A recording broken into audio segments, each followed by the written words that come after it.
foods you guys have eaten today. Or if not, then hope you guys are getting something to eat. My brain seems to be at 27%. Oh. Good enough. I mean, you get a leeway. You've been at work today, so you get a leeway on that. A little leeway on that. Yeah. Continue. Episode 5, Bridge to the Turnabout, Part 4/1, Trial. Get in there, champ. Hey, Pearly, you're gonna be waiting for us for a bit there and with your mouth open. Yeah. It's a little quiet now in my ear. Okay. Oh, you guys are here in the game. Yes, you are. Should be seeing it too. Oh, goody. Right? Ah. Well, we still have this magazine. Occult magazine featuring the Sakura Temple. We have the whole picture shenanigans going on there. We got the temple map. Temple map. We have this hanging set. My god, this was so funny last time. Like, the whole gravy situation. I was like, huh? My goodness. I'm so glad that you guys pointed it out for me, because I did not realize that it was a play with words. Like, how would a child understand a text wrong? Type of deal. Photo of Elise. Still got this. We still have the iris hood received before the lights out bell the night of the crime. Protects from evil spirits. Still have weather data. Regional weather reports. Says about the snow and the lightning. And when the lightning struck the bridge. The timing for that and how long it took the fire to start and go out. So important info. We still have Shinchito. Has the victim spot on the suspect, fingerprints on it, and it's not the murder weapon. We did find, however, the actual murder weapon.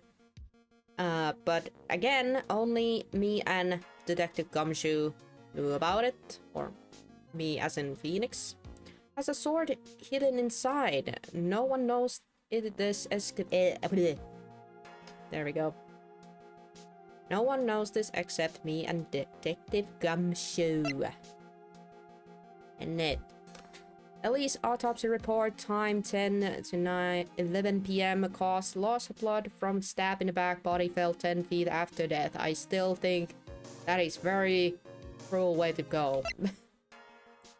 Iris's testimony rang lights out bell at 10 p.m. and was then in her room until the murder was discovered. Tracks photo taken that night from main gate to Dusky Bridge. By whom I do not know, but I guess we do not care. Crime photo, the courtyard where Elise Denoming was found dead. We got that photo still going on. Oh my god, Larry's sketch. We still have this thing. Bye. Horrible sketch of what he saw the night of the crime. Yeah. Crystal spear found on a outcropping near Dusky Bridge. Has blood on it, came from the victim's staff. Then we have Karan Master's talisman worn by Elise Denoming, found in the garden of Inner Temple. Basically, this little trinket proves that Elise Denoming is not Elise Denoming, but instead Misty Faye. And then we have the burnt letter. Orders from Morgan Faye opened once before. That Pearly told us that the weird thing about the whole letter thing was that it had been opened like before she got it. So let's take that at the back of our heads that this stuff was opened by someone before Pearly. And it basically contains the whole shabam of be careful once night falls, should be there, blah blah blah. As soon as you hear the lights out bell, you must channel her spirit, leave everything up to her. Her name is, insert here Dahlia's name, She's your ally, something, something, something, the whole blah, blah, blah. There's a picture of her. Use it when you channel her. I know you can do it. Once this is done, burn the letters, something, something. Also make sure, blah, blah, blah. Not to tell anyone about this letter. And there comes the gravely roast the master in the fires of Hades, and bring our vengeance to fruition.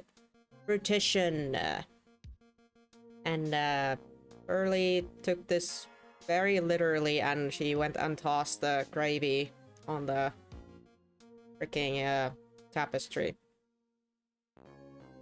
And I think that's hilarious, because I did not notice that until you guys pointed it out. When it comes to profiles, do we have anything new here?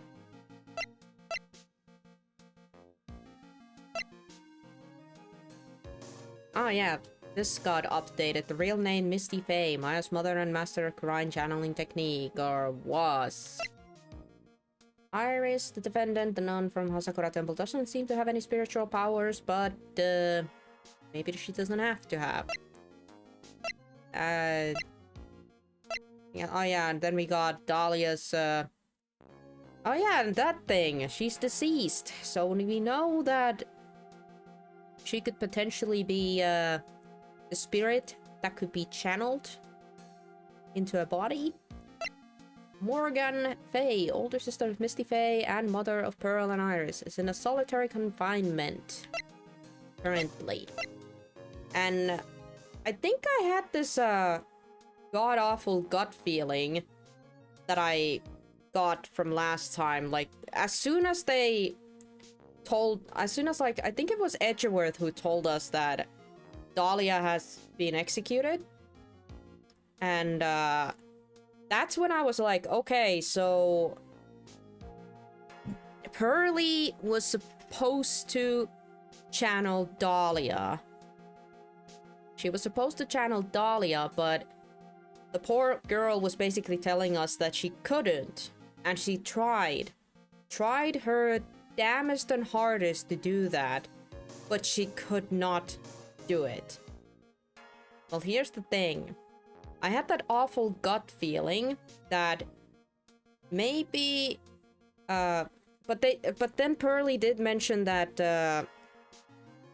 it could also be because that the spirit is occupied, that it's already been channeled or something like that. That the spirit is either already channeled, or then there was my other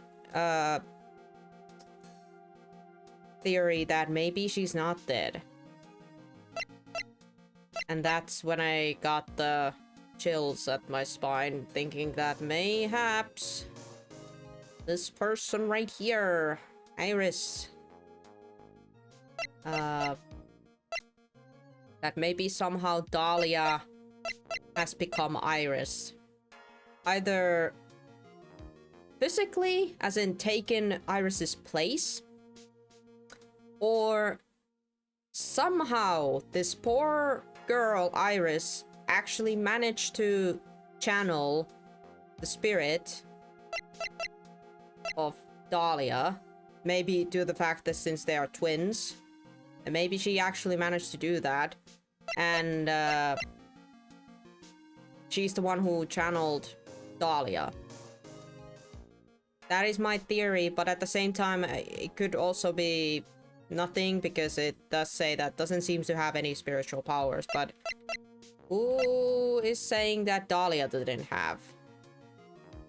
We now know that they are both, you know, part of the Fae line in some sense, so I don't know. It's very, very difficult. It is very difficult, I cannot say. And we are gonna have to start figuring this stuff out now.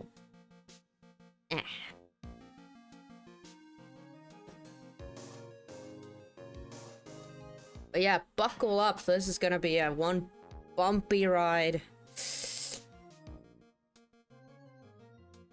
Good morning. Oh, are you by yourself?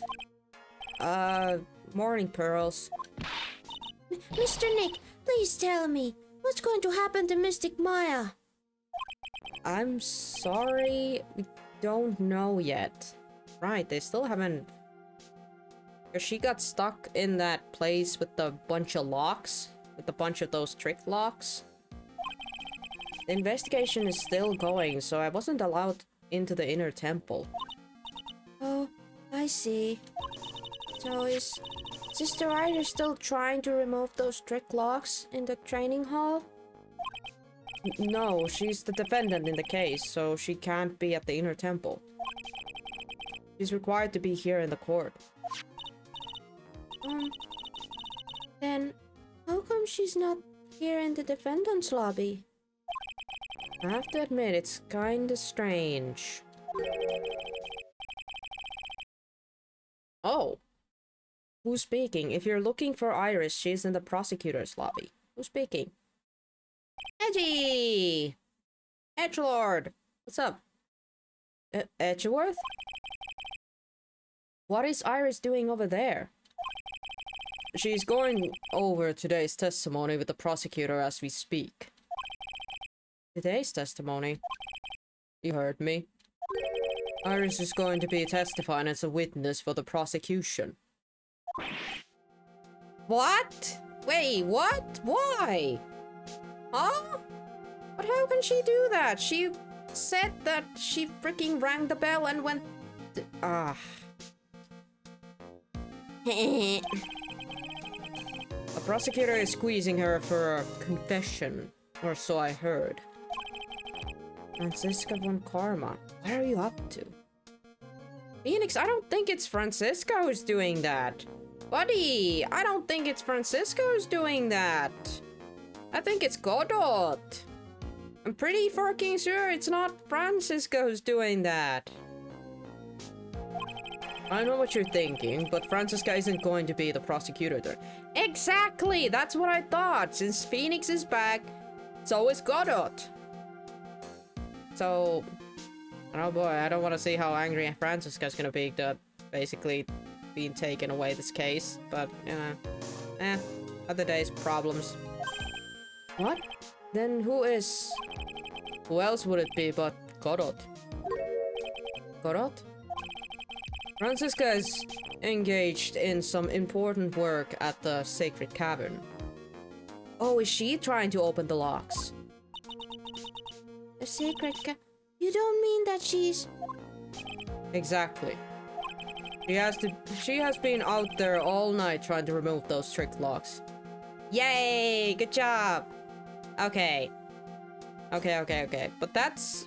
I hope she unlocks them. Isn't she, like, supposed to be a child prodigy or something? I mean, she's no longer a child, but, you know, some type of prodigy, so... I mean... dang. With the head nun's assistance, naturally. We estimate that the last of the locks should be taken care of in about 3 hours. Yo, what? She's been able to open... Yeah, I remember why I liked Franziska. Hells yeah. I hope everything continues to go smoothly as we receive some good news soon. Yeah, thanks, Edgeworth. Prosecutor Godot intends to nail this case shut today. We're prepared to fight like there's no tomorrow. You don't have to tell me that. To say. I can already see it in your eyes. You're not the same fever-ridden, frantic maniac you were yesterday. I took my pills, thank you. It's strange. On the way here, I decided that today would be the end of all of this. Almost immediately after I made that decision, I felt myself getting stronger. Interesting.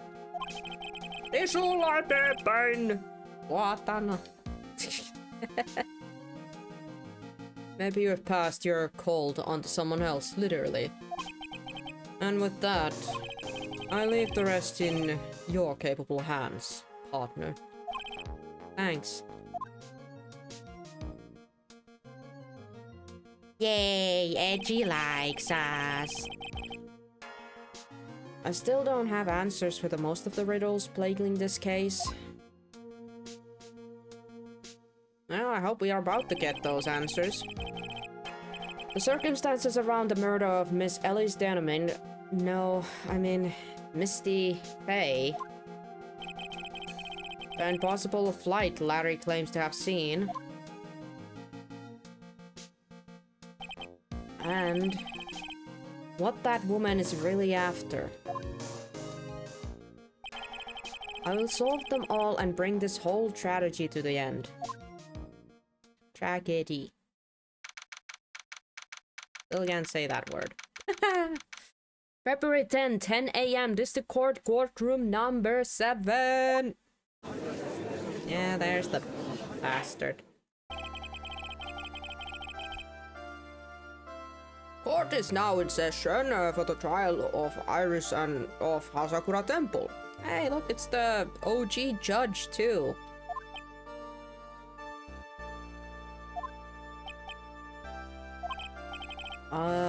Your Honor? Well, what are you? Oh, who, me? My little brother came to visit me in my chambers earlier this morning. All of a sudden, in the blink of an eye, he developed a scorching fever and fainted. Oh, therefore, I'll be standing in for him. I see, Your Honor. They're brothers. That explains a lot. My poor brother, he looked a bit pale, not to mention sad that he couldn't be here. Convenient. Let's go. It is impossible to predict what the future has in store for any of us. This is precisely why people feel the need to judge the past. And we of the court have been charged with the solemn duty of passing such judgment. Well said, Mr. Korot. I understand exactly what you said, at least up until the end anyway. Now then, Mr. Korot, please proceed with your opening statement. Humans are fragile, fickle beings. Our hearts change with the shifts of the tides. There's only one thing that remains a constant in this crazy world. The bitter darkness that lies at the bottom of this mug. So then you mean, forget it. What do you mean? During yesterday's trial, the accused refused to admit her role in the crime. But today, she has had a change of heart. Sister Iris of Hasakura Temple has a confession to make. Confession? The defendant? Iris? Why didn't she discuss this with me first? Exactly, I would like to know that too. Very well. This court will now hear the defendant's confession.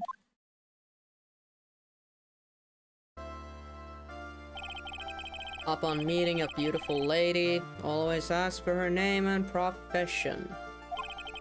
That's one of my rules. It happens to be something you need to do in the court too.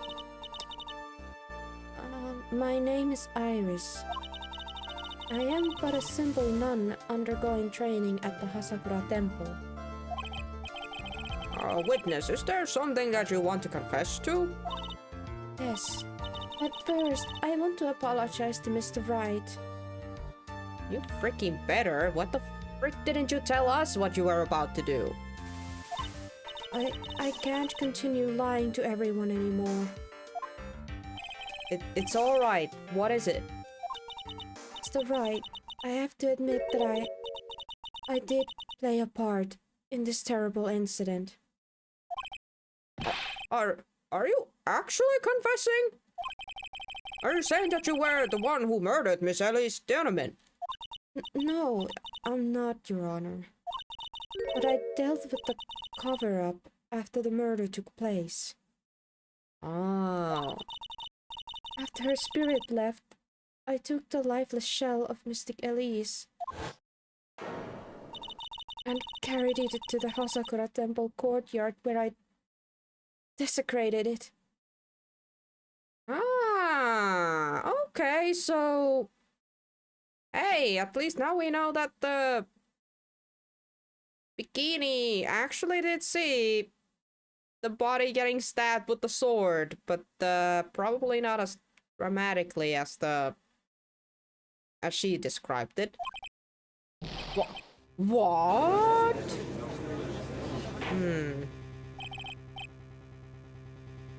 Okay, but...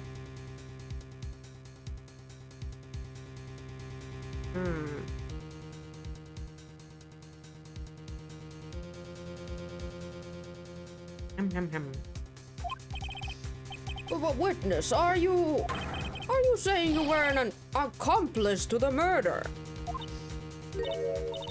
Yes, that's correct. What? Well, we are screwed. Great. Well, shit. Okay, that took a turn. 3 minutes in court and I'm already covered in cold sweat. Huh. Everyone on the planet is accomplished to something. It just happens to be that in this case, it's to murder. Trying to be clever there, buddy. Is that right, Mr. Tried? Can you, mother effer, start saying my name correct? Thank God. So this is the confession they were conferring about. It pains me to say this, but it looks like Iris's testimony was all a lie. Iris's testimony crumpled up and shoved into a pocket. Now then, little lady, if you don't mind, I've got a question for you.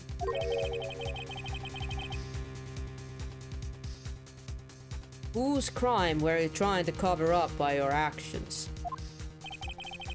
Iris was covering for someone. No, it's definitely up the creek without a paddle or a life jacket.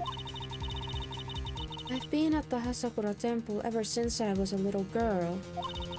Sakura Temple is run by one of the branch families of the Kurain tradition. One of our missions is to protect the main family. I'm sorry, but main family? Yes, and that's why I would dirty myself if I needed to protect her.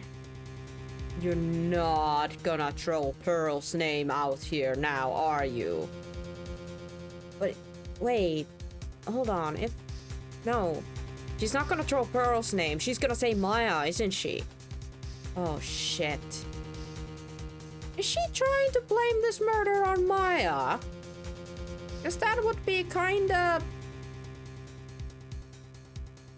ballsy, honestly. The daughter of the master of Kurain channeling technique, Mystic Maya Fey. Huh? Yeah. Okay, never mind. Iris is bad. There it goes.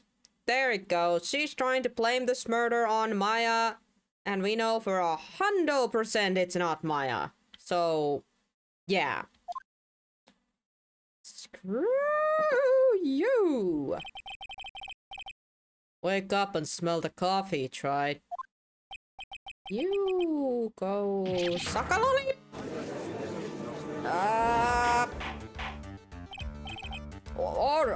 Order in the court. So not only did you witness the murder, you knew the name of the murderer. I call bullshit. I'm terribly sorry, but it's true. I saw her commit the crime with my very own eyes. The fuck you didn't. And then I cleaned up after to try to protect her. That's ridiculous. Maya could not. The defense will refrain from commenting until the appropriate time. Witness, let's hear your testimony. What exactly happened on the night of the crime?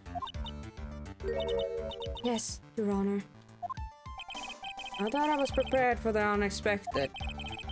I never imagined the case would wind up going on this direction.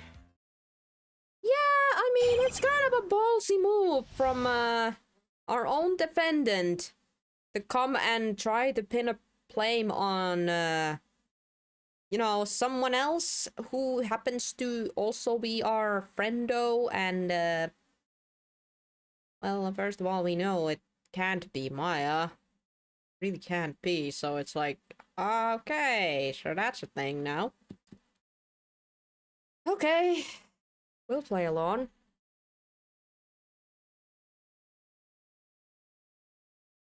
Crocodile tears.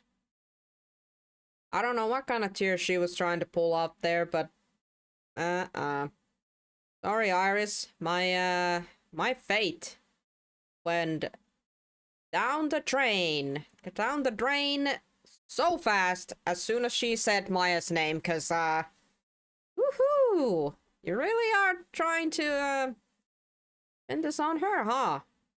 Okay. Okay. I mean, we'll hear what the heck she's gonna try to say here. I went to the inner temple that night and I saw it all happened in the garden. I saw Mystic Elise strike Mystic Maya with her staff. Damn it. Okay, she knows about the staff. She knows about the staff, okay? But here's the thing. Why on earth... This part already... okay. Don't get ahead of yourself. Just listen to what she has to say. While Mystic Maya was still stumbling, Mystic Elise moved in to deliver a fatal strike. Mystic Maya tried desperately to defend herself and stole the weapon. It was only in self-defense. You can't blame her for it. Oh, it was self-defense. Yes, Mystic Elise was the one who attacked first. That's why I tried my best to protect Mystic Maya. You moved the victim's body to the temple so that Maya wouldn't be suspected. Isn't that right? Not bad. You got the instinct of a true criminal. Something's not quite... There's a lot of stuff that's not right here, Phoenix. I'm sure it was established yesterday that Iris never went to the inner temple that night. And that the person who did go was that woman. Iris even admitted it. Now then, Mr. Wright, please proceed with your cross-examination.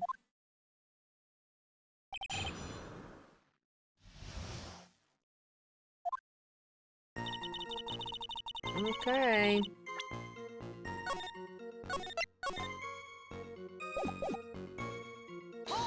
Start pointing out. Sister Iris, your testimony has changed quite a bit since yesterday. You stated yesterday that on the night of the murder, you didn't go to the inner temple. Objection! Did she now? Too bad for you that she said what she said yesterday doesn't mean much today. By the way, where were you when the claim that she didn't go? I was in the inner temple training hall. A private conversation between two of you does not constitute testimony. That would be probably described as heresy. Do you say witness? I just couldn't tell him the truth at the time. Mystic Maya, she's your girlfriend, isn't she? Making a lot of assumptions here. No. No.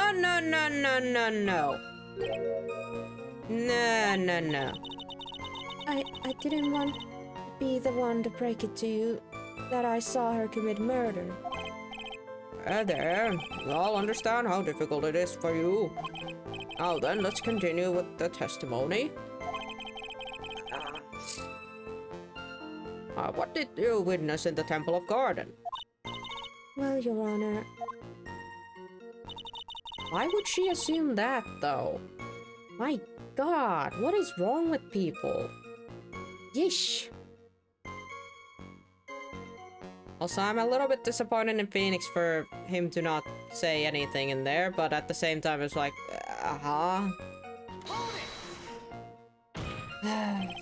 You're saying that the victim attacked Maya. I mean, Miss Faye? Again, shipping them do. Yeah, I'm not a fan of that. Again. 19! 19! She's grown over the games. Used to be 17, so I'm pretty sure I don't think Phoenix sees her that way. Sorry all the people who do actually like to ship those two, but I don't. I really don't. I think Phoenix just doesn't see her that way. He sees her more like his friend's little sister that he happens to take responsibility now, right? Because he was kinda lonely, you know, when her sister died and all that. He has been helping, well, quotation marks, helping us after her sister's passing, so here's that. But yeah, I don't like the ship thing. But it's okay if some of you do like it. Yeah, not a big fan that Phoenix didn't correct her or anything. Like, why would she think that exactly? Yes, it was truly frightening scene. Stigmaya was stuck hard on the head and looked like she was going to collapse. What were you doing at the time? Huh? Why didn't you stop them from fighting? Yeah, like a normal person would. I'm terribly sorry, Mr. Wright. I was frightened. I couldn't move. Oh god. I couldn't even speak. I was in such a shock. Uh-huh. That's terribly perfectly understandable, my dear. This doesn't sound right. Yeah, it doesn't. I don't believe this testimony for a minute. What happened after that? While Miss Stigmaya was still stumbling, Yeah, sure, okay, she moved in to deliver a fatal strike. Yes, I'm sure of it. She drew down her staff and reached into her robe for a weapon. Wait a minute. What was this weapon? It was some kind of a dagger. Huh? A dagger? Wait. She is pulling out so much crap right now. Oh my god. Yeah, she's full of shit right now. Why is she talking so much shit? Now there's a dagger? No. There's no dagger. The dagger is non-existent, my girl. A dagger, huh? And Elise Denman tried to stab her with this weapon? To kill Miss Faye? Yes, exactly. Dot. Like, seriously? Huh. The fuck are you laughing, dude? You look like I did after I mistakenly took a swig of Worcestershire sauce. Mikä vittu oli? Worcestershire. Mikä? Worcestershire sauce. Huh?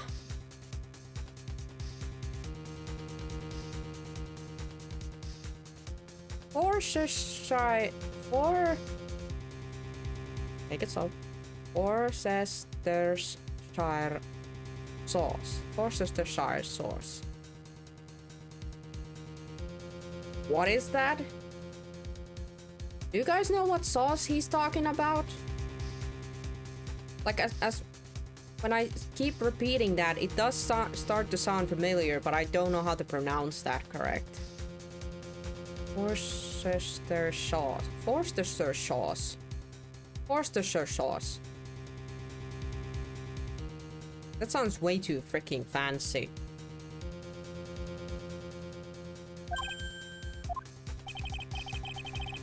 Do you have a problem with the testimony we're hearing from your client, lawyer boy?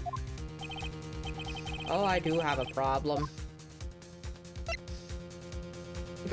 No problem, there is one thing. There's actually multiple things, but I guess we're gonna have to point out one. Your Honor, I have a small problem with this witness's testimony.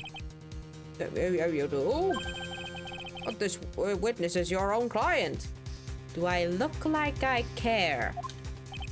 Yes, well, nevertheless, that's fine. Witness, let's add your last statement to the testimony. Yes, sir.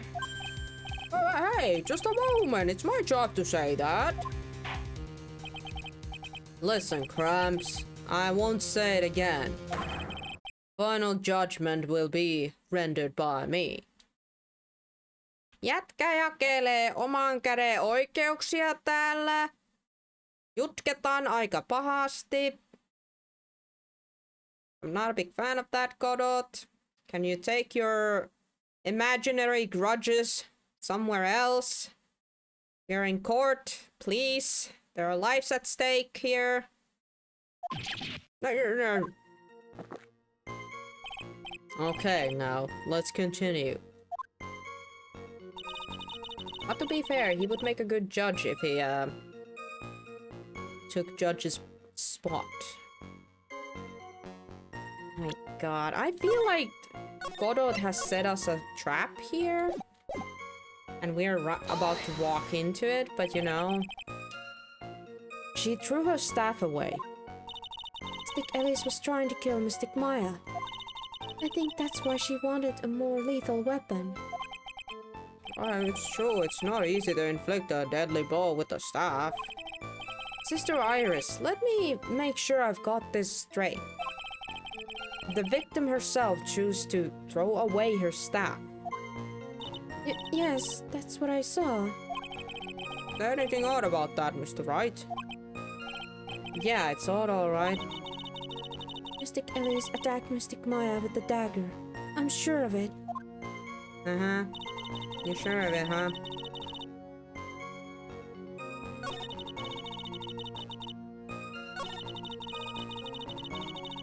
I'm guessing it's gonna be this part here, but I do wanna check what the other things are saying. And then... Mystic Maya, she turned things around and then... she used the weapon she had taken and lunged forward for the strike. Uh-huh. Sure she did.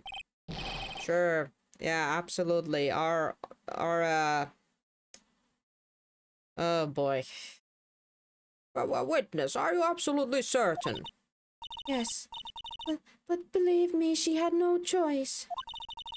Mystic Maya hadn't done something. My face name would have been written on this autopsy report instead. Yeah, sure, yeah, kind of like, yes, I see. This is bad. I still can't put the... yes, you can. Phoenix, stop. I only have this to say.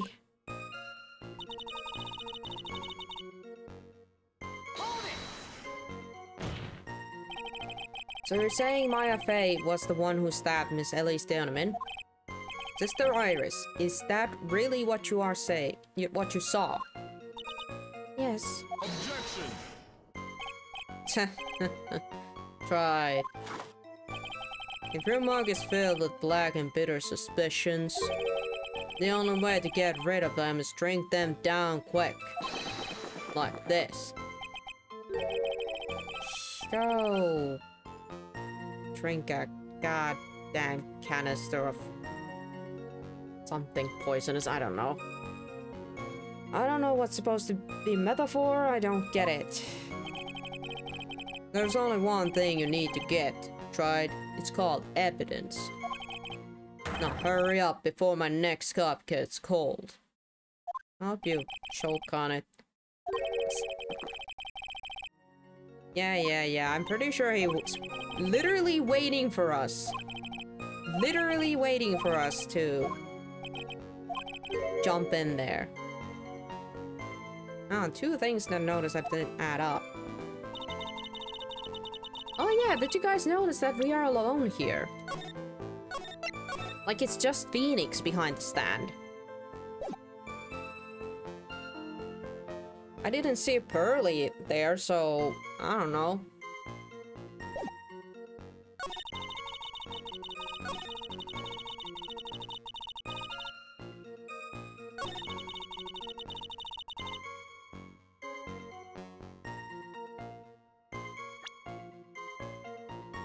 I don't like the idea of already showing this staff being a weapon. But, there we go. This feels like we're walking into a trap. This is a little bit too easy right now, so I'm guessing Godot was kind of waiting for us to do something like this. Sister Iris, there's something strange about your version of the events. Huh? Miss Denham throwing her staff away makes no sense at all to me. But all you can do with the staff is to hit people. Someone. Naturally, you wouldn't know this, Sister Iris, but the victim's staff had a special feature about it. As you can see, it's a sword. If Elise Denham really had wanted to kill Maya Fey, she wouldn't have needed to use a separate dagger. Now, when she already had a beautiful blade in her hands already. Well, Sister Iris, what do you have to say?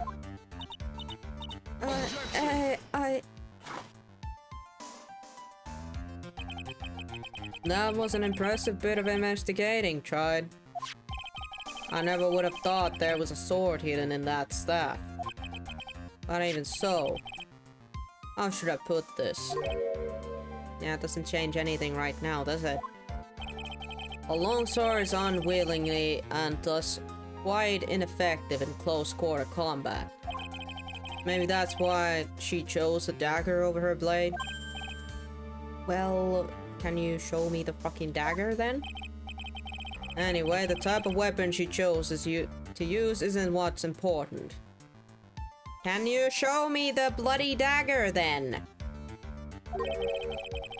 Instead of conjuring up a imaginary one. Why is it that always we have to show everything but they never have to? What the frick? Annoying. The heck? The important thing is that she tried to kill Maya Fey. But that also doesn't make any sense. As long as there's nothing strange about that, there's no problem with her testimony. But there is something strange about that whole testimony. Because why on earth would freaking Elise want to kill her own daughter? For Pete's sake. Oh, Mr. Wright, the prosecution has a point. Very well, Your Honor. The defense will now present evidence to back its arguments. We are? Are we? What are we presenting, Phoenix? Mr. Wright. And you stop crying, for flick's sake. I have here another piece of evidence that shows that this testimony can't be trusted. Because Miss Elise Denham would never attempt to take a life of Maya Fey. Well, here's the thing, I feel like, do we now show a, do we show a profile here, or do we show the... Well, it's a good thing I saved. It's either the profile or it's the little, charm trinket. It was the picture, apparently. Elise Denham would never have attacked Maya Fey. How can you be so sure? Because the victim's real name was not Elise Denham. Her real name was Misty Fey. Her. Oh, no, not Misty Fey. Who is this Misty Faye? Is she related to... Misty Faye is the master of the Quran channeling technique. She is also the mother of Maya Faye. Are you serious? Yeah, that's why this is kind of a... This whole freaking testimony smells like BS right now. Is it really true, Mr. Wright? Is Elise Deoneman actually the great mystic Misty? There's no doubt about it. It looks like Iris had no idea. Did she now? Or she's a very good actor. Can hardly believe it. The idea that she would try to kill her own daughter, one she hadn't seen in 17 years. Perhaps the prosecution can offer some explanation for why she would do such a thing. Oh, snap! I don't think they knew! What is this? Are we actually on top of things for once? Dare I say that we're actually, like, prepared this time? What the heck? Is this actually true? Because if it is, this feels great. Order in the court. Upon first hearing the witness's testimony, it seems natural enough. However, in the light of some facts that have been just presented, one, that the victim supposedly threw away a sword during a fight, and two, that the two people battling to the death were a mother and a daughter. Despite the fact being believable when taken on their own, when taken together, the entire story seems difficult to believe. Yeah, you wanna show us some evidences? Listen, there's nothing in this world that's impossible. Except for one little thing. Yes, what is this one little impossible thing? Huh. You still don't get it? No. You think maybe my beans are under-roasted, but you have no idea, Cramps? Could you get to your point? I heard this witness's confession this morning. Just as I had taken the first sip of my 8th cup of morning coffee. You're going to ruin your health, my friend. I think that's too late already. I think he's a bit cuckoo in his head already. Anyway, after hearing this woman's confession, I had a detective who loves to investigate sent to the scene of the crime. And he discovered this little beauty. There was a bloody dagger! God damn it! And it has blood in it. No ei perse. Is that the dagger the witness testified to seeing? Obviously, Your Honor. But, do you not notice something else? Now that you mention it. If you look closely, there appears to be blood on it. Blood? Where did you find that? I didn't see that when I investigated the crime scene. Did you investigate the pine tree at the crime scene? Hä? Hittoako se tikari siellä puussa teki? Huh? The pine tree? That thing. Pretty sure I tried, but it didn't let me. This dagger was stuck in the backside of the pine tree. When the last blow was struck, ended a violent battle between the two women. This little baby was thrown in the direction of that back of the pine tree. That seems stupid. That seems absolute garbage. Which means the blood on this dagger belongs to the victim, correct? Huh. Where have you been listening, old man? I first heard this confession this morning. Just as I had taken the first sip of my 13th cup of morning coffee. Didn't he just say it's 8? I don't care. I didn't have enough time to get the blood analyzed on such short notice. Well, in any case, the court will accept the dagger as an evidence. Can we get that stuff checked first? I would like to know whose blood is on that dagger. Furthermore, I order that the blood test be performed on the end immediately. Jeez, thank you. This is my sweetheart. Make sure you treat her right. Bailiff, get this piece of evidence to the crime lab for testing immediately. Dagger found behind a tree in the inner temple garden. The blood is being analyzed now. Now then. The testimony we've just heard had numerous unbelievable aspects to it. However, after having found a very dagger the witness spoke of, I believe we can consider her testimony to be credible. Can we? That's bullshit, Godot. That is... I have never heard more bullshit than that right now. Drink! Drink! Drink! Drink! Thank you for the hydration. Ow.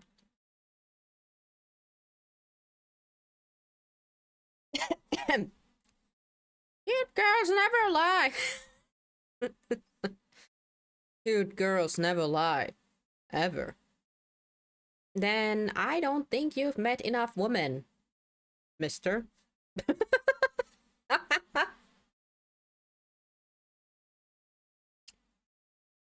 How old was Godot? Alright. Yeah, question mark, question mark. Sorry, my dude. In any case, witness, if you could please testify again to this court. About what, Your Honor? About the incident you saw. The battle between the two women. Yes, Your Honor. Yeah, can you? The battle was epic. Mystic Maya stumbled briefly after being hit over the head with the staff. But then she dodged Mystic Elise's next attack and stole her weapon. Suddenly, Mystic Elise was the one on the defensive, with her back to the stone lantern.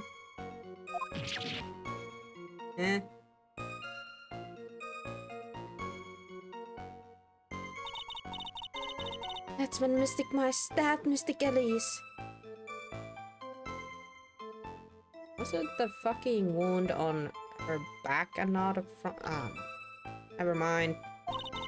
Mystic Elise managed to fling the knife away, but then she collapsed. Oh, God. That was a very heartbreaking story. I don't know if there were any bad feelings between them, but it had been 17 years since Misty's disappearance. Perhaps they simply didn't recognize each other anymore? That seems reasonable. Now then, Mr. Wright, proceed with your cross-examination.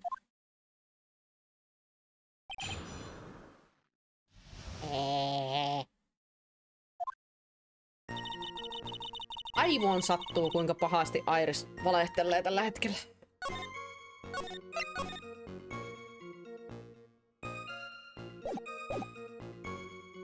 Oh, here we go. Iris, where were you standing when you witnessed all this? What do you mean? Where were you standing when you saw this? And didn't decide to go in between or anything? Well, whatever. Well, if either of them had noticed you, they might have not have continued their battle. I wonder if that's true. The two of them, they were standing near the garden stone lantern. I was watching the whole thing from behind. It was dark where the two of them were, so...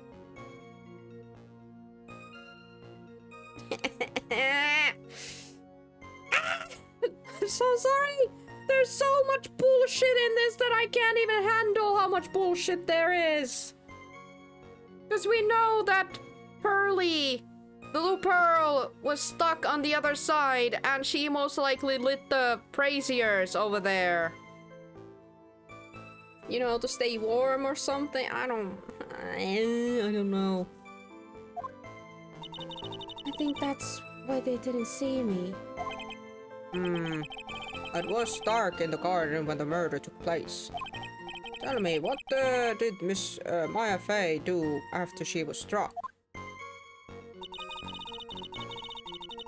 Possibly dodged the next attack. What happened to the victim's staff then? I'm not sure. The area was very dark, so I really couldn't see.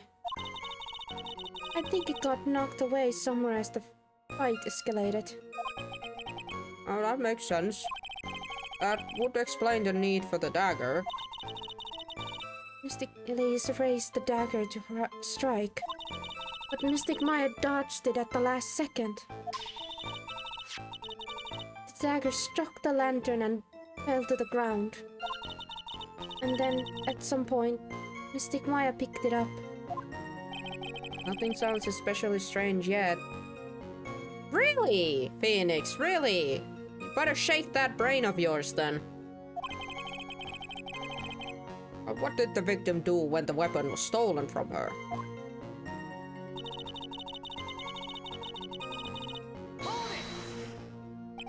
You're saying that Maya Fey turned the tables on the victim?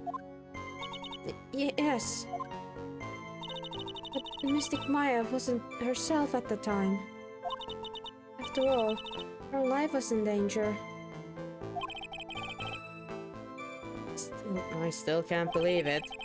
The idea of Maya cornering someone with a knife point is just silly. Yeah, it's full of bullcrap. As they say, a cornered fox is more dangerous than a jackal. Lärvi umpeen siellä toisessa päässä. I believe the correct expression of cornered fox is scared and petrified. Your animal analogy has grown tiresome. You were the one who started it! Anyway, so after Maya Fey backed the victim into the stone lantern, what happened next?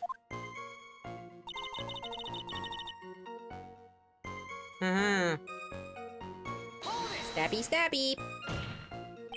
Are you absolutely certain that's what you saw? Yes, I'm almost certain. Almost? The garden was dark. I couldn't really tell who was who. What did she just say? So, in other words, it could have been someone else entirely. Objection! You know that Maya Fey was at the inner temple that night. And that the woman that was killed was Elise Deodamin. Isn't that fairly obvious who attacked who? I don't have anything to counter that yet. Well then, witness, please continue with your testimony. Yes, Your Honor.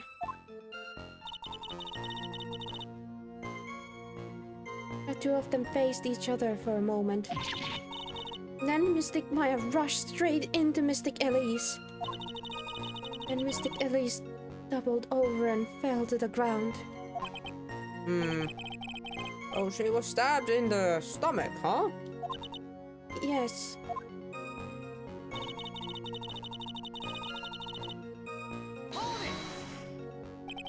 Where did the dagger go? I have no idea. It was dark and I couldn't see. According to the detective who found the dagger, it was stuck into the pine tree in the garden. Most likely it was flung towards the tree after the struggle.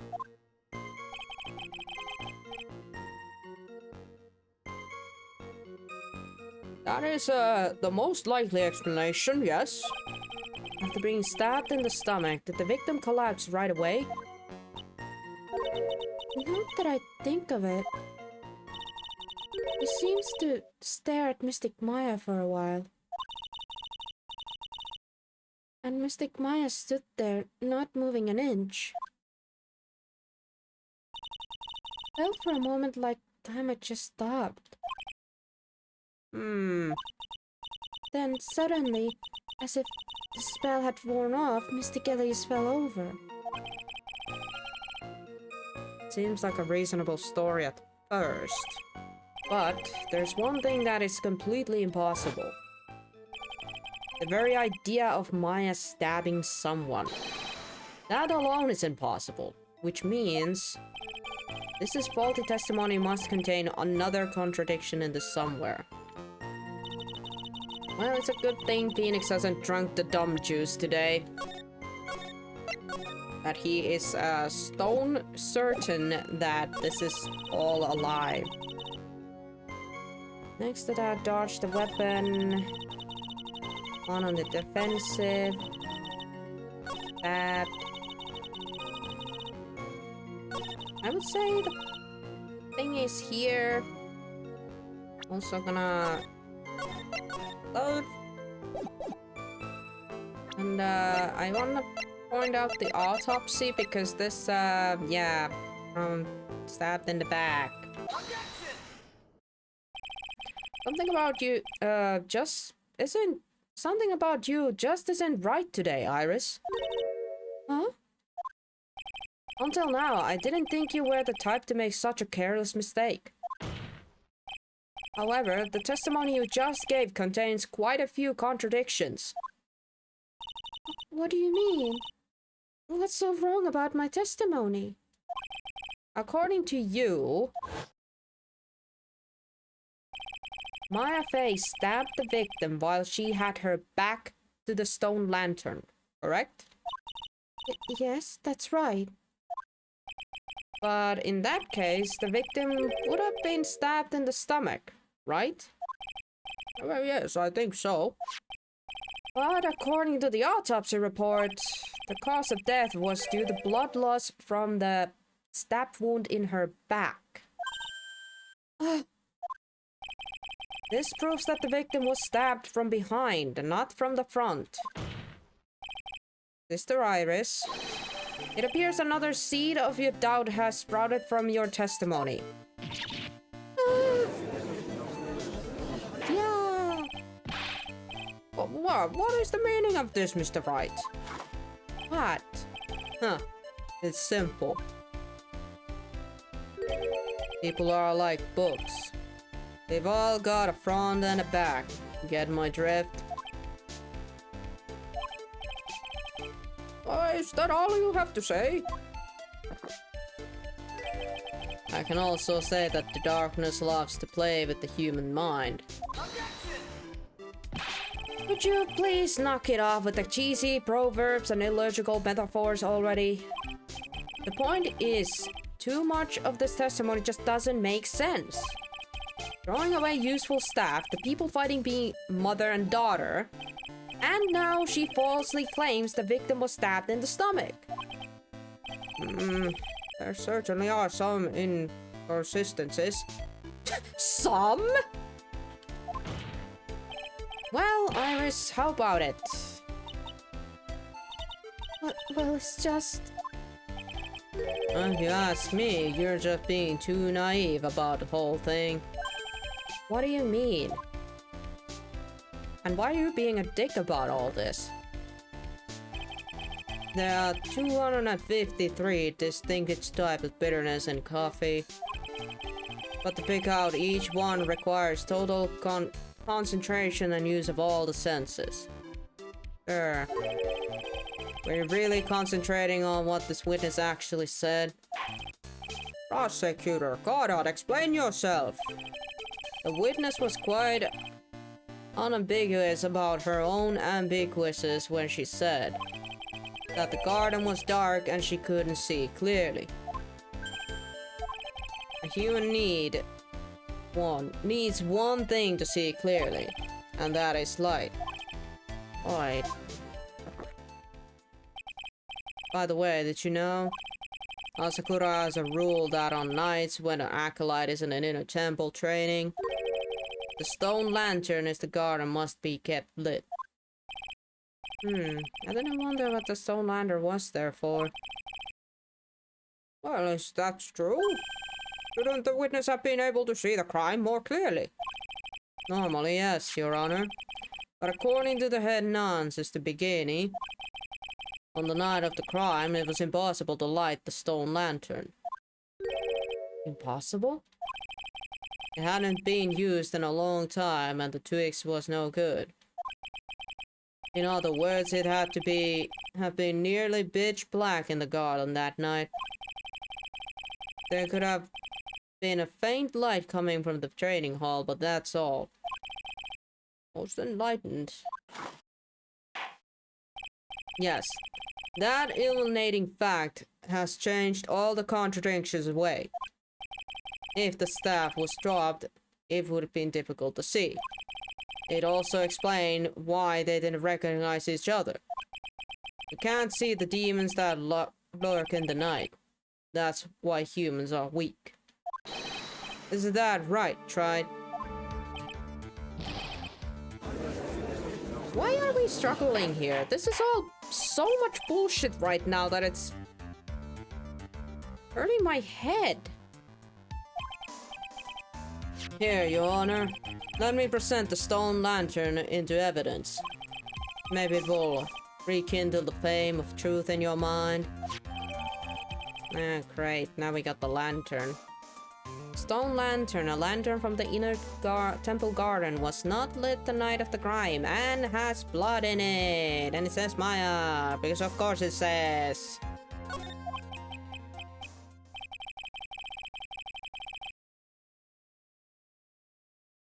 You know why he's sitting there, Phoenix. What's wrong, Your Honor?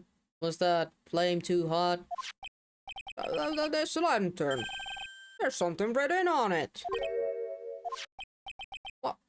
Why is it's written in blood? Oh boy, here it comes. So the judge didn't know about that yet. Written in blood? Why are we letting this guy work here when he can't freaking see anything clearly? He clearly needs an assistant. Why doesn't Godot have an assistant with working eyesight? My goodness, this is like the second time he hasn't known that something was covered with something.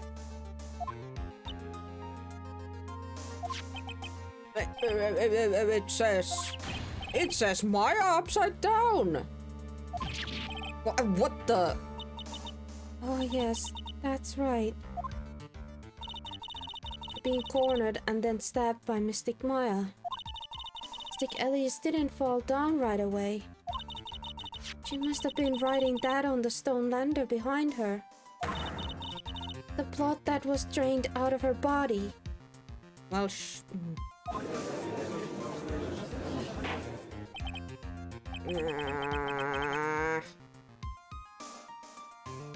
it certainly looks that way. Objection! Hang on just a minute. What are you all talking about? What do you mean, what are we all talking about? We're talking about the message written in blood. Nonsense. It's lantern. It's as clean as his whistle. Yeah, he definitely needs an assistant. Would it be... Can't see the bloody writing at all? Not that I think of it, they didn't say anything to me yesterday. Yeah, we know his eyesight is bullshit. So that's what he meant by that. Well, in any case, this is obviously an important clue. We now know that the crime scene was dark, and that the victims scribbled this message on the stone lantern. Well, Mr. Godot, anything further? Mr. Godot? Yeah, isn't this all good for you? Huh? Okay then, let's move on. Others is literally shaking and somehow I don't think it's from the caffeine overdose. I believe it has now been established that Miss Downing was killed by Maya Fey. Can you not jump into conclusions? That's just wrong. Now it's time to turn our attention to you. Yes, sir. After the victim died, you did something, didn't you? Well, let's hear it. We're all ears. Sister Iris's cover-up. The Mystic Elise died. I called out the Mystic Maya. I thought it was my duty to protect the future master of Quran tradition. So I removed the body from the inner temple by myself. Oh, cool. I dragged it behind me all the way across the dusky bridge. Then I used the snowmobile to carry it back to the Hasakura temple and...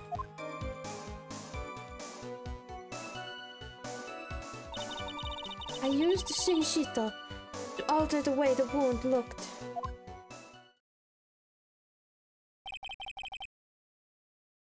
Remove the body. Yes, I was raised at the Hasakura temple. I owed a great deal of thanks to Fae clan. Uh-huh. But even so, I never imagined that Elise Tournament was actually Misty Fae. I've committed a terrible sin. A terrible trick of fate. I believe you're looking for a twist of fate, Your Honor. I intended to return the inner temple after taking care of the body. But You were spotted by a head nun, correct? yes, and that's why I couldn't go back. The story makes sense, I suppose. Mr. Wright, go ahead with your cross-examination. Yes, Your Honor.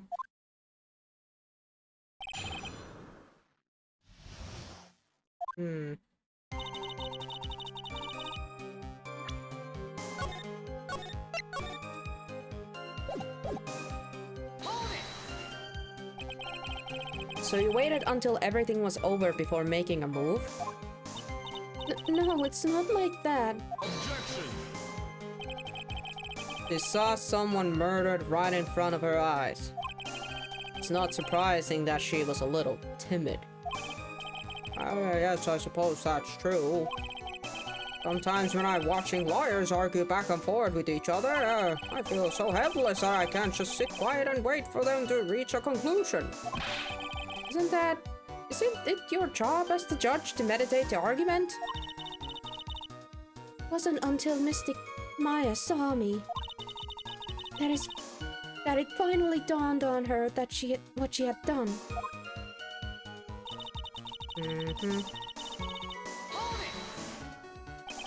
So then, you knew the significance of the name Maya Fey.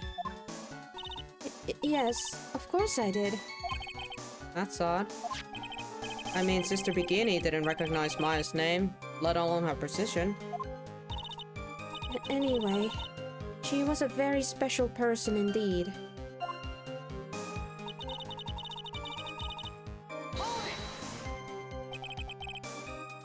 Why did you do that? Because I didn't want Mystic Maya to be suspected in any way. I thought the best thing would be to remove the body from the crime scene. Removed her body all by yourself? Yes, I did. It would have been impossible if I wasn't for the snow. Snow, huh?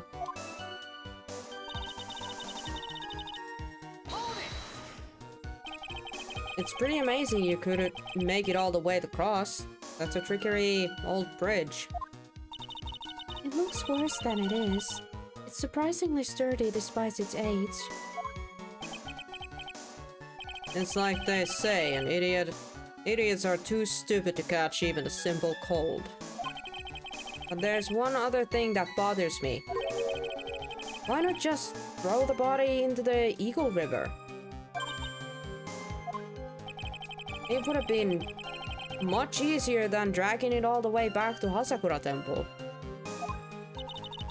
Thought that it would still cast too much suspicions on Mystic Maya. That's why I tried to take the body as far away as possible. Huh. Makes perfect sense to me. For the time being. Anyway, what did you do after you crossed the bridge?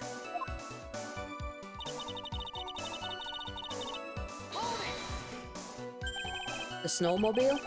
I knew that would show up sooner or later. Yes, I had the key. I used the snowmobile to travel from Hasakura Temple to Dusky Bridge. This is the part that was in question the other day. Did I ask for more details?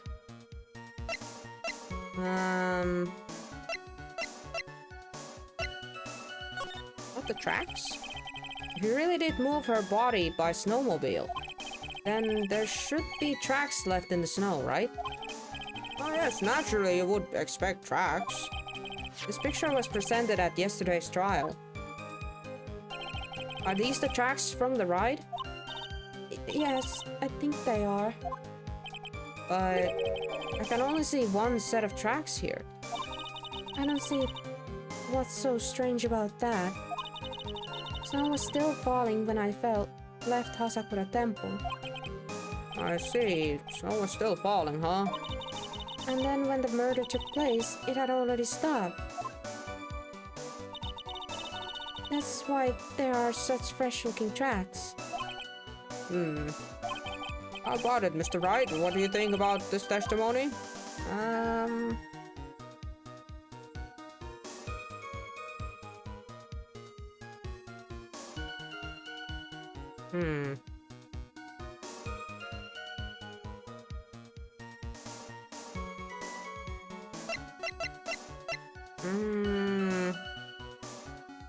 I want to hear what she says if I ask the other one.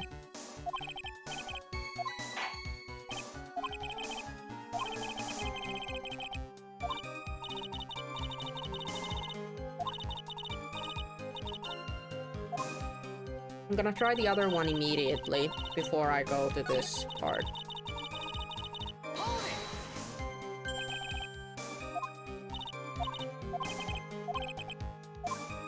Alright, let's about the snowmobile now. Let me hear more about the snowmobile ride. Well, it was very cold that night. So I rode it all the way to the foot of the bridge. Objection! I'm sorry, witness.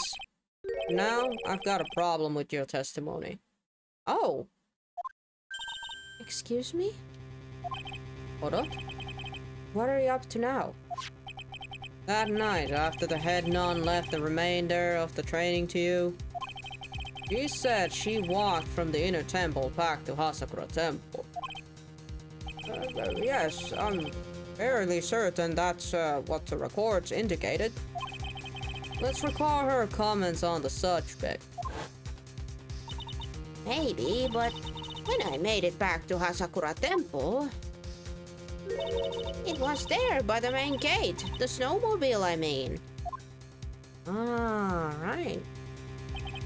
The snowmobile was in front of the main gate. This is one of those contradictions, wouldn't you say?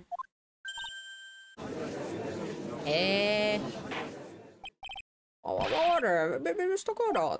Why are you pointing out a contradiction in the witness's testimony? Let's just say I like things to be neat and tidy, okay? Well, maybe Sister Bikini missed it. Yes, maybe she didn't see it. You think she missed it? That doesn't sound right. Huh. Whatever.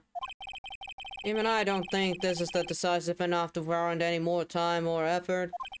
It's just, you'd better be careful in your testimony, that's all I wanted to say. Smart little cookie like you shouldn't have any trouble understanding that. Yes, sir.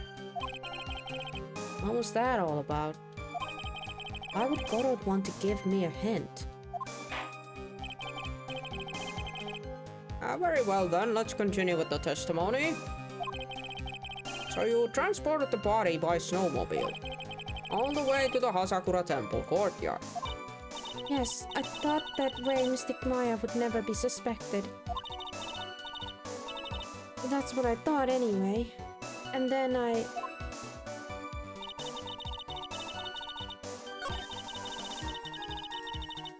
So... Well, we'll see. We'll see if we see something else, and if not, then we can point out about the tracks again.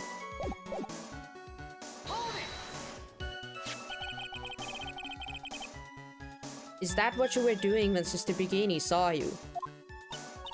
Yes, that's right. She probably thought the worst. Probably. More like definitely. I see. Yeah, so Sister Bikini mistakenly thought you were the one that murdered Miss Donovan. I'm so sorry. Please forgive me. It's my fault that this case has gotten so confusing. Oh, it's about to become even more confusing once we get the whole spirit stuff involved. I don't want to believe it, but I don't think my logic is failing me. Iris is trying to pin the murder on Maya. But why would she want to do that?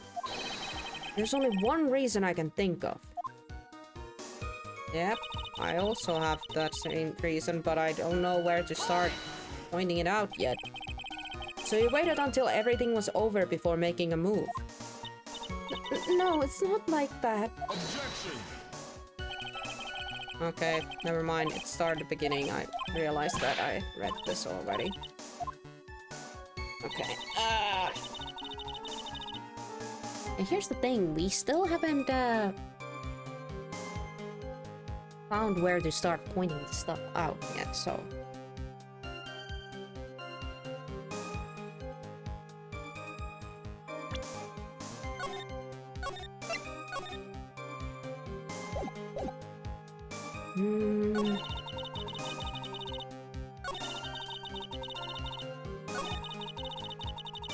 So it's this part here.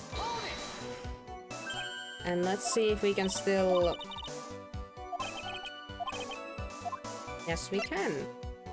About the tracks.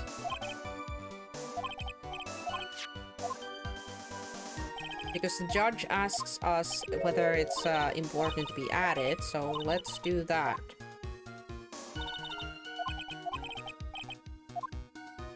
Very important. When the murder took place, the snow had already stopped. That doesn't make sense if you stack it up against the other evidences. Your Honor, I'd like the statement Iris just made added to the testimony. But does it have something to do with the case? All will be made clear if you allow me to allow her statement to be added to the record. Huh. This should be fun. Let's get the show business cleared up, shall we? Yes, sir.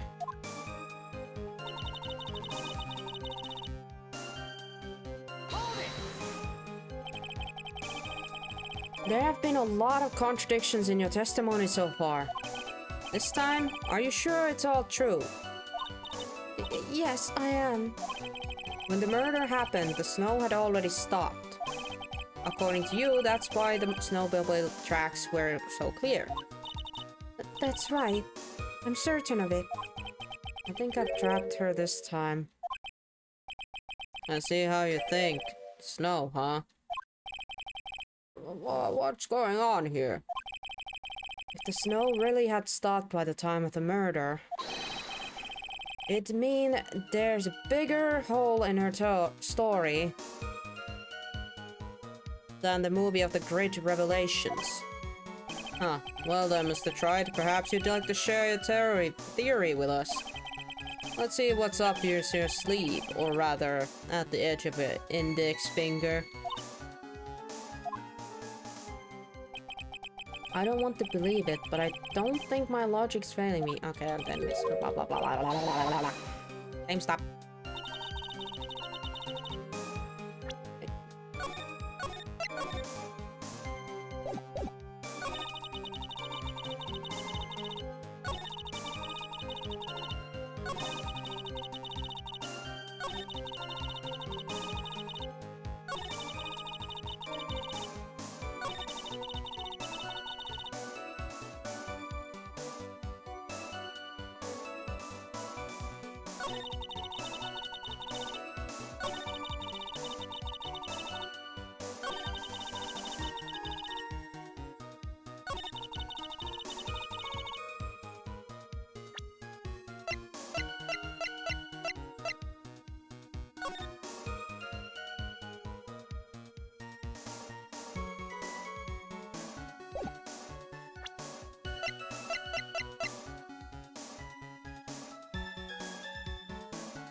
Is it this?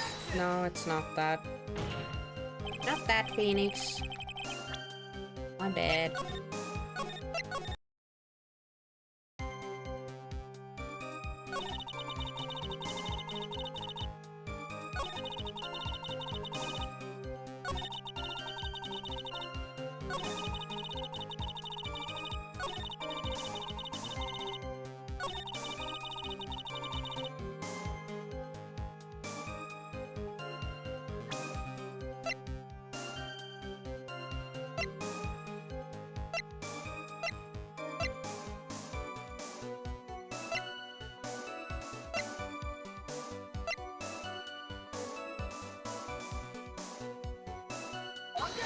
No.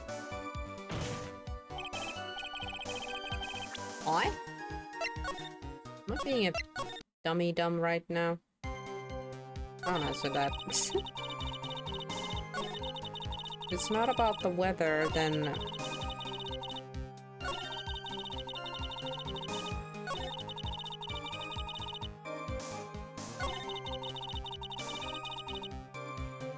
Where's this part?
It's one of these situations where I'm not quite sure what we are trying to prove here.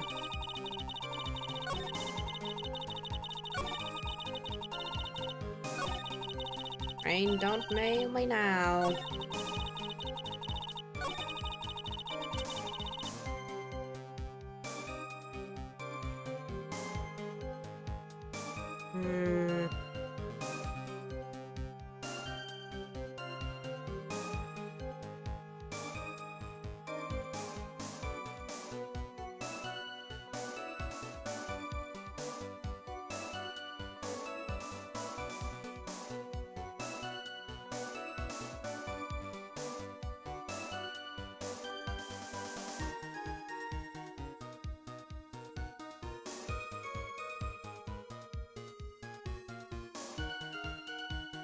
I'm pretty sure we need to use the data here But, like, the weather data, but, like...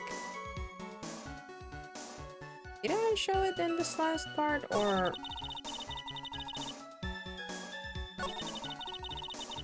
Aw, dang it. Eh. Oh, it's not... Yeah, it's not the last part, but it's definitely, like... Okay. It has to be the weather data, because...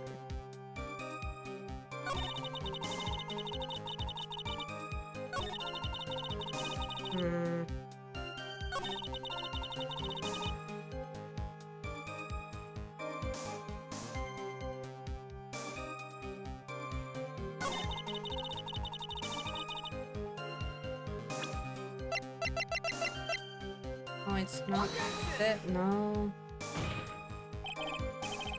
What part am I?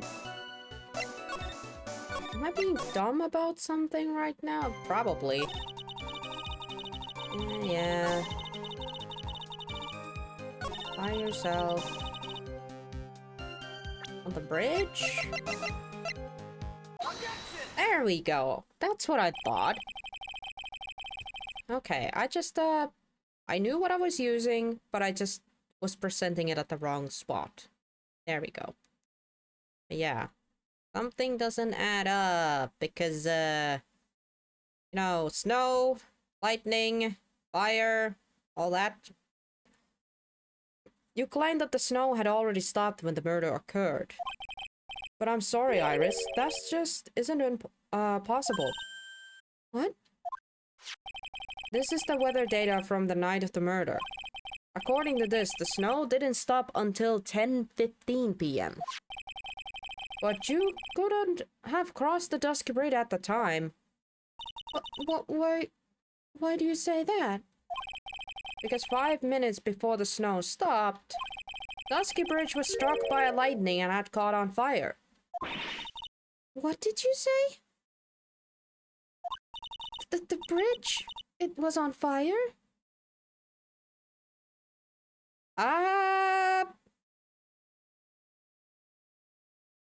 You guys, I don't think...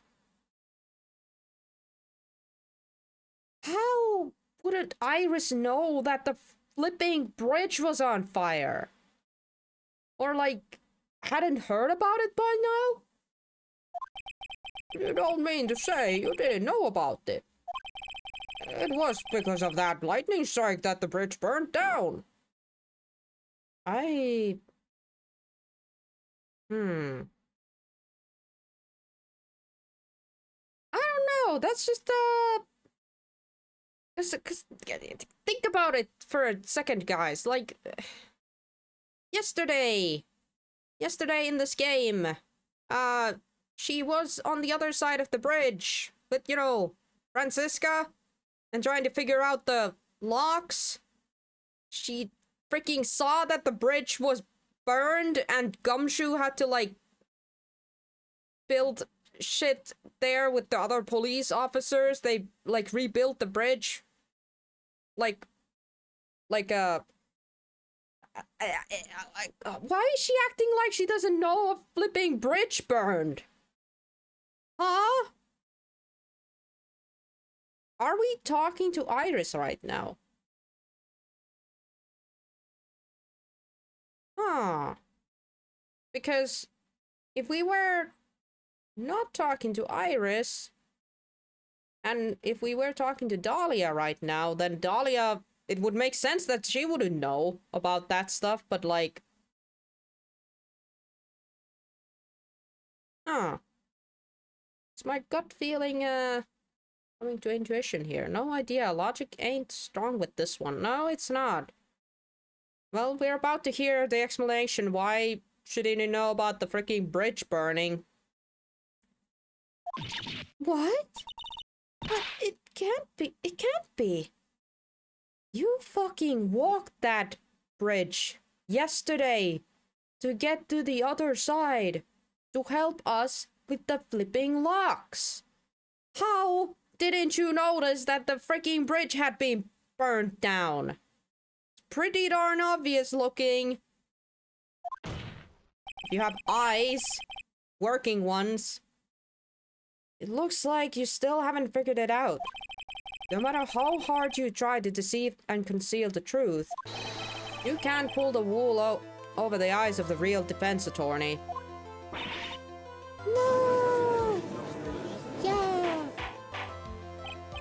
Order, order, order! The bridge was already on fire when the incident took place. That's right, the inner temple was already totally cut off from the outside world. There's no way you could have crossed the bridge, body or no body. Witness, even my patience has its limits. Any further lying and I will find you in a contempt of court. Do you have anything to say for yourself?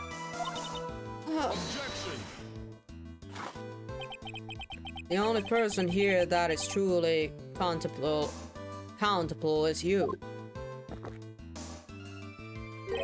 Old man. Huh? Baby, how dare you? Whether this witness lied or not doesn't mean squat right now.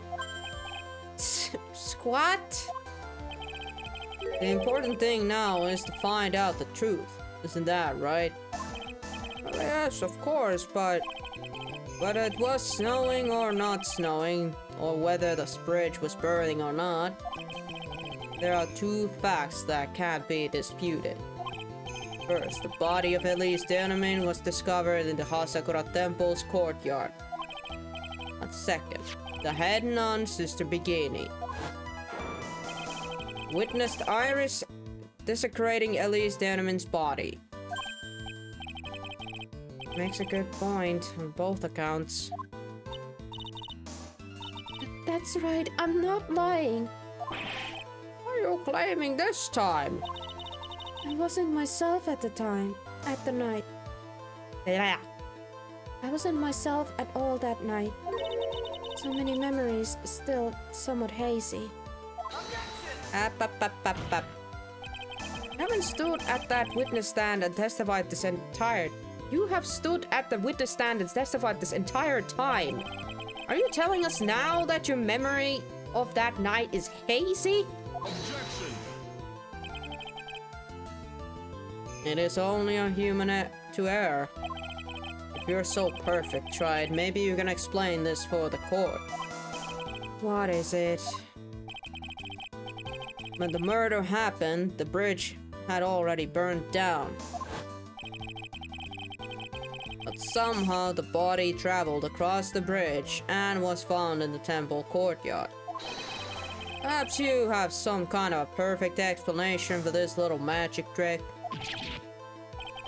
Well, not exactly, no. I know there must be some other way she got across that burned out bridge. But unless I can somehow demonstrate it, we'll never know the truth.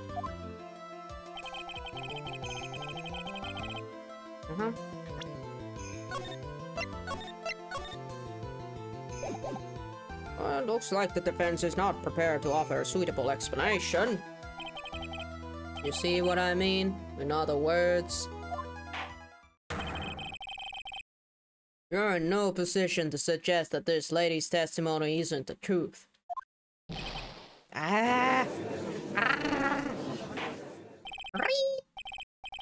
Alright then, witness, let's hear your testimony once more.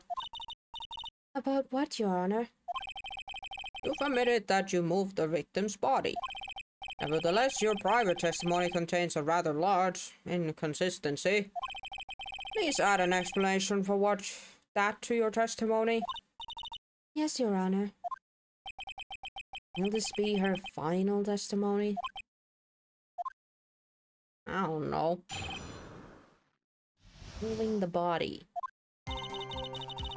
Other than walking over the bridge, there's no way to move the body. So I must have just gotten confused, I guess.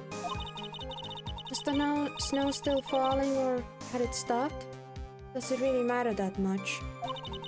Or are you saying that there is a way to cross a burning bridge?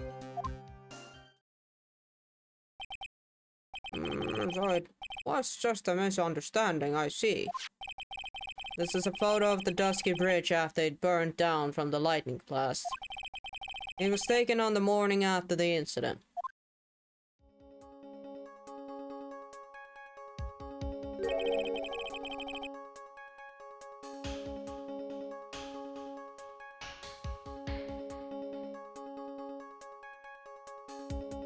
Keppana.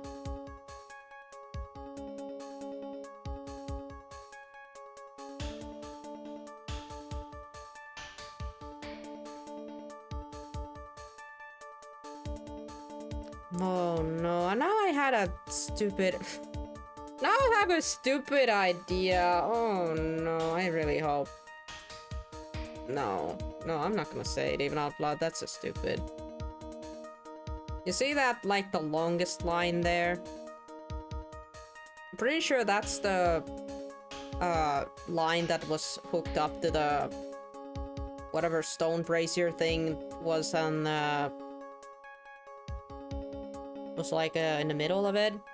It just figured that, hey, could you swing a body to the other side if the bridge was already burned? Nah. That seems a bit too much. That seems a bit too much, right? Certainly has burned to a crisp and, well, the suspension wires even snapped. It's amazing the whole bridge didn't fall.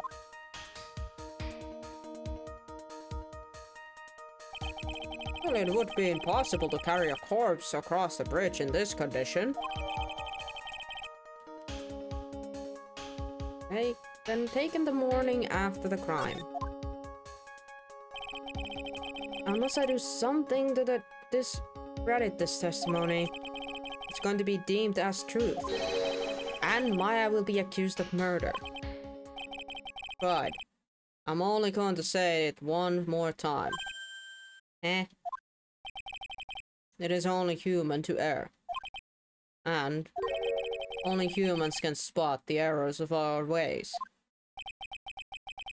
The more sense he makes, the less sense he makes. Alright, Mr. Tried, please begin your final cross-examination. Oh, final.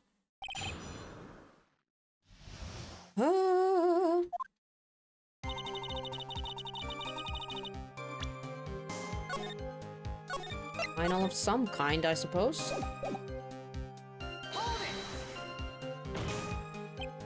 Yes, but if the snow had already stopped when the incident took place, I couldn't have crossed the bridge, naturally.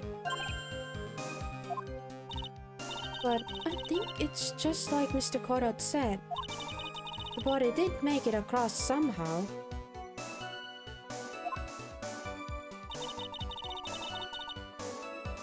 So, I must have just gotten confused.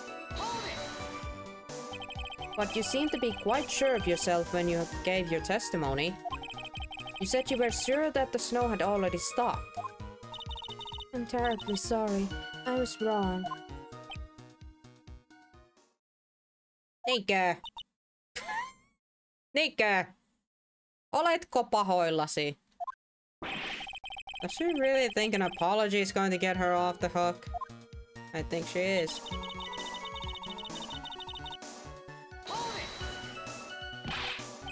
This is no joke. You're giving a sworn testimony in court of law.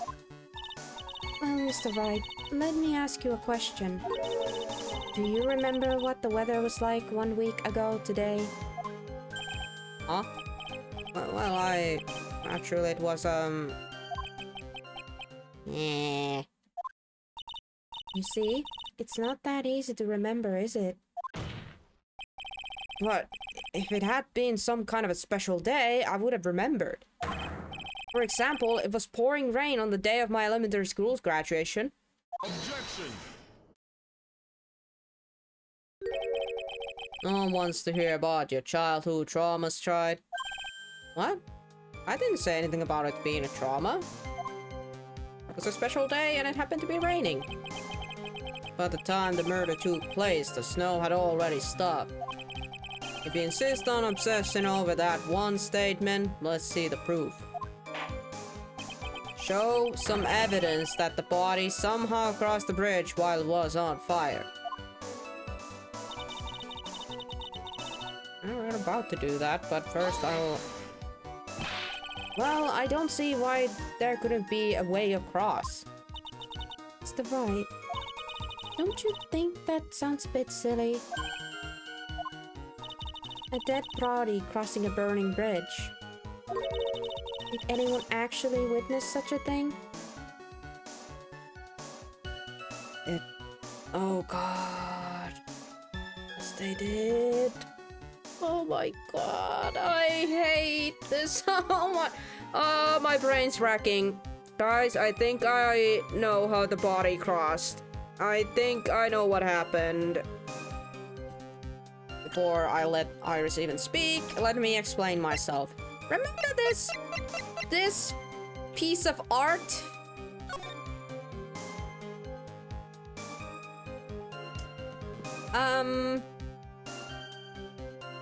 I still firmly believe this picture is upside down.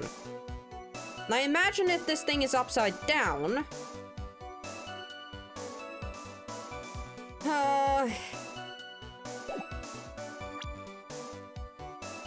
And now we were provided with this. See that long ass rope? I'm gonna suggest somebody swung a body on on that rope. And now, you know, remember that one thing that has been bothering me this whole freaking time? Elise's autopsy. Loss of blood from the stab in the back. Body fell 10 feet after death. And she was supposedly had also a lot of bruises. I still remember those bruises talk. You guys suppose her dead body was swung to the other side. And that's where she got the fall damage to her body as well.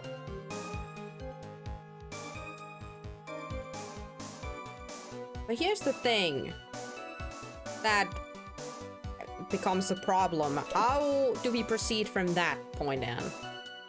How do we proceed from that point then? So what if the body was swung to the other side? What then? What then? How do we get the body underneath the Shinshito? That's the part I can't quite, you know, figure out. But I don't know. I might be onto something. It's stupid enough to be a thing. I hope it's not, but that's my theory right now. Somebody freaking swung the body on to the other side. Oh, they swung themselves. I don't freaking I don't know. Huh. If there was, I don't think you'd call someone like that a witness. After all, the dream isn't the same as actually seeing something. We've come all this way, so I owe it to everyone to figure this out. But how do you transport a body across a burning bridge? Even if I don't know the exact answer yet, it's okay. I'll start by examining all of my evidences and see whether that takes me. I've gotta be like a shark. If I don't keep moving, I'm as good as dead.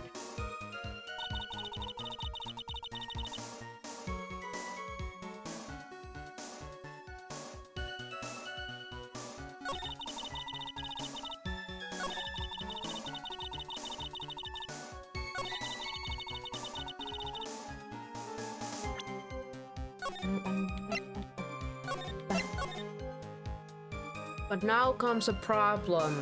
What evidence do we use and where?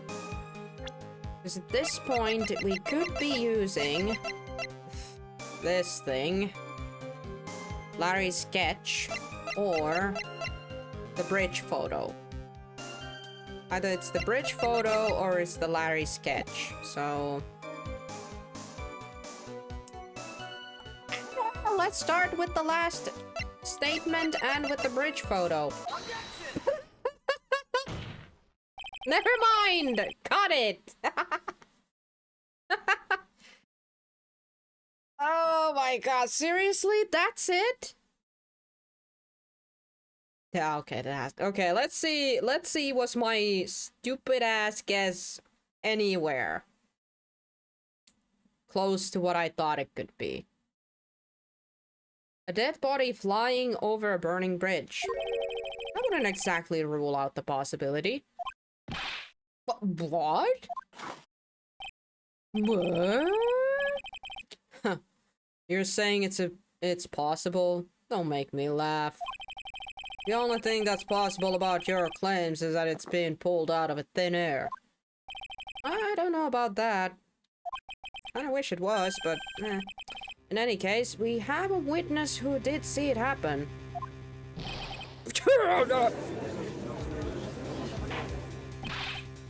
Who is it? Who is this witness?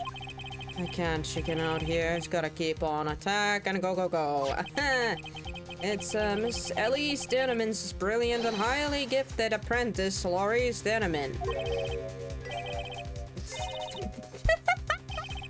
I love that they all were like, what? Would you say what now? Remember what he said in his testimony? That night he was at the Mountain Shack Heavenly Hall.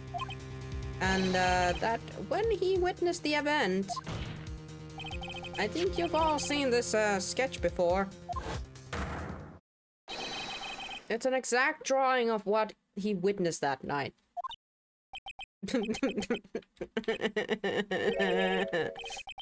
Oh boy, here we go. Oh shit, here we go again.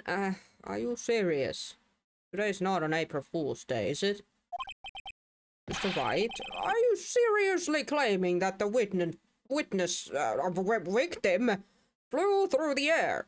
And you're using this pathetic scribble to support your argument? Uh-oh, the judge looks like he's about to blow a gasket. Huh. I'll try it. There's nowhere for you to hide now. Other than looking like it was drawn by a 6-year-old, does this sketch prove anything? Yes, I'm pretty sure it does, and I'm going to prove it. Listen, I know your tricks. You're trying to turn this whole thing upside down. If you're so eager to turn this case upside down, why not start with the sketch? Upside down? Why did Koro say that? Well, because it's literally what I've been wanting to do. Turn the fucking picture upside down, because it makes more sense that way. Alright then, let's hear the defense's theory. What exactly is this sketch trying to show? I don't think old Whisker Face is going to forgive any more mistakes. Neither do I. Alright, Phoenix, look carefully and think this over. The sketch drawn by Laurie Denneman is...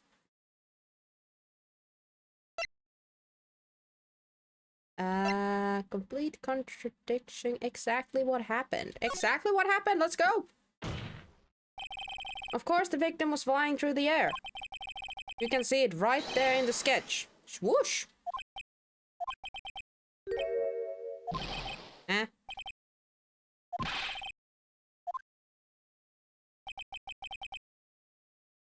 Just so you know, you haven't discovered a giant human catapult at the inner temple yet. Oh, I wish they had. I thought he was gonna point out that freaking... Just turn the damn picture upside down! Eh?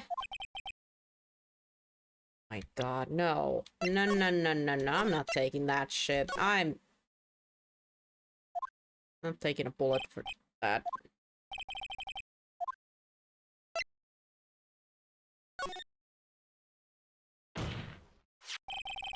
Something is obviously funny about this sketch.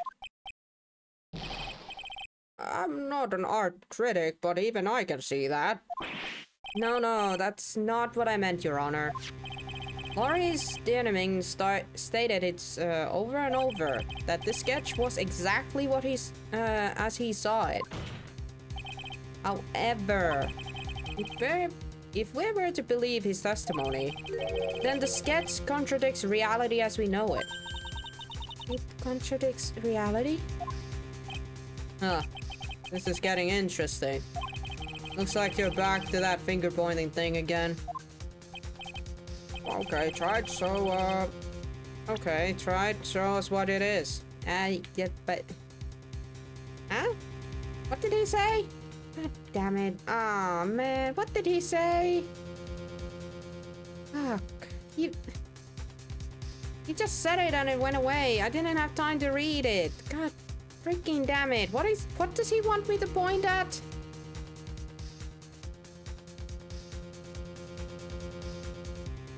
Huh? I don't know what he wants me to point at. God damn it.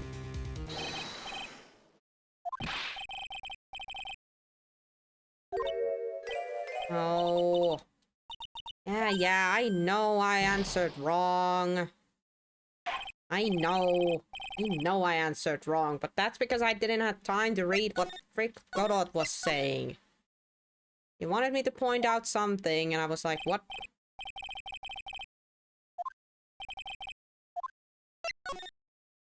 Take the middle. No, it's the middle.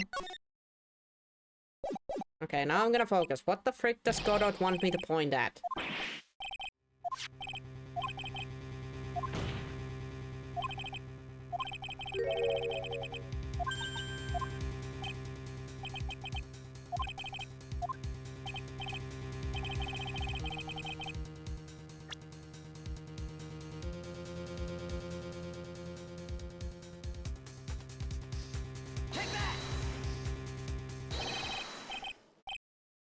Huh?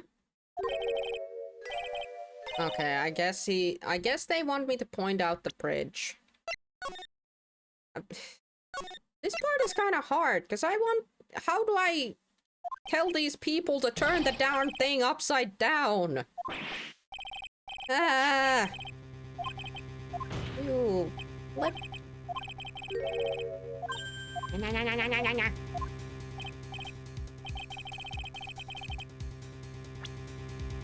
I just point out the bridge. Take that! Ha! Fucking hell. Ah.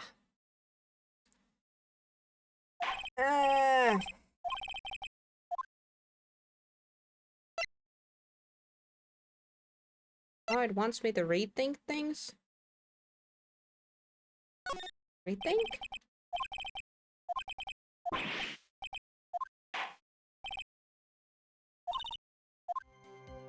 Huh?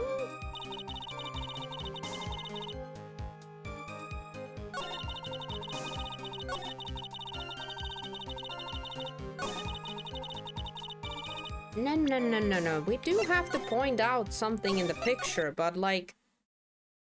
What are we pointing out?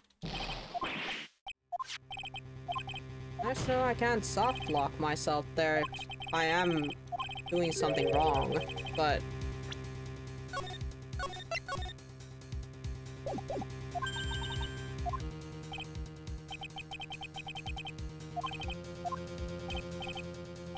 Show what exactly contradicts reality and show it. But here's the thing. I tried pointing out the bridge. I tried pointing out here. I tried pointing out the figure. The road?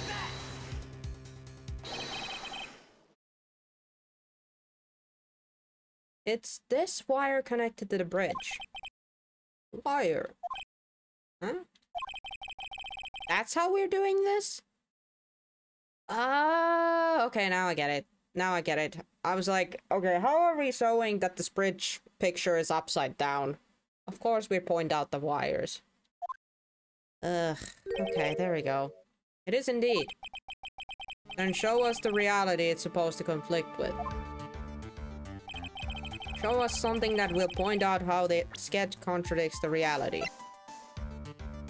Your own bridge photo. Well, that's the photo of the Dusky Bridge, correct? Yes, now compare the sketch and the photo for a minute. In the sketch, the wires appear to be above the guard wires. But on the actual Dusky Bridge... What are you saying? Jumping Jehovah... eh?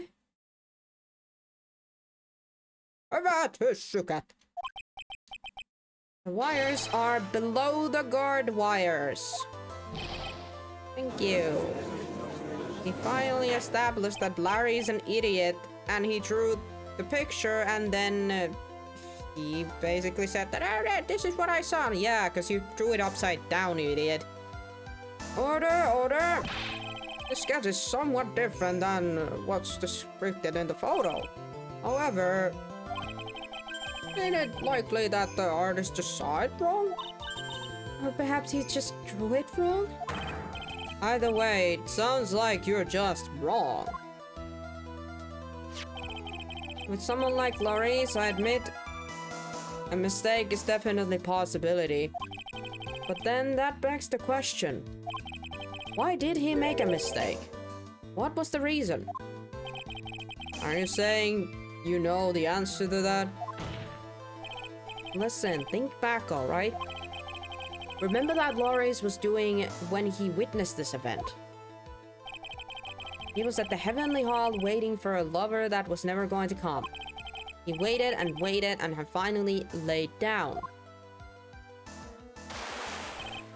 Then, lightning shoot from the sky and set the bridge aflame. Now ponder what sort of position Laurice must have been in this time. He was lying on his back, which is why he remembered the scene the way he did. He was lying on his back. Can't see how it relates, but it does, Your Honor. That is the reason why the wires in the sketch go up instead of down. Oh! No way. Oh yes, way. This freaking idiot. Yeah, exactly. Laurice Dineman witnessed the events while he was laying on his back face up. In other words, the scene that he saw was actually upside down. So then, the sketch should actually... I think you finally get it, Your Honor. The correct way to view Laurice Dineman's sketch is like this.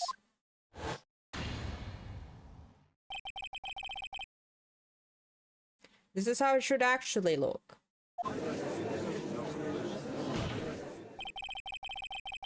The victim's body wasn't flying above the bridge. It was actually swinging below. I can't believe I... Swinging bodies now? Are we? Oh my god, okay. Great. Where do we go from here then? That's right, just like a pendulum. Hey. Objection! Of all the things to say, a pendulum? The bridge was burning to crisp. There was no way to get across it. But if the body had been found at the inner temple, it would have caused problems.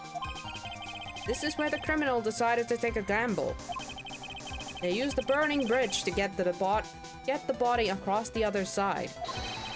And a pendulum was the only way to get it done. Objection! Let's think about this for a minute, shall we? Dusky Bridge is about 20 yards long, which means it's about that far from the inner temple to the opposite cliff. Yes, that sounds right. In order to cover that distance with a pendulum, you'd need a rope at least 10 yards long. If you get a rope that long, you have to plan ahead. Nah, you don't. In this case, the lightning strike was that night can only have been an accident. So it doesn't make sense that the culprit would have prepared a rope beforehand. So then, they didn't have to get the rope ready. The rope was already right in front of them. Yep. What? I'm saying that it was just a matter of using what was already there.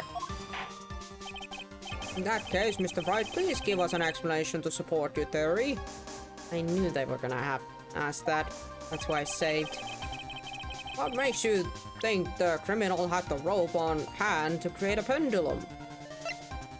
Again, do I show this picture? Do I show something else? Guess I show the picture. Meaning of this is, if you want to know where the rope came from, it's hanging right there in front of your glorious head. Weird. Ah, this is the one wire from the bridge. When the lightning struck the bridge and set it on fire, one of the suspension wires came loose from its anchor. The criminal didn't have any time to waste, so they tied the wire around Elise's Diddleman's body. My god. Whee!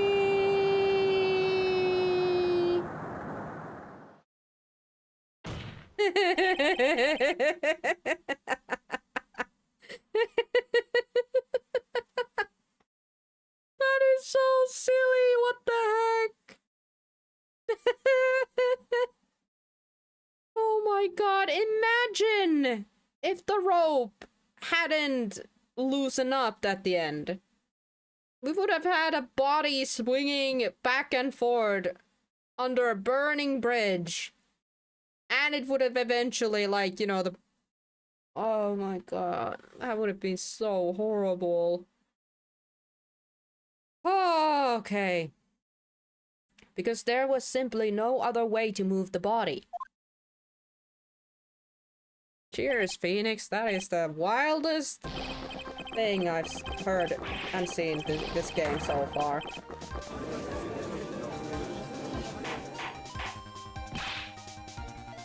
Mr. Goddard? Hold on, he's drinking that infinite coffee for a bit. Seems that Mr. Goddard is more focused on his coffee than answering my question. Seems that the odds of the ropes being readily available were very high. Well, I suppose that it's not an impossibility after all. Objection! Possible or impossible? That's not the question we need to ask. There's only one question. Did that really happen? Right? I wonder if he can prove that what happened to us. Do you have any actual evidence that the body was swung over like a pendulum? I would say in that case it's the autopsy report. Before I present my evidence, let me review what we know so far. According to this photo, one of the wires snapped. Looking at the map, we can see it's the one that was in the front of the inner temple. Well then, that's what the spot where the criminal... Yes, precisely. Now let us consider the body's movement by looking at the overheat map again. The body was brushed from this point of here. It would drop on the opposite bank of the approximately this point. Did you say drop? Well, they must have fallen to catch the body on the other bank. Failed to catch the body. What? What makes you think something like that happened? Because I have evidence that suggests her body dropped some distance. What kind of evidence? Her actual body, you idiot. Take a look at this autopsy report. It says here that her body fell about 10 feet after her death. 10 feet, huh? That's most likely the height difference between the two sides. The body overswung due to forward momentum, but then came loose and fell about 10 feet. And then, as a result of the landing impact, this crystal sphere was knocked loose. That's... Yes, this blood-stained amethyst crystal is the one that came off Miss Ellie's the enemy's stab. And even more important is the place where this crystal sphere was found. Oh, yo, even more evidences. It was found on that side of the bank, and Larry was the one who found it. Indeed, I believe it's already marked on this overheat map. The crystal was found. Oh! Precisely, Your Honor. In the very spot where the pendulum would arrive if given the right amount of speed. Well, this explains your theory quite well, Mr. Wright. You have provided us with the way that the body could have been moved that right. Impressive deduction, Mr. Wright. Most impressive. Ow. My head hurty. He drew me with a coffee cup again. And it... Nah. Well, at the very least we know it wasn't hot coffee, but... eh. Nämä kahvi kaunistaa, I suppose. But the problem is the amount I've had to drink the cold coffee is not gonna be worth it. I thought this cold coffee might help cool you down. What is the meaning of this, Mr. Goddard? Off the bed now, have fun. Okay, Tooth. Thank you for stopping by. Hope you have a good night's sleep. That was a dark and bitter guess that you made, Tried.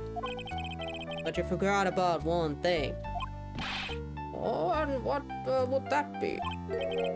The aroma. Huh? Huh? Coffee's most reliable accomplice is its deep and profound aroma. And still don't get it. The rest of the court doesn't speak coffeenesis. Can you elaborate a little bit more? If the criminal had sent the body to the other side, like you say,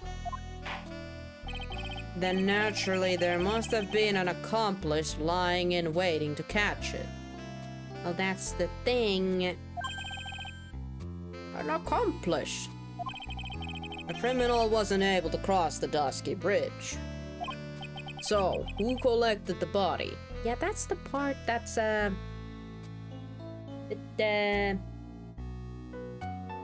the thing. That's the thing. What do you have to say about that, Troy? Well, Man, that's the problem we're gonna have now. Mr. Goddard is correct. This can't be the work of a single person. Well, Mr. Wright, you know what you must do. Yes, Your Honor. Body couldn't have made to the Hasakura Temple without an accomplice. Now then. Very well then, if you please, Mr. Wright. Who was the person that received the body on the Hasakura Temple side?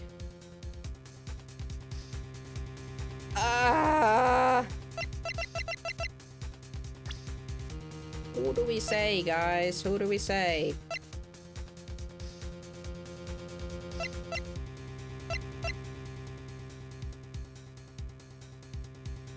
Was it Iris?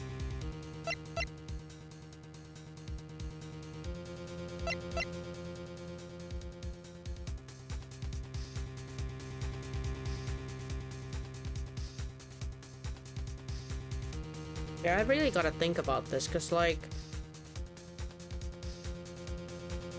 Is this now the moment where we...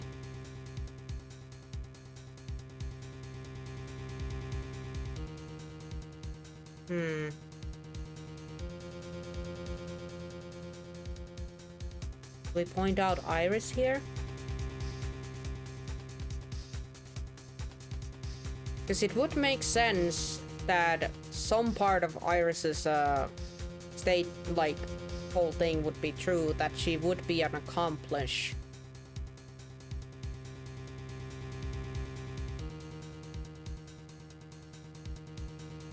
I'm gonna point out Iris.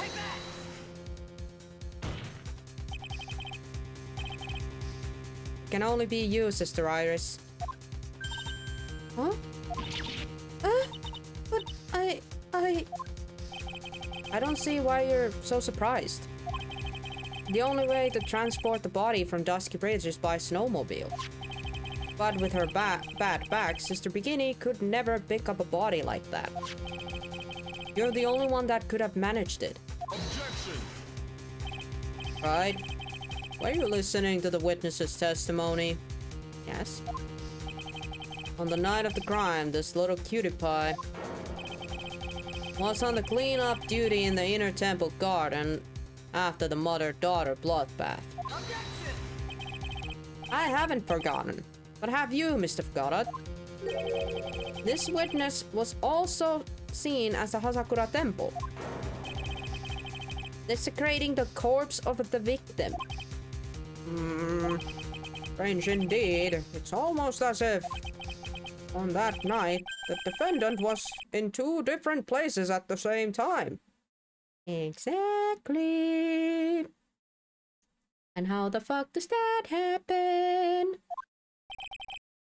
Sister Iris, let me ask you something. Is this the part where we point out her twin sister? Mayhaps? I hope so, because we're about at the point where we need to start pointing it out. Why didn't you mention it when you first gave your testimony? mention what? The pendulum, of course. Using this sketch drawn by the eyewitness. I have established how the body was moved during the burned-out bridge, which means it's now a fact that this occurred. Something you should have already known. No, I had no idea. I didn't know anything about a pendulum. But the body couldn't have been passed along the other side without your help. So you should have known about it. In fact, it'd be impossible for you to be clueless about this whole thing. Unless you're not really Iris to begin with. We're going there, guys! We're going there! Oh, let's go! What? How can you say that, Mr. Wright? What? What kind of nonsense is this? Oh, you have no idea, Judge. You're about to. You are saying this witness isn't Iris of Hasakura Temple. Objection! Are you serious, Tride? You mean that this woman is... There's no one besides Iris that could have received the corpse that night. Now I get it. Now I know why I've been sick to my stomach this whole trial. That's why her whole demeanor changed so suddenly from yesterday. And why she's trying to pin this murder on Maya. The woman that's standing there at the witness stand. Her real name is...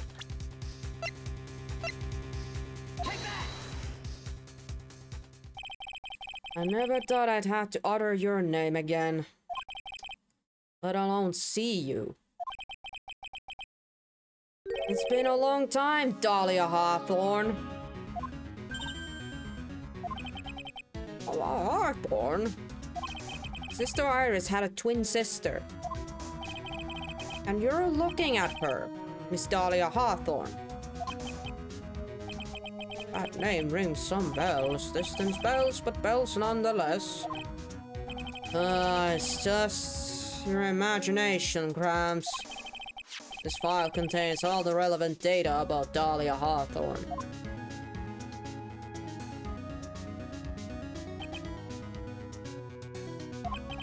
Ah, yes, I remember now. That case. 5 years ago.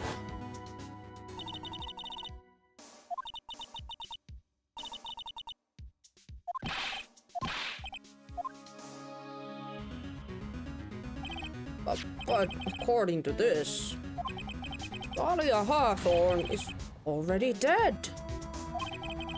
It says her execution was carried out last month. Yeah, that's the kick of it. So what? That has no meaning in this courtroom. What? Yep. Thank you, Otto, for actually saying something to that. Order, order! Wait a moment. How can you... My sister? She's already dead? What kind of... Can you shut up for a minute? You of all people should already understand. After all, the blood of the master of the Quran channeling technique flows within that body. Quran channeling technique?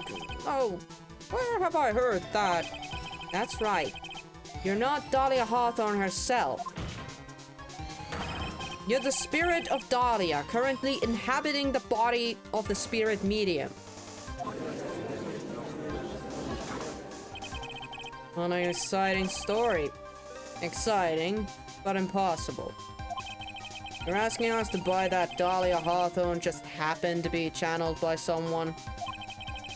On the very night of the murder, temple where her twin sister, Iris, was. Well, if you're going to put things that way, then, yes. Objection! We're supposed to believe a coincidence like that just happens. Naturally, it was no coincidence. The whole thing was part of a plan from a very beginning. I'm gonna keep, like, cap saving here and there. It's all written here in these instructions. What was that? These instructions were written by your mother, Morgan Fay. And part of the plan called for Dahlia Hawthorne to be channeled. That night, there were 2 irises at Asakura Temple. Two of them. Even the time of the channeling was planned out. As soon as you hear the lights out bell, in other words, 10 p.m. However, Iris was seen before dinner time. Well, that means the Iris that was at the dinner was the real Iris. And the Iris who gave me this hood in the main hall was also the real Iris. Meaning that the Iris sister bikini saw at the inner temple was someone else dressed as her, namely one Dahlia Hawthorne. Objection! Do you even know what you're saying, Tried? This whole channeling the spirit of Dahlia Hawthorne business. Yes, it's true that you found plans that talk about it. However, there's one thing that's perfectly clear. The witness currently standing in the witness stand is the real Iris. What? What?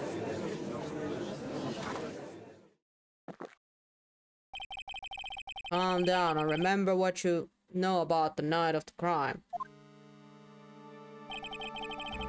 After meeting Sister Bikini, the Dahlia Hawthorne that had been channeled would have been stranded at the inner temple due to the lightning strike.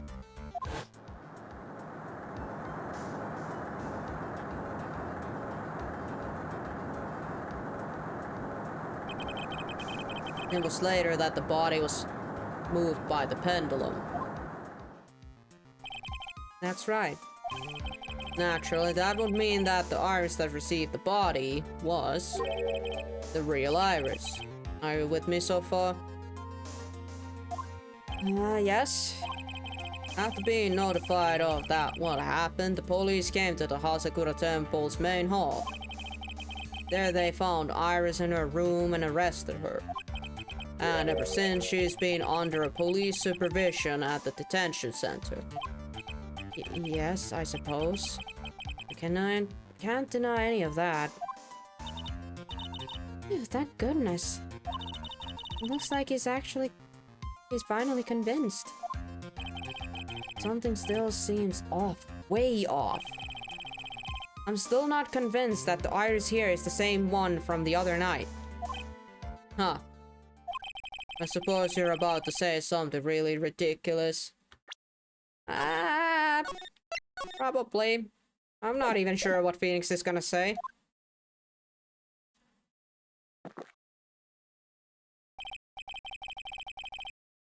Like the real Iris and the spirit of Dahlia somehow switched places. Switched places?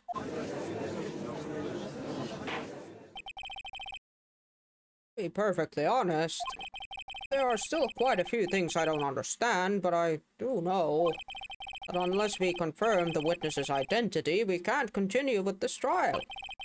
Iris doesn't have the spiritual power it needed to channel Dahlia. Which means... Wait a second.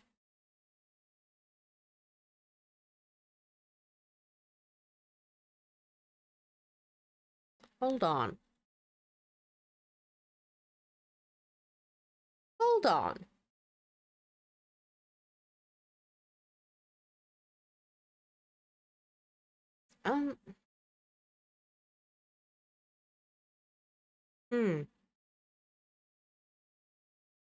So if we do actually go by that she doesn't have the power to channel,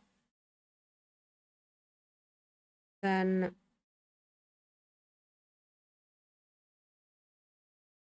I just had a got okay, one of these.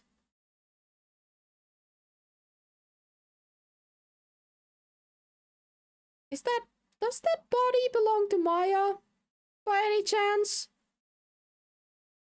You guys? Does that body belong to Maya? Is Maya being possessed by Dahlia right now? Is that what if that's what's happening? Is that what's happening? Am I crazy? Because then we could have the situation of having Iris and... Oh. Oh. Hello, Violet. Welcome to the stream. Hope you're having a good Thursday. My head is hurting. This bitch just can't stop plaguing the Slaughter. No, he can't. No, I just had the really awful feeling that mayhaps the person in the stand, in the witness stand currently, is Maya being possessed by Dahlia's evil spirit. Could that potentially be the thing? Could that be a thing? But...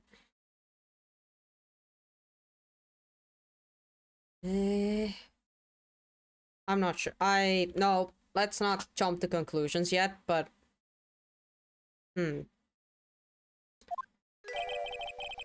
They must have switched places somewhere. Well, Mr. Wright, since the time she was arrested at the Hasakura Temple, have there been any chances for Iris to switch places with Dahlia Hawthorne? Was there one? Can I save here? Oh, thank God I can save here. Okay. We can test this out. No chance, or there was a chance. I'm gonna go with the there's one. Your Honor, I think there might have been one chance. Oh, explain yourself. Yesterday for a few minutes, Iris's whereabouts were unknown. Unknown? What do you mean? What I mean is... There was a span of time which Iris was able to move about freely, unsupervised. Oh, who was it? Who would give a murder suspect time to move about freely like that? I'm sorry, I know you didn't mean to. Wasn't your fault.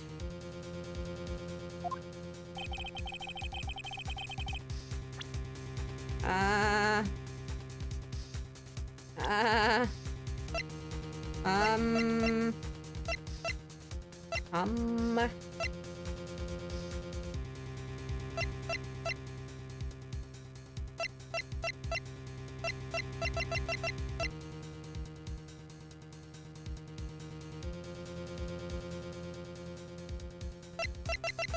The bikini? No. Ow. Die.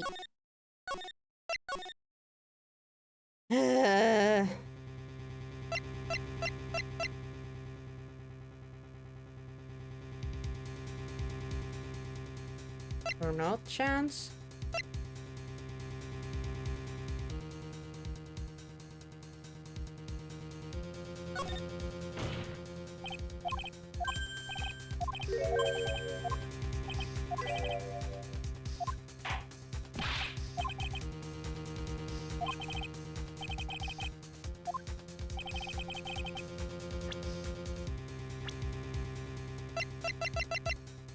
No, it's not bikini.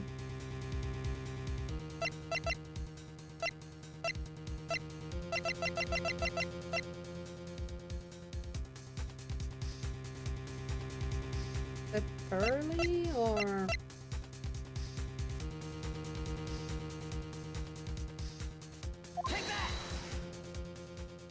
nope. Yeah. Okay, if I can't start finding it, then it's not this.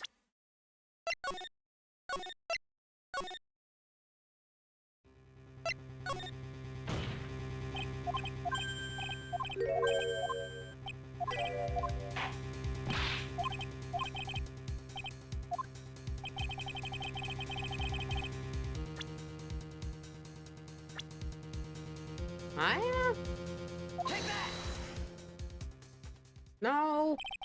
All right, I'm an idiot. What am I doing wrong here again? Not a chance?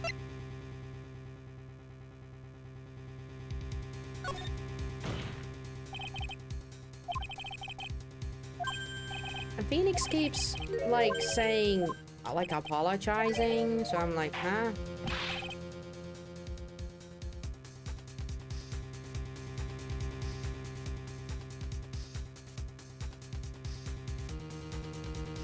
When was Iris unaccounted for? Hello, Astrodude. Welcome to the stream. Hope you're having a good Thursday.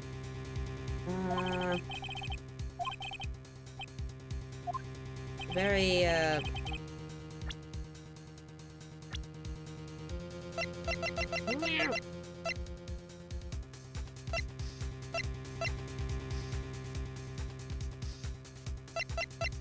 edgy? During the earthquake? Yeah. During the earthquake. There was a small slit of time when she kind of ran to the inner temple.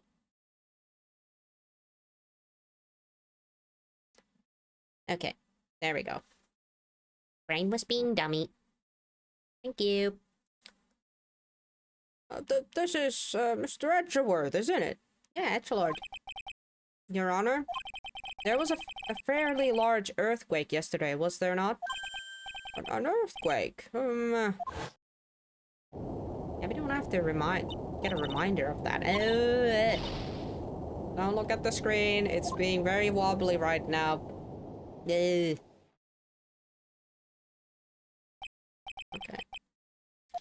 Yeah, he fled for a split second. I went to the inner temple right away. And it's true, Iris was already there. However, they had already switched places by that point in time.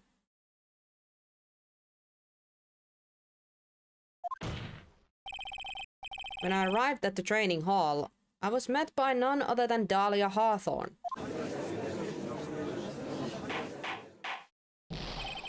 That's quite enough already, Mr. Wright. Now see here, no judge in this right mind could consider the idea of... Beep. Be quiet.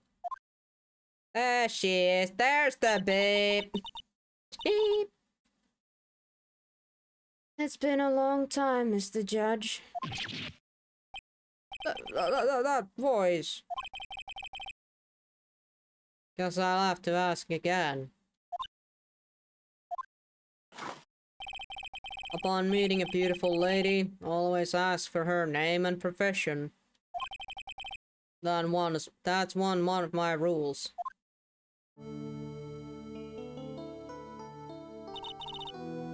Dahlia Hawthorne. And my current profession? Permanently retired. Huh. You're not going to bother hiding your identity anymore, huh? Why should I? After all, I'm dead. There's really nothing you can do to punish me. What is going on here? Dahlia Hawthorne. I never thought I'd meet again, and I never thought we'd meet like this. But this time, I'll end it. For her and for my sake. Myself. Oh, to be continued.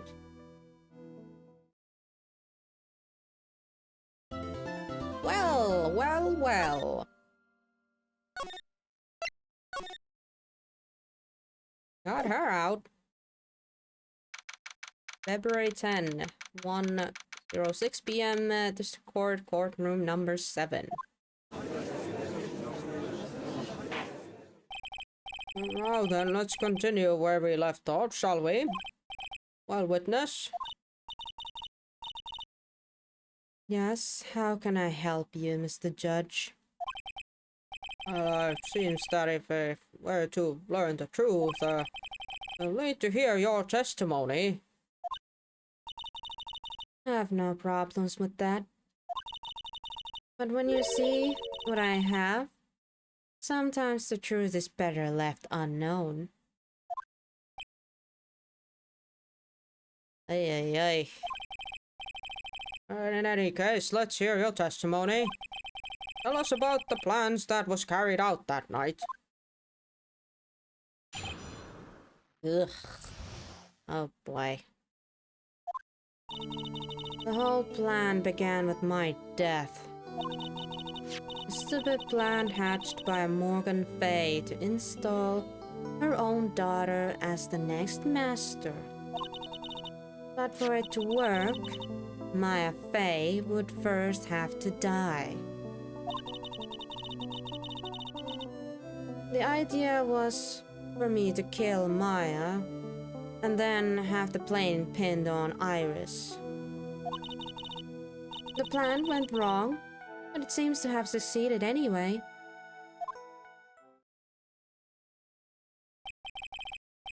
Oh, that means... Wait a minute. Did you just say the plan was to kill Maya Fay? Yes. You have a problem with that? So... Wait a second, so... They were supposed to kill Maya, but why did Misty Fay then die? How can you mistake your target so badly? What the heck? Don't give us that nonsense. Watch yourself, Chud. If you got a problem, solve it during cross-examination. That one is my rules. Shut up, Godot. To kill Maya. Could it be true? I mean, as far as, like... I mean, it kind of makes sense, because Morgan didn't know where the frick Misty Fay was. And technically the next in line was Maya, so kinda makes sort of sense, but at the same time, how did the whole Misty Faye dying then happened?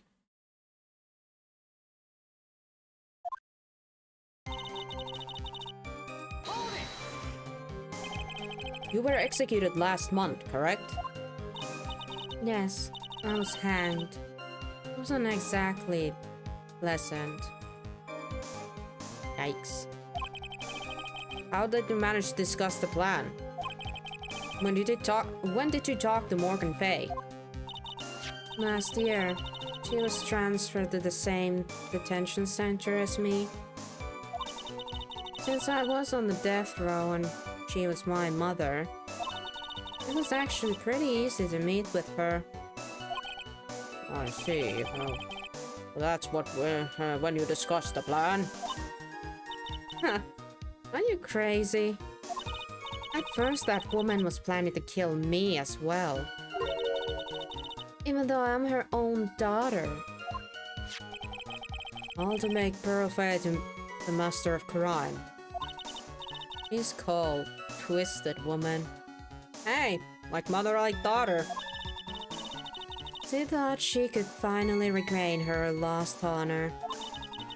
The honor she lost when her younger sister Misty took her place as the master.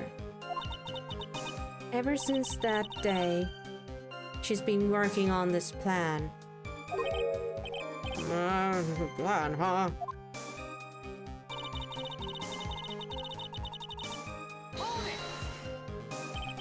You're talking about Pearl Fay, is that correct? Yes, though at first she had high hopes for the two of us. You are your twin sister, Iris? That's correct. Unfortunately, neither of us had much spiritual power. That's why we were abandoned by her, along with our father. Abandoned? The only person I ever really cared about in my life was myself. My sister was a nuisance, so I convinced my father to leave her at the old temple. Yikes. So it wasn't even the father that... I mean, it was technically the father that ditched the child, but to know that her own twin sister basically manipulated their own father to abandon the other twin? Yikes. Whew. You mean Iris? Yes, my father remarried a woman who also had a daughter. The less children you have, the more money there is to go around, right? And on top of that, my father was absolutely no interest in children in general. How horrible. The really horrible one was the woman. That bitter, vengeful woman. It was her stubbornness that gave birth to that child, Pearl Fay. She was born with an abundance of spiritual power. Unfortunately for her,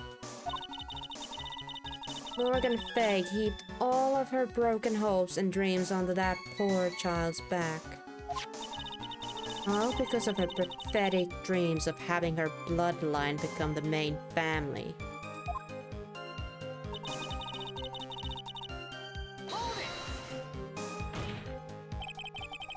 I would have had to die, but why? For our bloodline to succeed as the main family, thus making Pearl the new master. The remaining descendants of the current master had to be taken care of. But Pearls would never agree to plan like that. She adores Maya. How sad. You still don't get it, do you? What Pearl wanted had nothing to do with it. Morgan didn't care one bit about Pearl. The only thing she cared about was the position of master. That's all. That's ridiculous. She was willing to sacrifice anything and anyone to achieve her goal. The life of her daughter, and naturally, the life of Maya Fey as well. How could anyone do that? Psychopaths.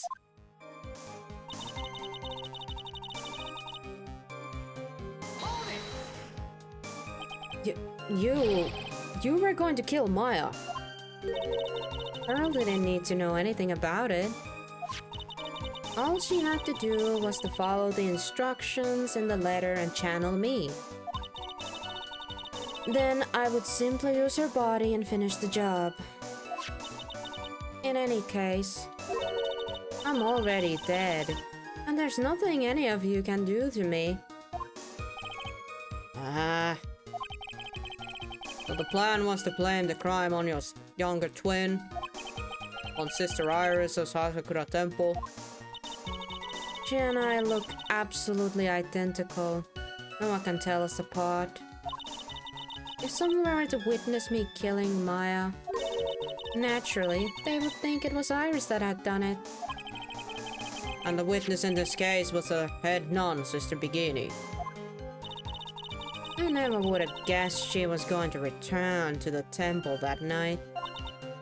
But she wound up seeing Iris's crime anyway.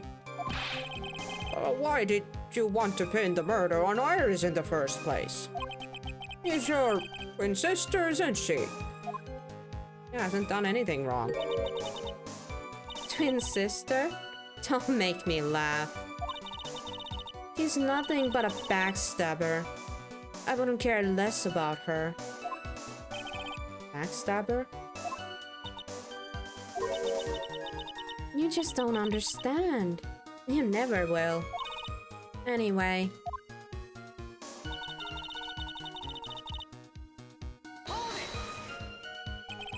You think the plan was a success? You heard me. Just as the woman had hoped. Maya Fey is dead. Now the title of Master will pass on to Pearly Fey. That's absurd. Maya is just... He's just trapped inside the sacred cavern. Really? You're as foolishly optimistic as ever, are you? My darling weenie. Don't say that. Beanie. You want to know the truth? Ever since we met, I despised you. Yeah, we figured that much. You don't have to say that shit again, but... I guess you're gonna... whether we like it or not. You're sniveling naive, and your pathetic faith in other people. So just being a normal person and being kind? Okay, jeez. I just want to know one thing. What did you personally think of Morgan Fay's plans? Yeah, you're the psychopath who killed her half-sister. I told you already, didn't I? It was a stupid plan.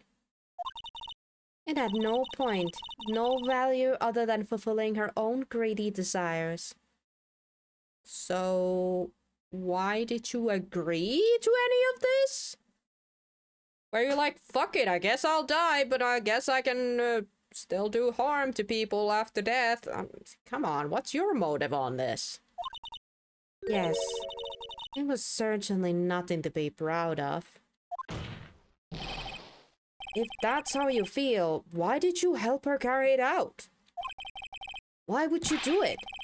Why would you kill Maya? Or that's what you're claiming to be doing?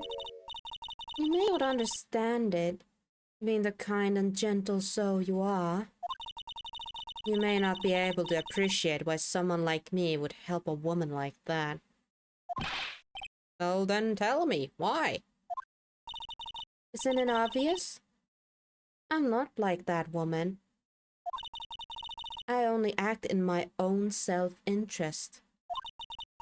The reason I helped her was for myself.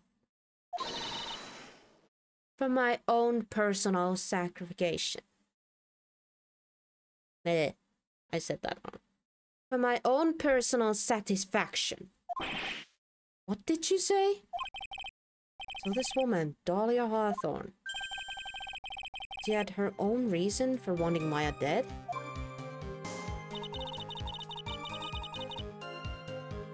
I don't actually. For the fact that you freaking hate us and you just... I don't know. Wanted to hurt us? Maybe? Obviously, it's because you were helping Morgan Fay. Helping? Don't make me laugh.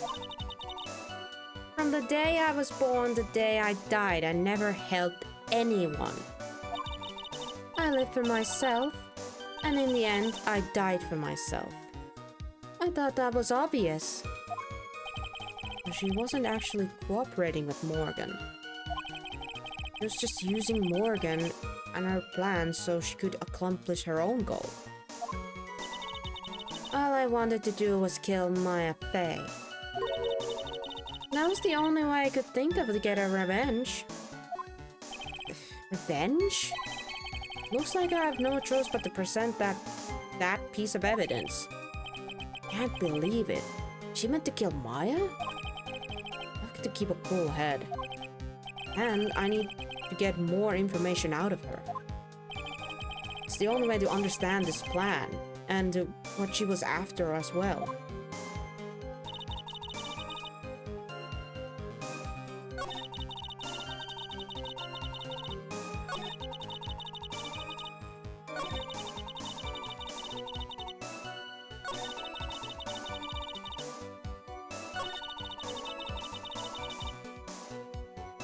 Oh boy. Oh, hold on a bit. Let's start looking about.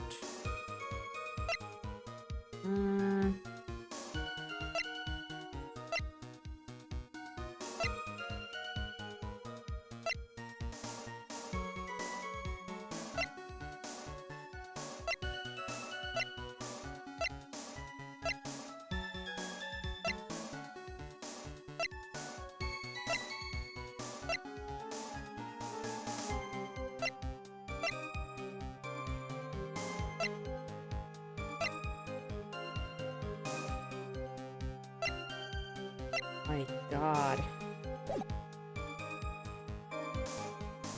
Maybe we need to poke her out a little bit more. Let's go over everything.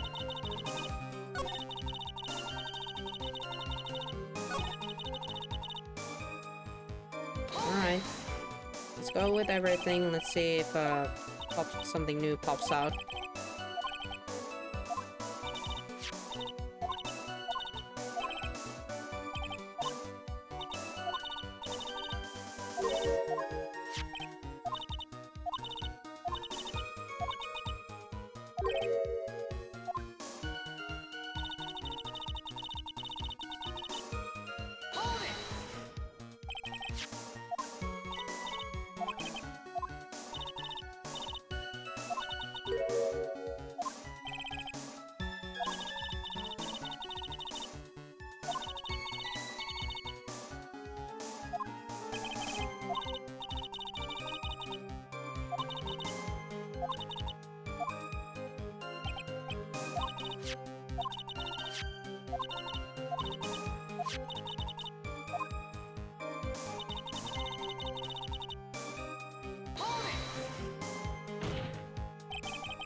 He's talking about backstabbing here, and that could be it. This idea was for me to kill Maya and then have blame on Iris. I'm still gonna check the other parts.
He talks about her twin sister backstabbing her, and then about the fact that she wasn't helping Morgan, but doing something that she wanted to do, so to speak, so...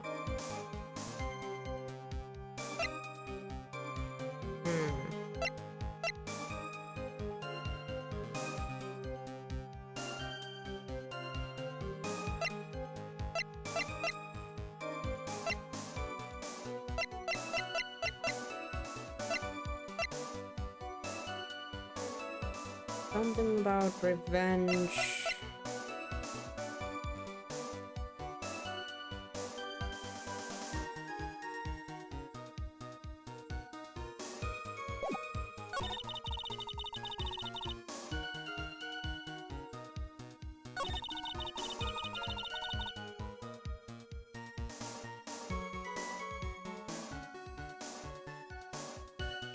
But the thing is, Maya's not dead. It's Elise who died, so... or Misty Faye who died. So...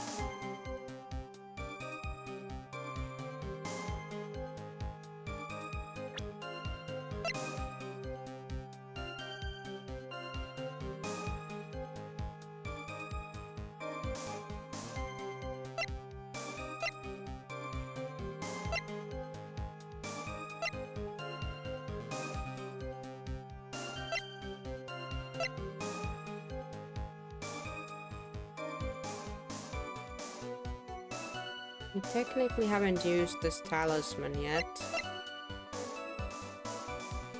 We haven't gotten the dagger bat with the plot analyzed yet. We haven't used the stone lantern yet. We have used the bridge photo a couple times now, and Larry's sketch. Prime photo.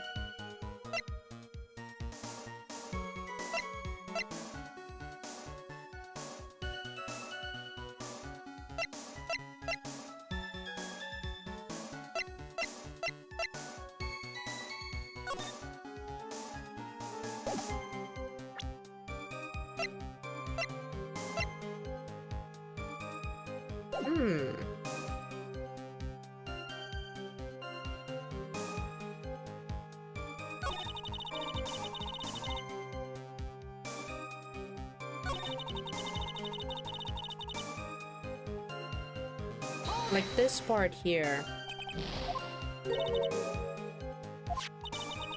All she had to do, follow instructions.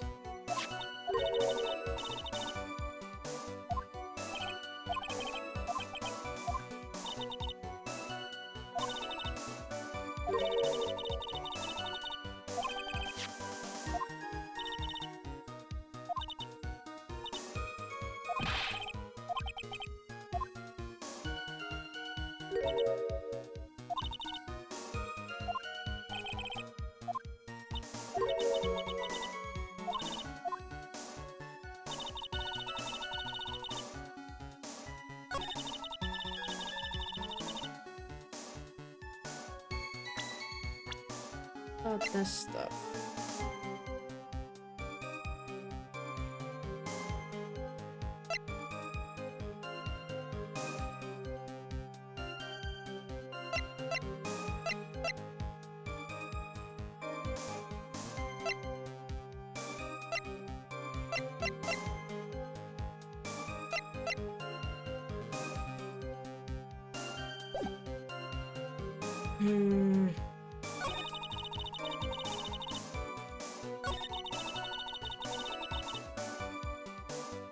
What my goal was.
Alright.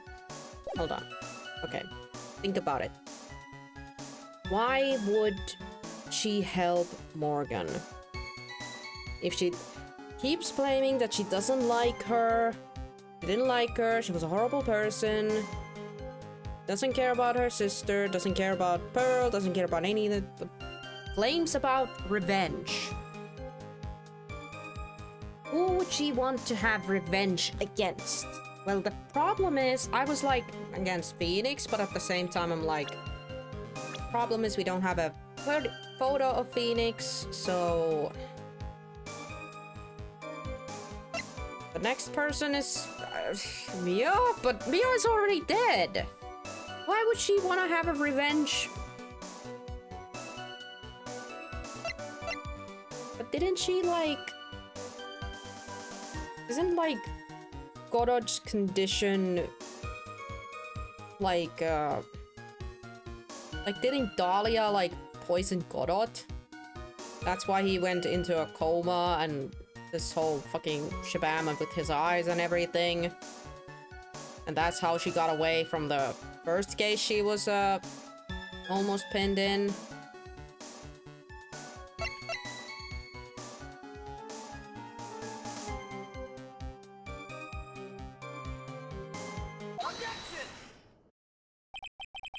What? Seriously? Seriously? Wait, but how petty do you have to be to seek revenge against someone who's already dead?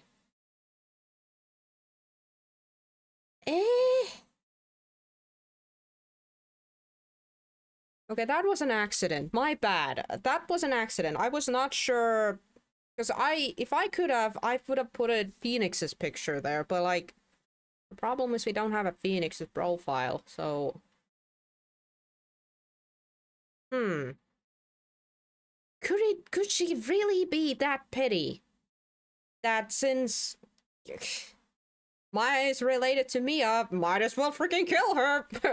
Trollala, I guess. Okay, let's go in. Could it be that your actual goal had nothing to do with Maya Fey herself? As I said, none of you have the power to punish me anymore. Because I'm already dead. Well, I had the same problem, you see. You can't punish the dead, and you can't take a revenge against them either. You wanted to take a revenge on someone. Oh wow, she really is that petty of a creature. Holy crap.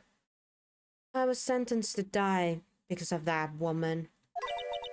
Mia Fey. How do we banish an evil spirit, guys? Any ideas? I just had an idea. Can we just shove this into her face? Protects from evil spirits. Can we see if she gets banished from that? Someone knew this was it. Did you, Phoenix? This was such a petty reason that holy heck. I wanted to send her a message. Thank you, Violet. You started casting some spells there. Thank you. Ooh, ooh. Spirit, be gone! It was at her hands that I suffered my first humiliation. I wanted her to feel the same pain she had made me feel. Sadly, when I realized revenge was impossible, I gave up. And the reason it was impossible? Was it perhaps because Mia Fey had already died? Yes, and I realized there's only one way to take revenge against the dead. How do you do that? By punishing the living? Even when the body dies, the spirit, the ego, it lives on forever. I wanted to take away the person that Mia Fey loved most. I wanted to kill her with my own hands. That would be the one and only way I could take my revenge against Mia Fey. That was the reason I helped out with that woman's plans. Just for that. For that you would kill Maya? Your goal was no different than of Morgan Fey. Yeah, pretty much. Like daughter, like mother. As they say, the apple doesn't fall far from the tree. You know what, Judge? For once, I agree with you on this one. That's a cruel plan, a cruel, cold, and heartless. Don't waste your time preaching to the dead. I've already told you, there's not a thing you can do to me. I banish thee to the freaking depths of hell. I don't know where you go. Is there a lower level? That night, at about 9:30 p.m., I materialized into this world. I quickly pinned my hair up and put on a demon warding hood. Then I picked up the staff that was by my side and left Hasakura Temple. Oh, it was Elise Donovan who channeled her after all.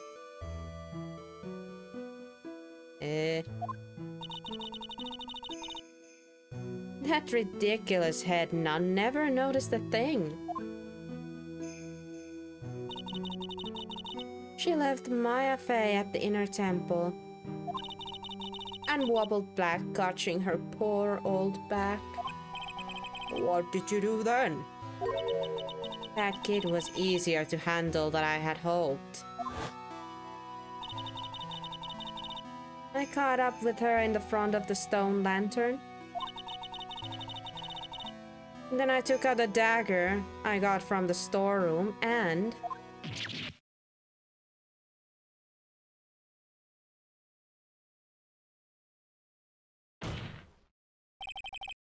So then you're saying you stabbed Maya? It's strange, but I don't have a clear memory of what happened after that. What does that mean? No clear memory. I don't know. I think I was stabbed. Huh? Huh? Mitä? Huh? You were stabbed? Huh? You were stabbed? At the last minute, Maya Fey must have stabbed me. I'm sure of it. That's not like her at all. Maya wouldn't stab a French fryer with a plastic fork. anyway, I suddenly lost consciousness. Before I did, I scrawled her name on the lantern. Just as I was passing out, I wrote Maya behind my back. I had hoped it would cast suspicions on her.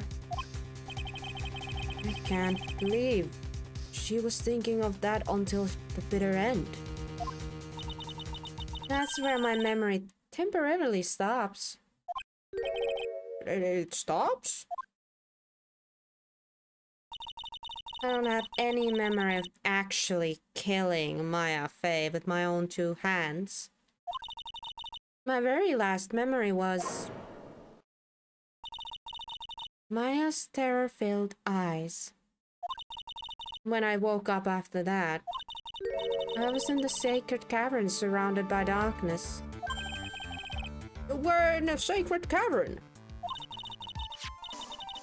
The entrance was sealed with one of those trick locks. Somehow I'd been trapped in there.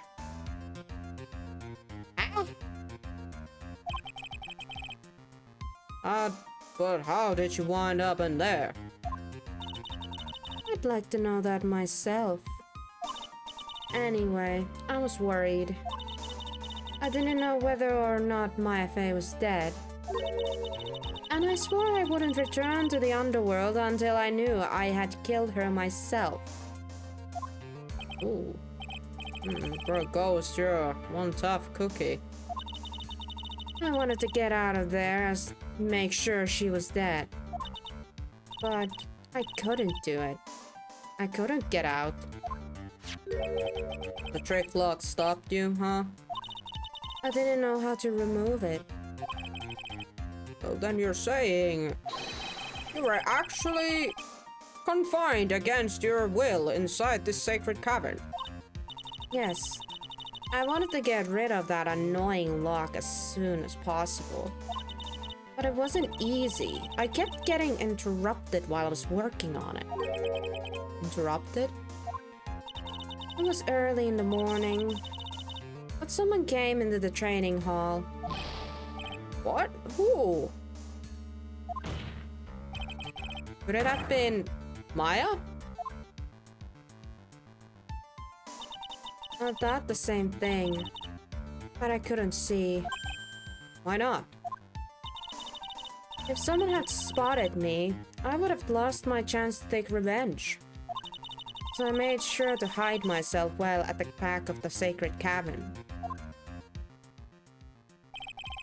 That morning, only 2 people could have gone into the training hall. Maya and Pearls. Pearls went there to cover the hanging scroll engraving. Still, I finally managed to remove the lock. But I was too late. What do you mean by that? The flies had already started to gather. The bridge had been fixed. Oh, well, alright, got it. The bridge had been already fixed and the police had started their investigations, correct? Naturally, I couldn't go out. So instead, I returned to the cavern and put the lock back on myself. I realized I wouldn't get a chance to see Maya's corpse as I had hoped. But just then, Lady Luck showed up. Lady Luck? After the big earthquake, she showed up all by herself. The real Iris. She said she had come to make sure that Sacred Cavern was all right. Stupid girl. I came out from the Sacred Cavern and got a feel for the situation.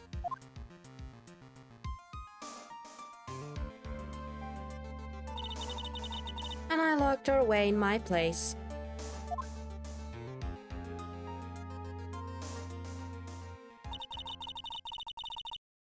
I had finally learned what exactly had happened. It was then that I learned that the plan had actually succeeded. What do you mean your plan had succeeded? I had misunderstood one thing, you see. That night, the one that had summoned me, I'd assumed that it was Pearl Fay. Well, of course you would have assumed that. It was written in the instructions. But I was wrong. The person that had actually called my spirit back was...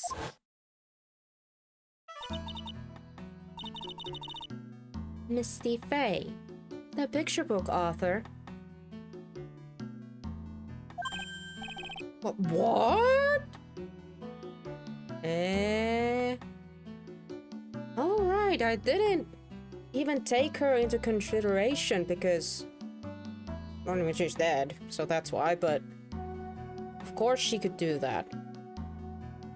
Like, she was the summoner before, like, freaking Mia and Maya. And Pearl. Well, that's really the only possibility, isn't it? After I lost consciousness in the garden, it was her body that was left lying there.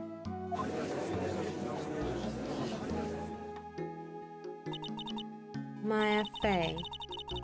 I wasn't able to kill her with my own hands after all.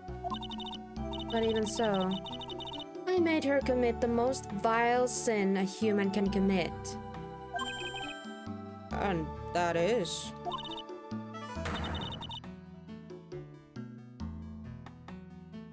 God, what a word. Matricide. The sin of killing her own mother. No way. My head hurts. How are you guys keeping up with this stuff so far? Because I am having a hard time keeping up with this. Especially the fact that we're poking a dead person currently.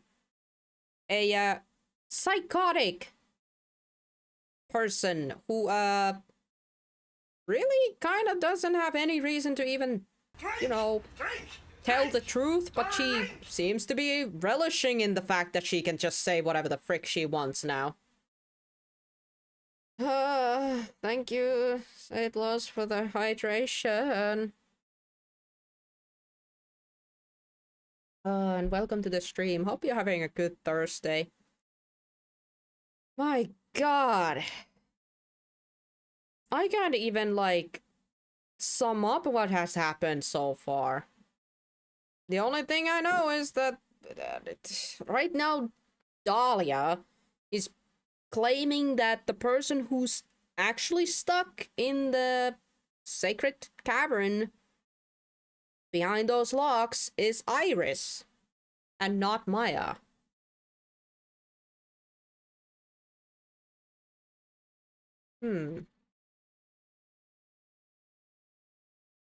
But Dahlia did say that she did not kill Maya with her, like she at the very least.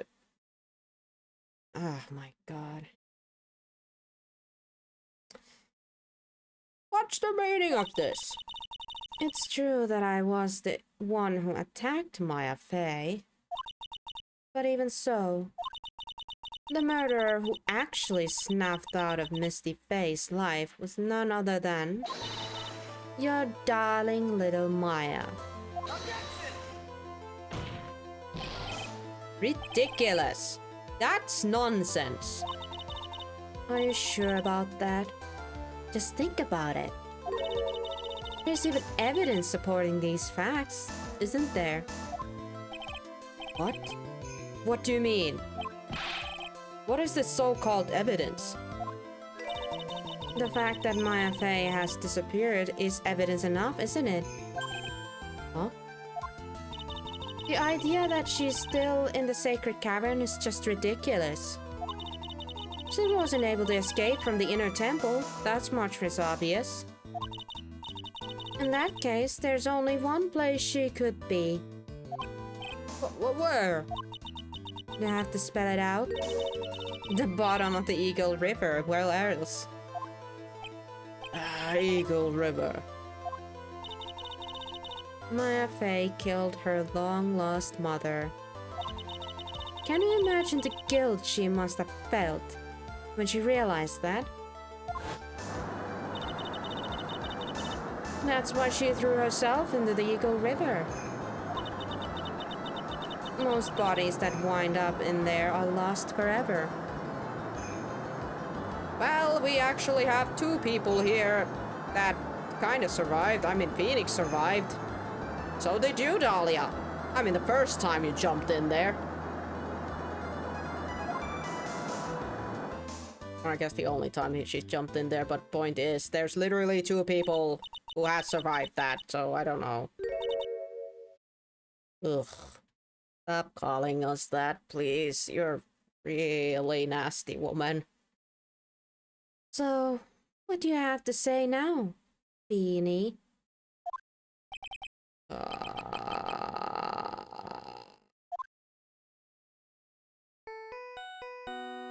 Eh? Huh? Is that... who's... Garot, is that your phone? Oops, sorry, that's my phone. Nokia. Nice Nokia phone you got there. What kind of ringtone is that? His own theme music? Got it here. Okay, thanks. Was it something important? They just finished removing the logs from the sacred cabin. Well, that's great! What about Maya? There was a woman in the cave. Was it Maya Fey? And was the accused Sister Iris? Well, shit. Don't look so surprised. I locked her in there yesterday. I just finished telling you that. So, what about Maya? Where is she? I think she's right in front of us. Honestly, I think that's Maya, standing right there, but like, Dahlia has possessed her. We're kind of running out of people here where, you know, or places where she could be. I can't believe that that theory actually is coming true right now. I don't know if it really is, but it's kind of the only thing where she could be right now. Unless they're gonna pull out some, oh, actually, she was here all along, and then we're gonna look, I was about to say we are gonna look stupid. No, you guys haven't said anything, so I'm gonna look stupid.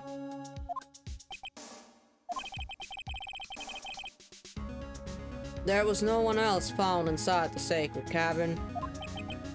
No, it can't be. I told you, didn't I? She's dead. No.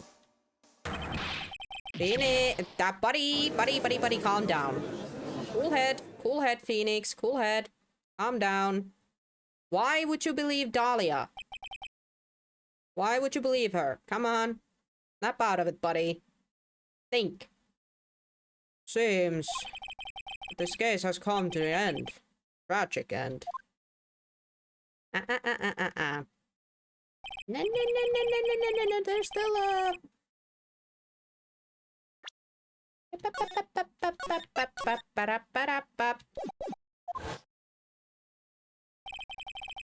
That's her own daughter, Maya Fey. Overcome with guilt for what she had done, Maya Fey jumped to her death into the raging waters of the Eagle River. Can't be. Phoenix. Huh? Huh? Is that Godot?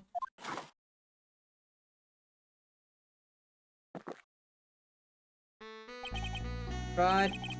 Have you ever heard of this one? Once you eliminate the impossible, whatever remains must be the truth. No matter how improbable it may seem. But what is that supposed to mean, Prosecutor Godot? According to this witness, Maya Fey threw herself into the Eagle River.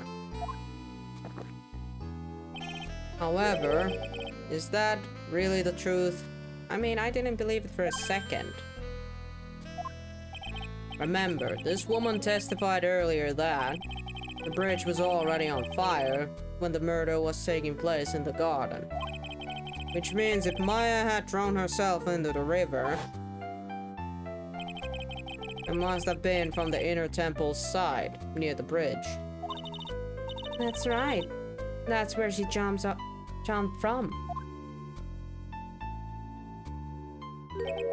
But that's impossible. It's impossible to jump into the river from there. There you go. There's no water under that side. Don't get your panties all twisted up, Tried. Just relax and think through the whole thing again.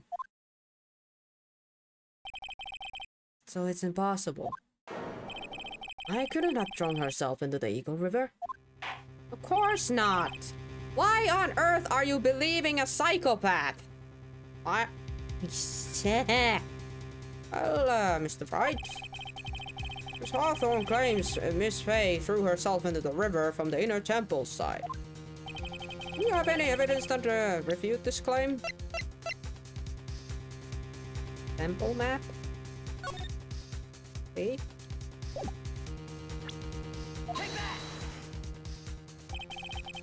It's impossible to jump into the Eagle River from the inner temple side. No one knows that better than this witness. What did you say? 11 years ago, you jumped into the very same river. Guess what? I jumped in there too, because I was a dumbass too. Just take a look at this overhead map. As you can see, below the cliff on the inner temple side is a big old rock shelf. Oh, you're right. She wouldn't have reached the river if she had jumped off from there. In other words, if she had jumped, we should be able to see her body in this photo. Ah. Huh. They finally figured it out. You. No! Order, order! You just playing with me. Maya Fey's body is in the bottom of the river.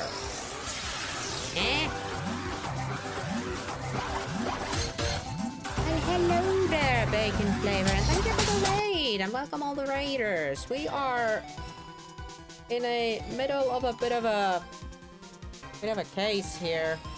Sorry if I'm not gonna do any like summary of this, because I feel like I can't do a justice to that summary. Holy crud. We are currently poking around a dead person here. Dahlia is testifying, and it's interesting to hear a dead person speak here, basically. But hey, what were you playing? Locomotive 115. That rings no bell whatsoever, but hey, Hey, I hope we had a good stream. And also welcome all the raiders. We are playing Phoenix Wright Ace Attorney Trilogy. And my name's Renotus. And yeah, this is the last case of this third game. And boy howdy has it been a case. Oh my goodness. First I finished Half-Life 2 and then I played Locomotive. Ooh, congrats on finishing Half-Life 2. Yeah, congrats. That's an old game. I don't have much memory of those games anymore. I watched a long time ago a friend play the games. It's a horror game where you're operating a train through a frozen hellscape. The Locomotive one. Hey, horror games. Hey, good job. You had a fun time at the very least. And also, I understand if folks need to take a break. I also understand if you gotta bail, bacon, take care of yourself. You've been streaming as well, okay? It was cool, but stressful. Nice. I can imagine it. Yeah. Let's see now. We're currently proving that, well, Dahlia claims that Maya is dead, but, we are kind of fighting against that, because she wanted to kill her, but she kind of lost her, conscious while trying to do that. So there is a bit of a hole in her memory right now. Kind of trying to figure out exactly what happened. So, this is a bit... I'll be lurking. Aw, thank you for the lurk. Thank you, thank you. Yeah, lurkers always welcome. There's nowhere else she could possibly be hiding. Except right in front of us. Miss Hawthorne, have you ever heard of this one before? Once you eliminate the impossible, whatever remains must be the truth. Yes, just a few minutes ago. Maya Fey wasn't inside the sacred cavern. We know now that she didn't throw herself into the Eagle River. Correct. That eliminates all the most likely possibilities. Now, although it seems improbable, there's still one other place she could be. What? What is this one possibility you are talking about? That's obviously a bluff. So where is her dead body then? Finally, I think the pieces are falling onto place. Yeah, before we start pointing fingers, Phoenix. Normally, the living have no way to punish the dead. But I think there's a way to give Dahlia Hawthorne the ultimate punishment. Shall I tell you, Miss Hawthorne? Shall I tell you where Maya is this very instant? Maya Fey is... in this very courtroom. There's only one possibility left. Namely, she's right here in this very courtroom. What? Maya Fey is... You say she's here in my courtroom? Yeah. Dahlia Hawthorne. I seem to recall that you said... I had misunderstood one thing, you see. So what? But I think there's one more thing you misunderstood. What do you mean? Tell me something. At this very moment. Who is channeling Dahlia Hawthorne? Well, that's obvious. It's Pearly Fey, the pathetic little snivering runt. No, it's not. No, it's not. Pearly is, No, it's not Pearly. Yeah. Okay, we should have asked this like a freaking hour ago. You're wrong. Rose tried, but she couldn't do it. I've never failed at channeling someone. This is the first time it happened. Isn't there any explanation why you couldn't channel a spirit? It could happen if someone else was already channeling the same spirit. Someone called me before Pearl did. But who? Pearl's even tried again the day after the crime. But she couldn't do it. What could that mean?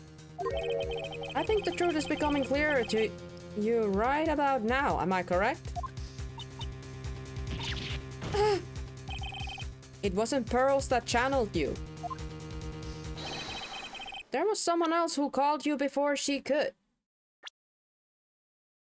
Boom. This is an easy one. Pearls couldn't do it, and Misty Faye is gone. There's only one possibility left. Come on already, I can't stand the tension. Dahlia Hawthorne, the person channeling you right now must be Maya Faye. Now grab her before she does any self-harm to herself. What?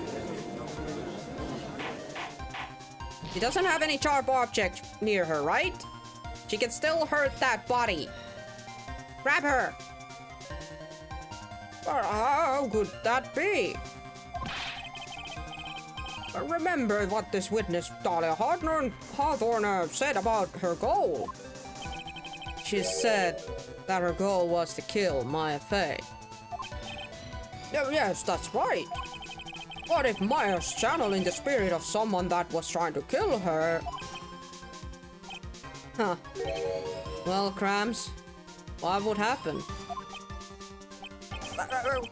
Could it be? Don't even joke about that, Violet. God damn it. If I see that mother effing freaking heart necklace freaking violet thing, I'm gonna flip out. Jeez. Ah. My God. It looks like you finally understand, Your Honor. Well, I don't. What are you going on about? What am I going on about is the reason Maya channeled you. And there's only one only reason. Phoenix ate it 5 years ago. I know, Astro. I know, but it's basically a running joke at this point. Like, the freaking vial just kept, you know, popping out here and there. So...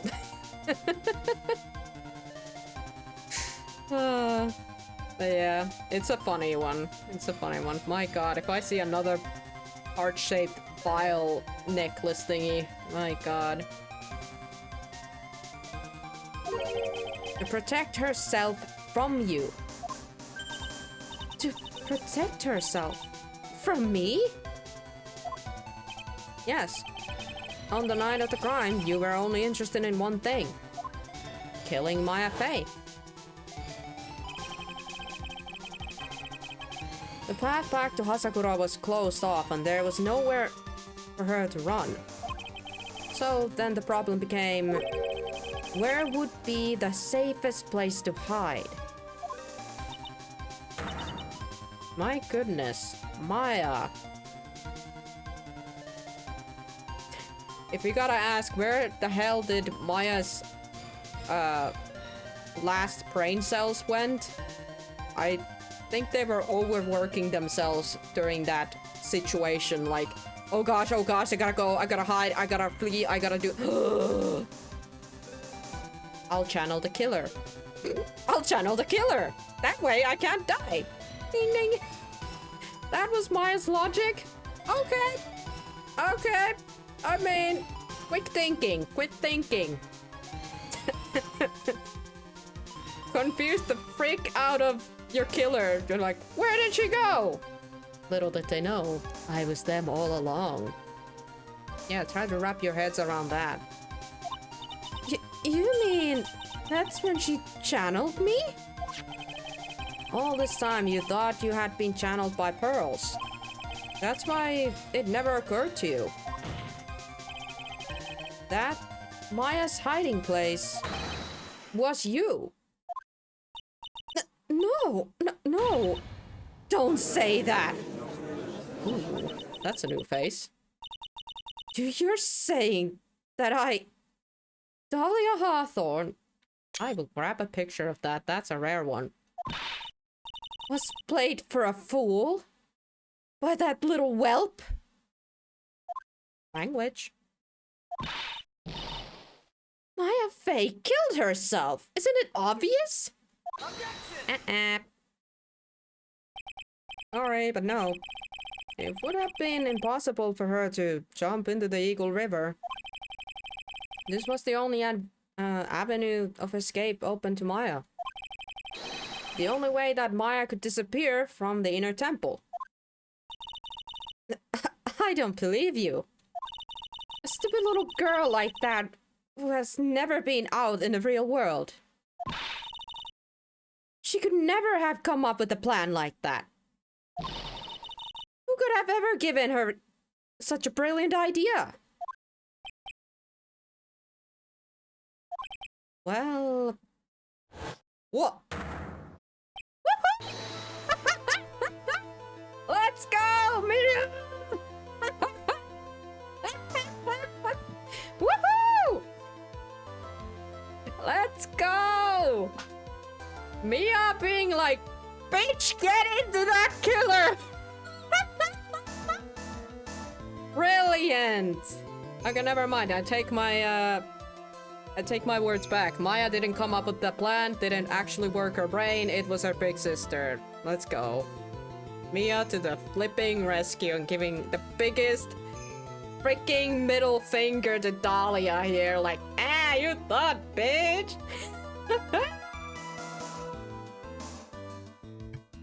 What's up, Mia? Mia Fey. It's been a long time, Dahlia Hawthorne. Hello.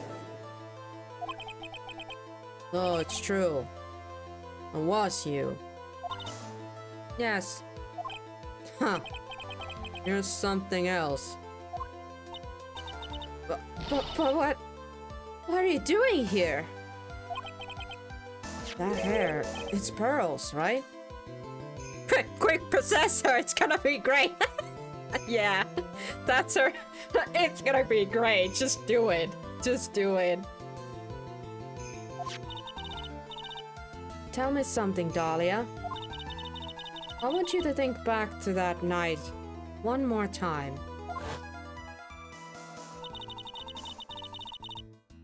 You had just cornered Maya in the inner temple's garden. And then, in the final moment of the fight, you lost consciousness.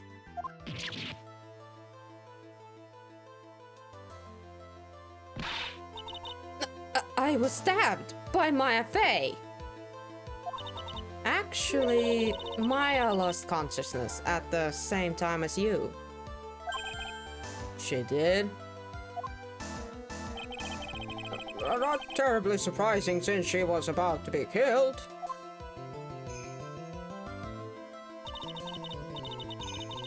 When she woke up, she was in the training hall. That's when Maya decided she needed help. So she channeled me. She explained in the memo the situation she was in. I mean, you know, not the first time they've done this. Literally being like, since we're in a trouble, help! Channel.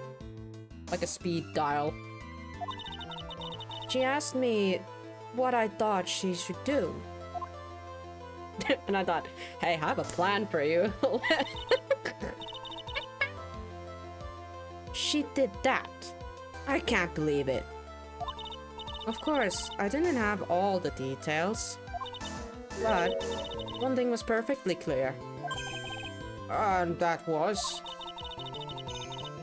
I knew that you couldn't be allowed to be wandered free. Free? What do you mean? It was a race against time, so I wrote down 2 things that Maya had to do.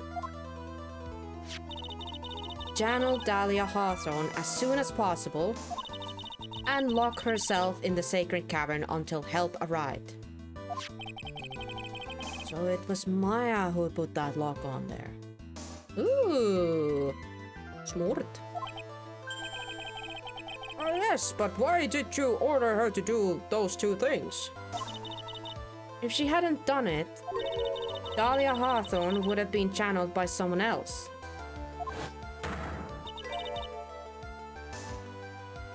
By one Pearl Fae. Pearls? Yes, Pearls didn't properly understand the plan. So all she was trying to do was follow her mother's Morgan Fae's instructions. If she had succeeded in channeling Dahlia Hawthorne's spirit, things would have turned out very badly, to put it mildly.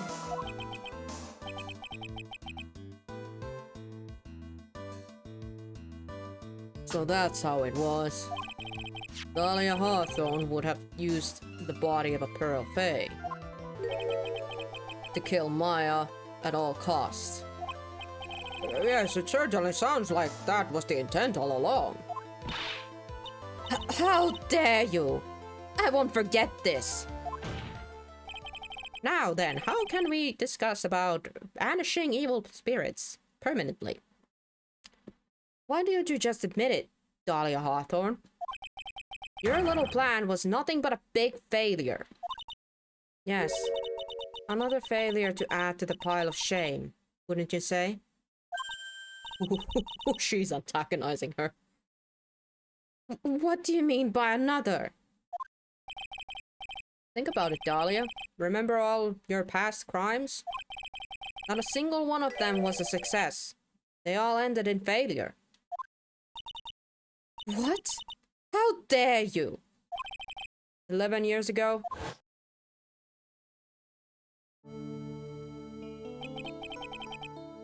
The fake kidnapping, your very first crime.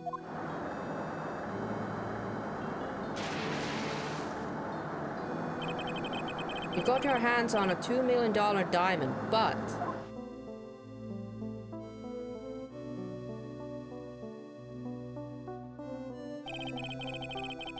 after Terry Flawless escaped and went to meet with Valerie Hawthorne, the truth was exposed. Shut your mouth! That wasn't my fault!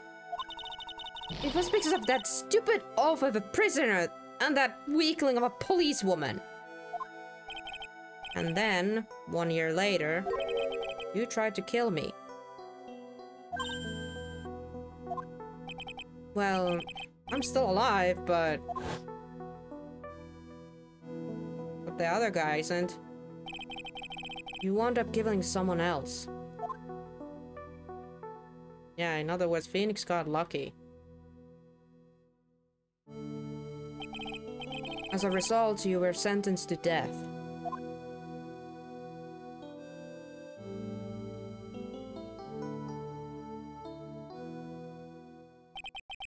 It's one stupid move after another for you. But it's no longer funny. You! Wipe that smug, happy-go-lucky smile off your face! Bitch, nah. And now this. You've messed up again. You let Maya Fey escape.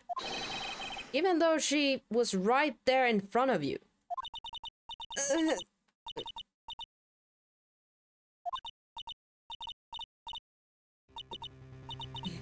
Mia Fey! You splinter. I was supposed to kill Maya Fey like I swore I would. And if only I'd gotten the spiky-haired jerk the guilty verdict, would have been hanged to death. True. But I think you finally understand, Dahlia Hawthorne. You will never defeat me. What? What did you say? Whether you're alive, dead, or somewhere in between, you'll never defeat me. As long as I'm around, you're destined to lose for all of eternity.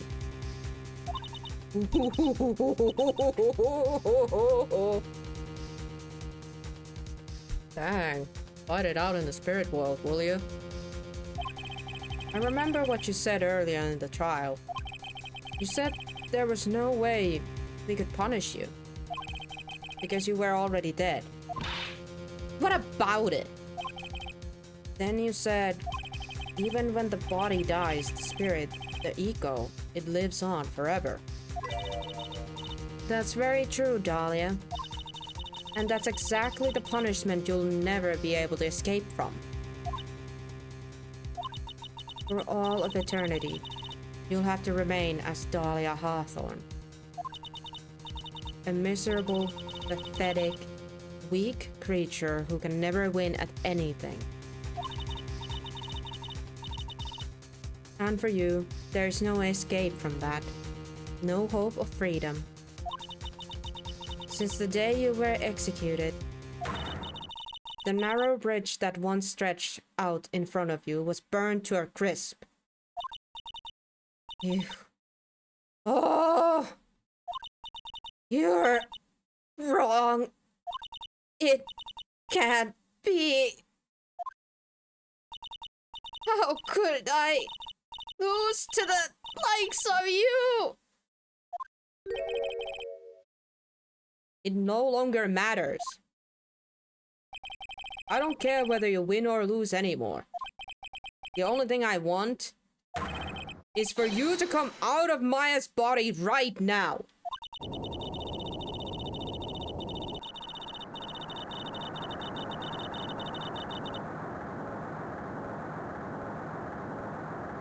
Whoa. Get the fudge out of here. I'm not ready. Not ready to go. Bye-bye. What?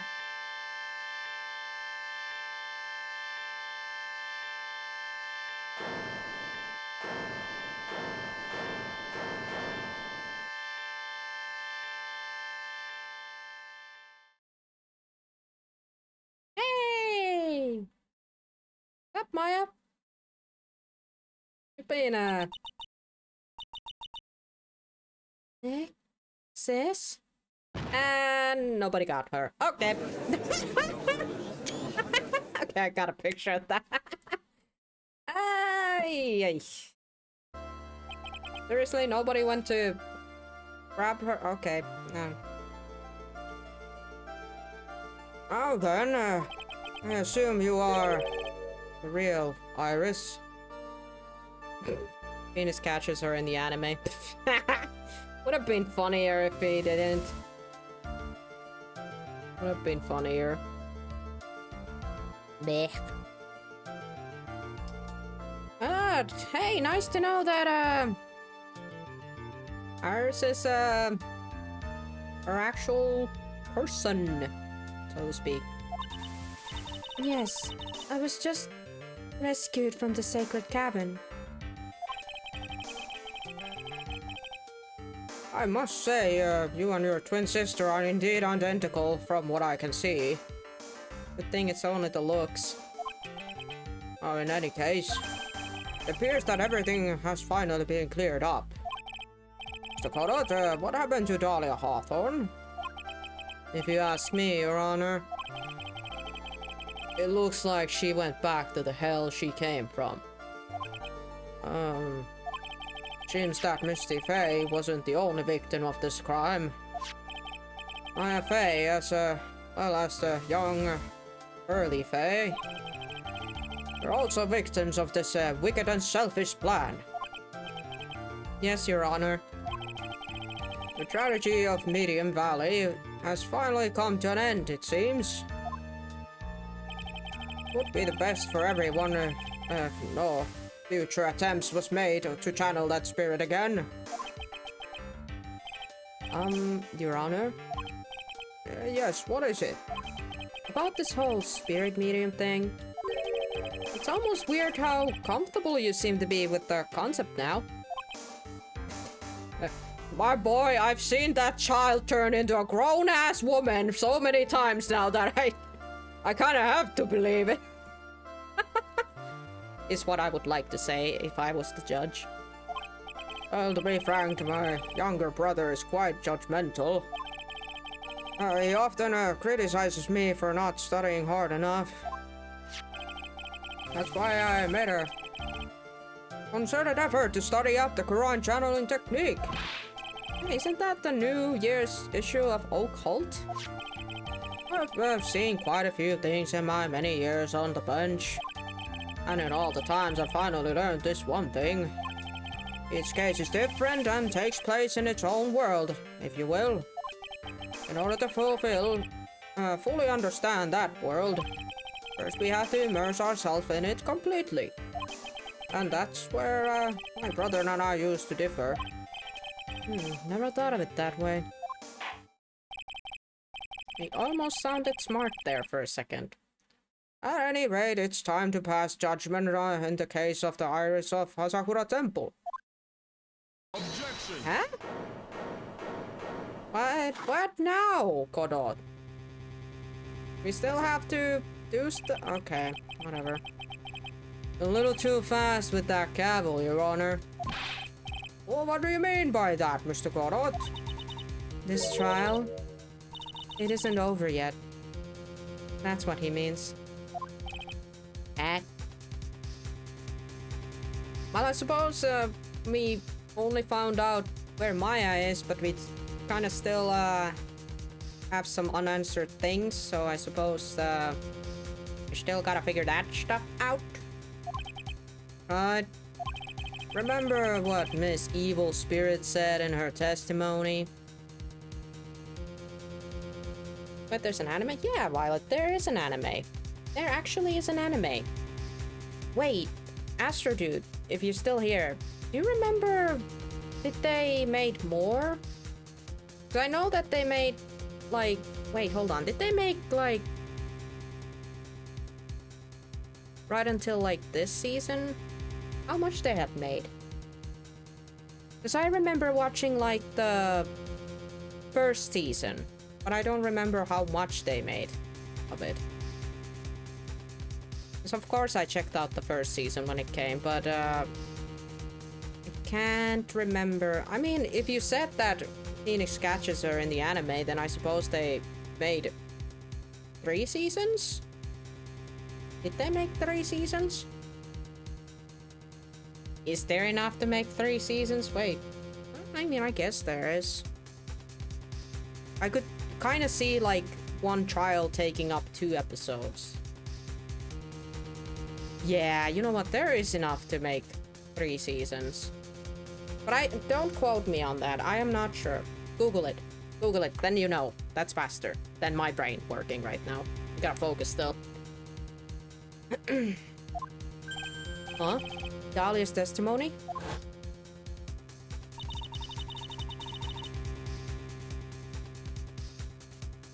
I caught up with her in the front of the stone lantern. Then I took out a dagger in front of the storeroom and...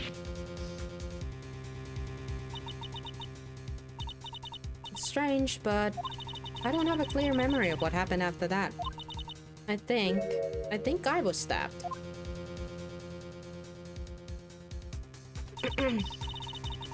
Just as Dahlia Hawthorne was about to attack Maya, she was stabbed and killed by someone.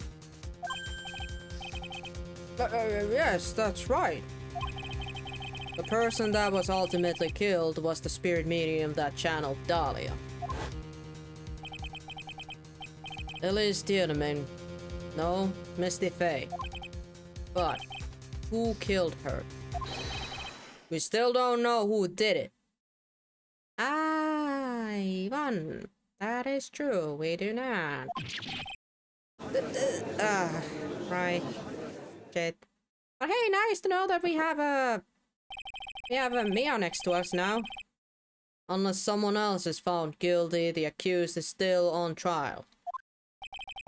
We can't let her walk until there is an evidence that proves her innocence. Ah, no way. But this court isn't prepared for any further testimony. The prosecution is ready to call our final witness. Final witness? It's the final rain cell. Sorry. This one will clear up the whole mystery. The mystery of who killed Misty Faye. Indeed. Mia doesn't seem that happy. Is it really all right, Mr. Prosecutor? Of course it's all right, Madam Attorney. Wow. He changed his tone. Oh, very well then. Who is this final witness? Huh. Isn't it obvious? There's one person who saw the whole event and will put the final dagger in this place. Someone who saw the murder take place. The very person who saw her mother killed in front of her own eyes. You mean Maya? You can't testify. You can't testify after what she's just been through. We need to find the truth. Well, can we take a break? The prosecution calls Maya Fey to the witness stand. Well, somebody give that girl something to eat first. Very well. But first, we'll take a brief recess. I'll have to wait for Miss Fey to recover before summoning her. Once we receive the doctor's permission, we'll proceed with the trial. Yeah, that's what I thought. Hey, Troy. I've got something to say to you, so listen up. What is it? I don't think much of you as a lawyer. Well, fuck you too. It's always the same with you. You somehow manage to just squeak by without even a feint of understanding of the case. A beautiful woman always seems to come dashing in on the last minute to save you. You got some nerve. But that's not going to happen this time. This time, you're going to have to do it by yourself. Are you jealous? Or something? You know, you are allowed to get assistance. You know? And by the way, it's not like we're asking them to help us. Like in the past, yeah, in the past, Phoenix has literally had his head in between his hands, screaming help from Mia. But like, I don't think he has done that in a long ass while. He's just been like, kinda down in the dumps, but then he's kind of tried to figure things out anyway. And my god, Maya herself has not been a big help in a long ass while. It's actually been Pearls that have been kind of clutching in some places. Like she's doing right now, honestly, but I don't know, man. Is it so bad to get help from people from time to time?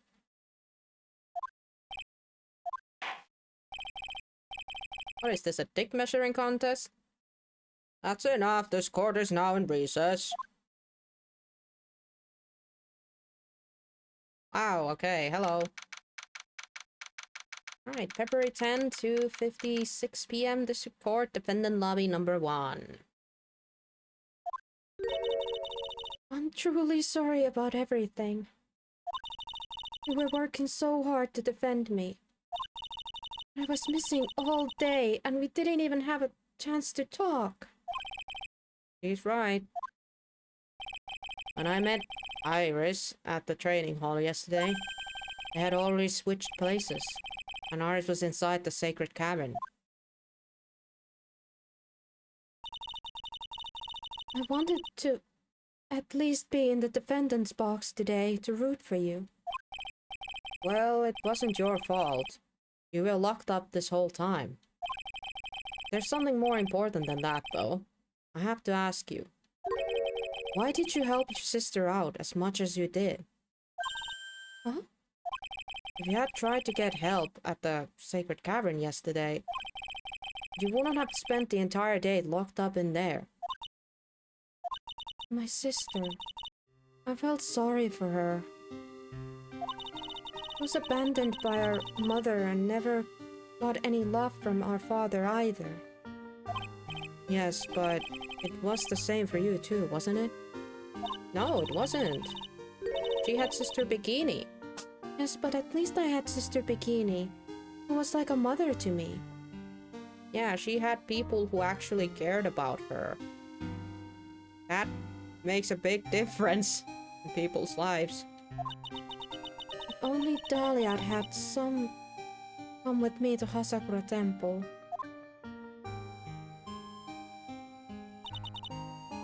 I always loved her. Dahlia was always so smart, so strong. She never complained about a thing. That's why I promised her that I would help her.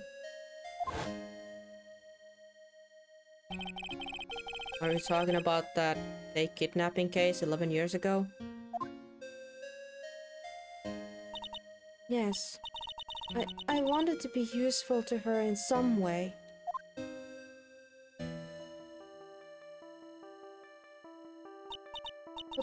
But as usual, I was too cowardly. At the last minute, I ran away. Because of that, Dahlia's stepsister Valerie ended up...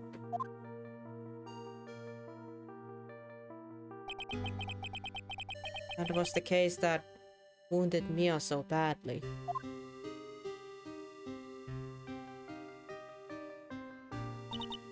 But things didn't end there, of course. Some people suspected that my sister was involved in the murder. Some people? You must mean... Yes, 2 defense attorneys. Mia Fey and Diego Armando. After poisoning Mr. Armando, who was getting too close to learning the truth,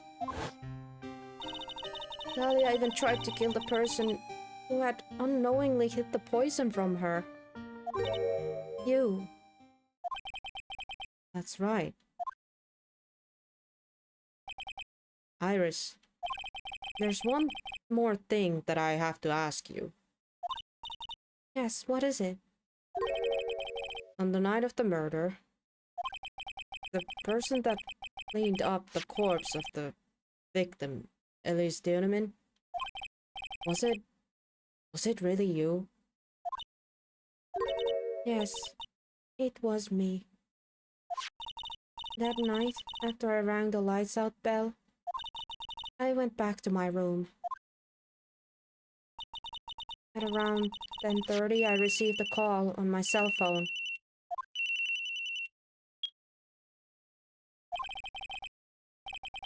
There's a problem. Come to the inner temple right away.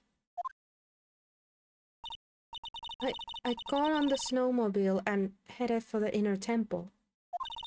But... Yeah. What a view to witness. The path to the inner temple was cut off, right? Exactly. That awful ringtone. It's the regular ring. You can't just leave the body here. So you've got to do this exactly as I say, got it? Eee, don't ask how the staff stayed with her. It was me. I was the one that received her body. The murder weapon had been left in her body so she wouldn't bleed too much. Ah, so that's how it was stuck in her. The staff that Mystic Elise always held. I knew it. So the actual murder weapon was the staff. Yes, that's right. I brought the body back to Hasakura Temple on the snowmobile. Got to add some nerves of steel there. But why? Why did you alter the body? I didn't want anyone to know that the staff was the murder weapon. I didn't want to leave anything that would lead back to Misty Faye. So I dressed her in a robe that stabbed her with the shinshito. I wiped the blood off the staff blade and left it next to her on the ground.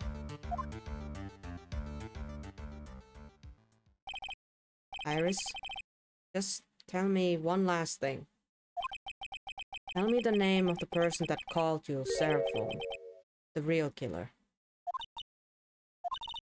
I'm sorry, Mr. Wright. I can't do it. I can't say who did it. But do you think? Of course you cannot. I see. Victim staff has a sword hidden inside the actual weapon used to murder the victim. Ah! Defendant! Yes?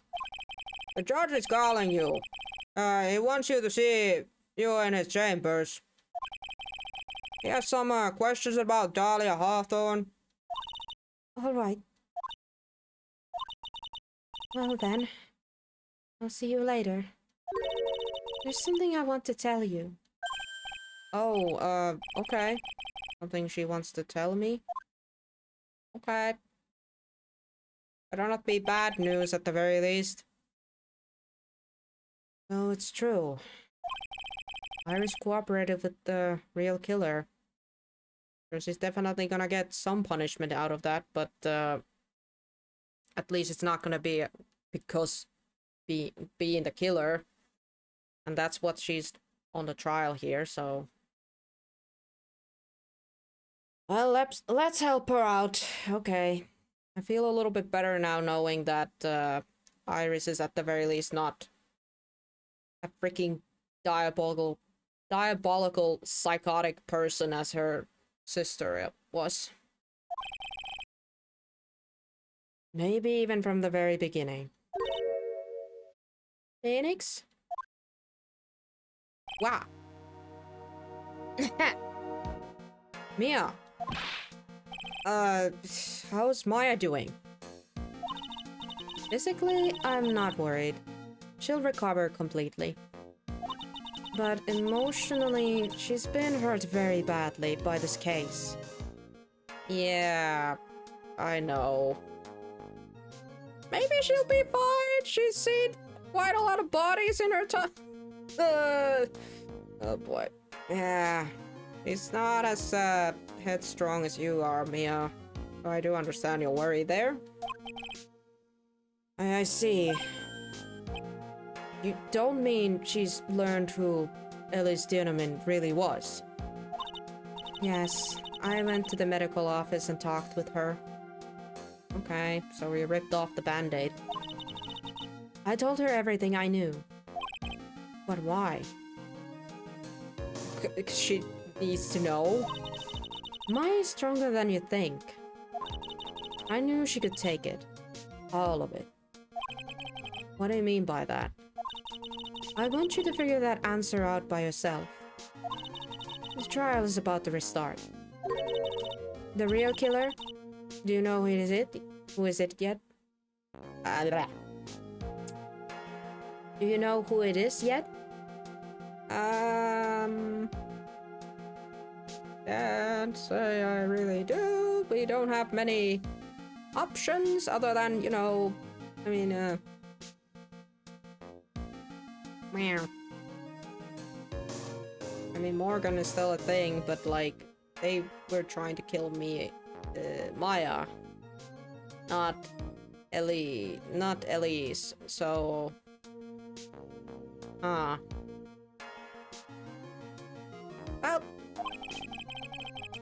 Iris wouldn't tell me who called her, but still. I think that's just maybe... I know who it was. Well, it's a good thing Phoenix does, because I am a blockhead. That night, the victim was killed in the garden of the inner temple. And the criminal wasn't just there by accident. Which means that the killer knew of Dahlia's plan from the very beginning. And one more thing. The victim was moved to the Hasakura Temple slide by pendulum. In other words, the criminal couldn't cross the bridge. That means they were stuck on the inner temple side for almost an entire day. Exactly. So the culprit was someone that wasn't in Hasakura Temple the following day. That's as much help. That's as much help as I can give you. The rest of the battle is yours to win. Or lose. Yikes. Well, thank you for helping. You kinda didn't need to, but thank you. I mean, you helped us prove a point. Okay, I've got it. Thank you, Mia. Finally. It's almost time to bring this case to an end. What exactly did Maya see anyway? And who was it that actually killed Misty Faye? Whoever it was, I have to prove it. Me, all by myself. Again to be continued.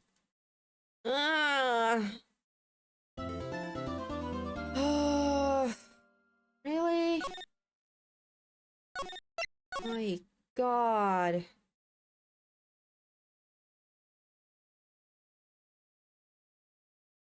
I'm looking at the time right now. I'm like...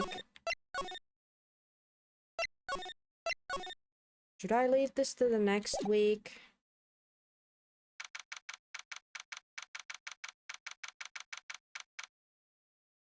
Should I really leave this to the next week, or should I just try to push through this? I feel like we're so close. Like, we're literally going to this now, trying to prove who killed Misty Faye.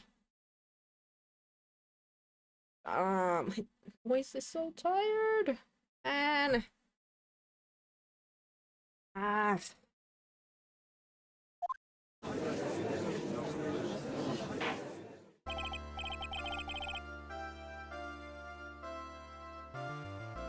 Oh my God. Yeah. Now we push through. We push through. I'm gonna trust that there's not that much left anymore. And I'm gonna shoot myself in the leg if it's like 2 hours later. Oh, then, before we proceed any further, I'm going to announce the results of the test we had performed earlier. The blood test? On the bloody dagger that was found stuck in the pine tree. That's the weapon that Maya Fey used when she fought with the victim. Oh, what are the results? Was it the victim's blood or... Due to time constraints, a full test wasn't possible, however. There's one thing that we can say with certainty. The blood that was on this dagger was not the victim's blood. Huh.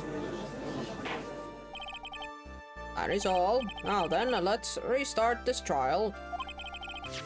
So it wasn't Misty's blood on the dagger. Then whose was it? Alright, found stuck in a pine tree, inner temple garden, the blood doesn't match with the victim's. I'm sure both of the defense and the prosecution know this, but this trial is rapidly coming to a close. Both sides will need to show some firm evidences with their claims. I understand, Your Honor. From what I've heard, the witness is dangerously weak, physically speaking, so let's finish this quickly. Agreed.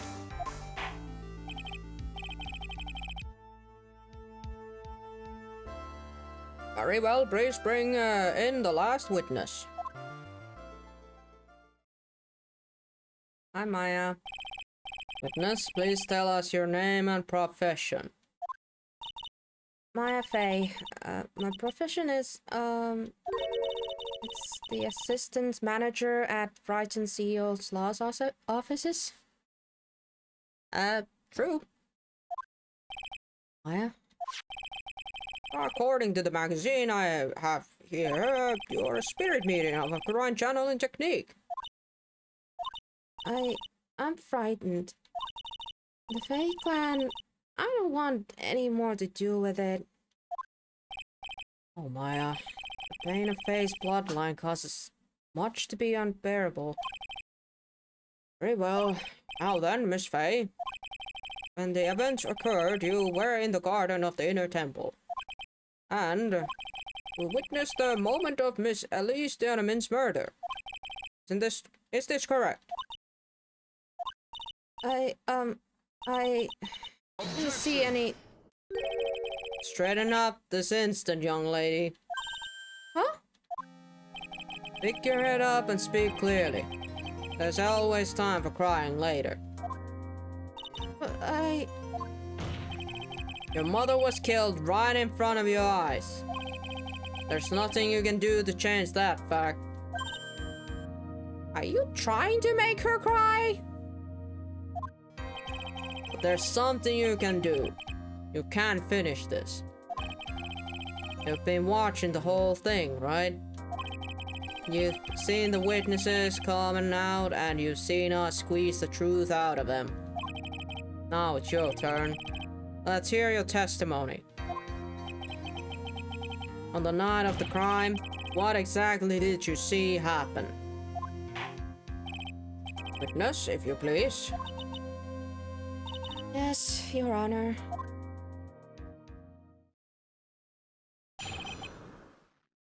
At the inner temple. I was passing through the garden on the way of the spare prep room when it happened. Suddenly, someone struck me over the head. I stumbled and ended up against the stone lantern. I think I screamed, "Help me!" Then something warm splashed over me. That's when I lost consciousness. We were struck on the head. I suppose it must have been the staff. Maya, the person who hit you. It was Dahlia Hawthorne, wasn't it? I'm sorry, Nick. I couldn't see. I don't know who it was. Maya, think hard. Sorry, Nick, but I really couldn't.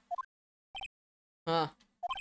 Can't say it was an especially good night for young ladies to be walking around alone. It seems that it will be hard to determine the criminal through testimony alone. Very well then, Mr. Wright, please begin your cross-examination. Maya, hang in there. He doesn't look well at all. Hämmästäkin.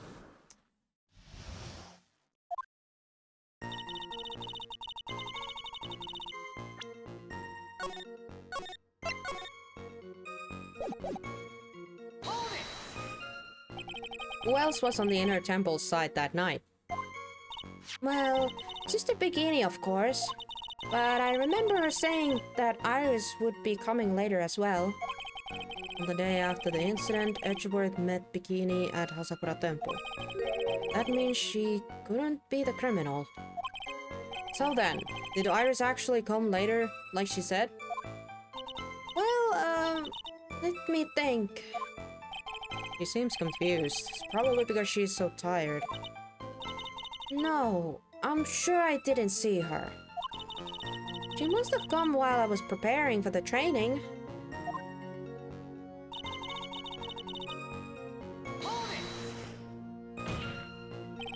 Who did it? Who hit you?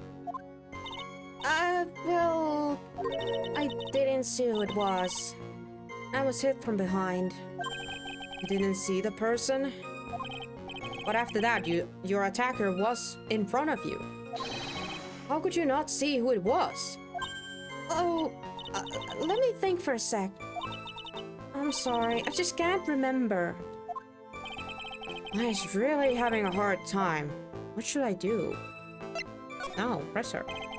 Come on, Maya. This isn't making sense. Why didn't you see this person? Well, let me think. It was, oh yeah, that's right! It was dark, that's it! Oh, it was dark. It's not good to have too much light around when someone is undergoing spiritual training. Come to think of it, there was an earlier testimony to that effect as well. It was dark in the garden on the night of the crime. Which is why she didn't see her attacker. I thought maybe she had trying to hide something, but I guess not.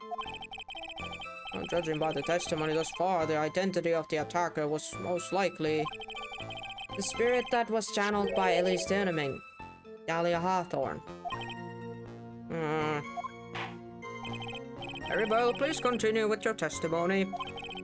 What happened after you were struck on the head?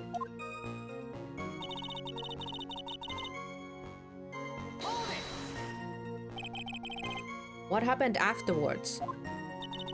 My attacker was in front of me, blocking off my escape. I think. You think? After getting hit like that, I was in a state of panic. There were only two things rolling around in my mind at the time. Oh no, this is beginning to get interesting. So, what were you two things rolling around in your mind?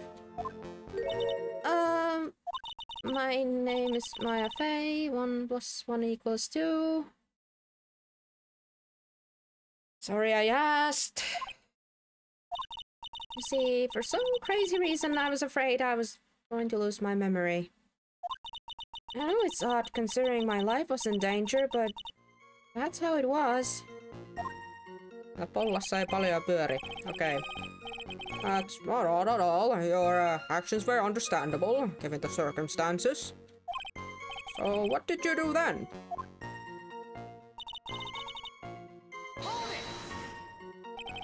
You think you screamed?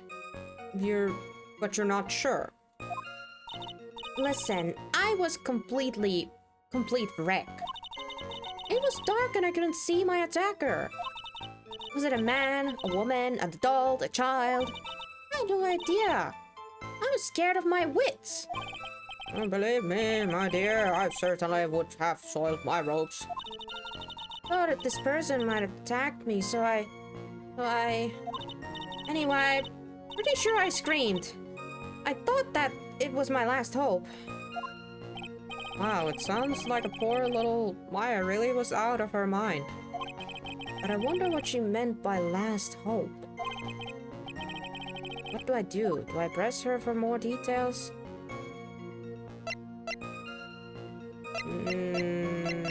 Last hope? Wait a minute, Maya. What's this my last hope stuff? Oh, what? What do you mean by your last hope? No.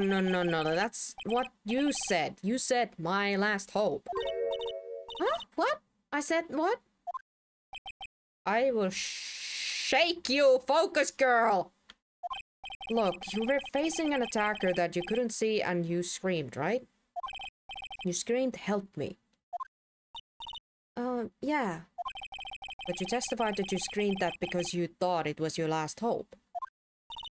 Oh, well, you know, that's like what you do call it when that happens. I am not doing so well up there. Yeah, Oh, that's right. I remember now. I was facing my attacker, but that's not who I was screaming at. What did you say? Yeah, that's right. It was a person behind my attacker that I was yelling at. Eh? That's who I was screaming for help.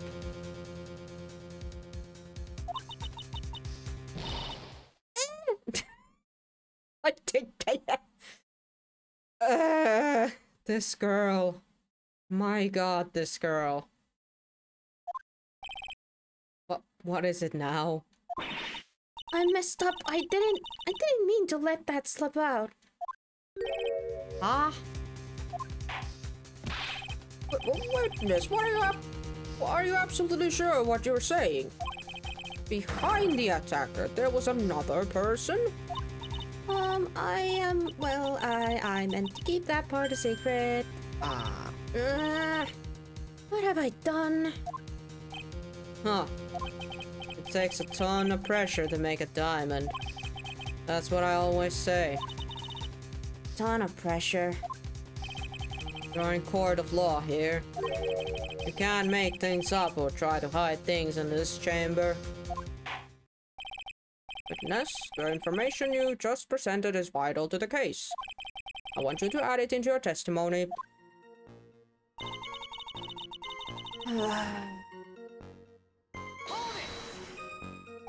A man. Who was this man? Well, you see, I couldn't see. You couldn't see? He's used this excuse twice now. Well, you know, lantern light isn't very bright. Lantern line, did you say? There's a great big stone lantern in the garden. That was not lit, my girl. There's always a light in when the acolyte is there for a training. Hey, you know what they say, under the lantern darkness reigns. I could see the person that was further away, but not my attacker, who was closer. Plus, there weren't any other light sources in the garden at the time. There was no light sources in the garden.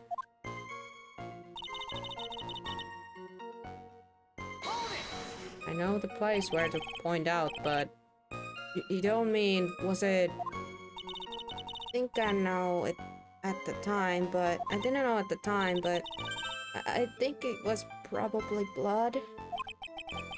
And she's saying that's when Miss Denomans, who was channeling Dahlia, stabbed in the back by the killer. The moment I was paralyzed with fear, I was just sitting there in the snow. I'm sure blood got on everything around me.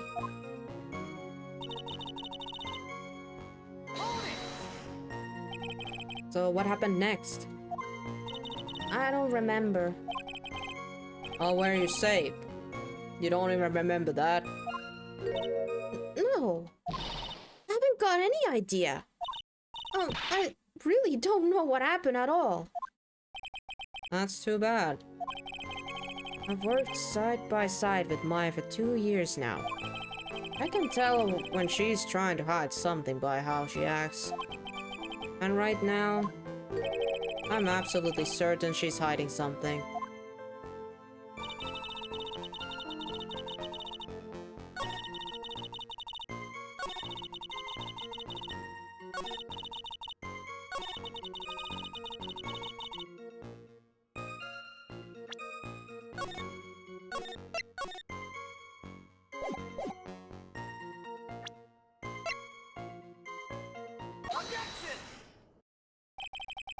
So, there was a man standing behind your attacker?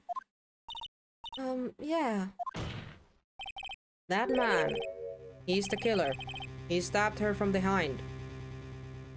Okay, so we're talking about a man now. He's the one who killed Elise Deneman, otherwise known as Misty Faye, your mother. Killer. Maya, you know who killed your mother, don't you? What's the meaning of this, Mr. Wright? To be frank, Your Honor, I think she's in shock and quite confused. That's why she hasn't noticed the huge problem with her testimony. Huh? What do you mean? What problem? Maya, On the night of the crime, the stone lantern was out of commission. Huh? What? It's true. There was no light anywhere in the garden that night. No. Order in the court. Mr. Codot, explain this. Add the pureness of milk to the perfect, clear darkness of coffee stir. That is the state of the witness's mind right now. A cup of coffee au lait. A coffee au lait? Is that even legal? Mr. Tride's words are the milk and you are the spoon, Your Honor. I am a spoon. No spoon part, I'll have you know. You must have noticed it too, Tride. This witness's mental state is highly unstable right now. It's not hard to understand why she would make a little mistake like that. Sorry, but that's not going to cut it. What did you say? If there truly was no light in the garden, then There's a fatal contradiction in witness's last bit of testimony. Nick, Maya, may I? Recall the witness's statement about her attacker. She said that she didn't know if it was a man or a woman, adult or a child. And yet, the witness could describe the person that was standing behind her attacker. And she quite clearly described him as a man. Huh. Well, here's the thing, it has to be a person. We go by that. Then,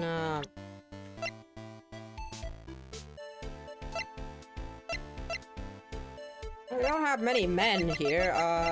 1, 2, 3, 4.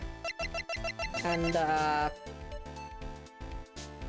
my god, I'm going with a very dumb theory right now. Like, we have established multiple times that the garden was dark.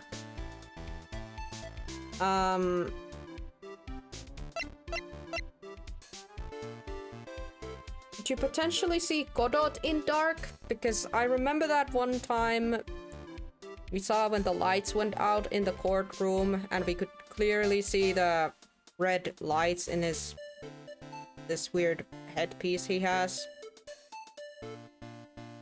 But that's so... Why would he be there? Why?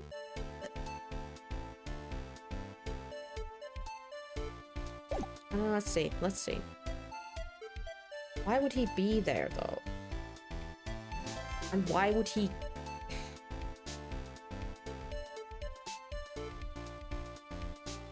Nah, you know what? Let's put that aside for a bit. I know.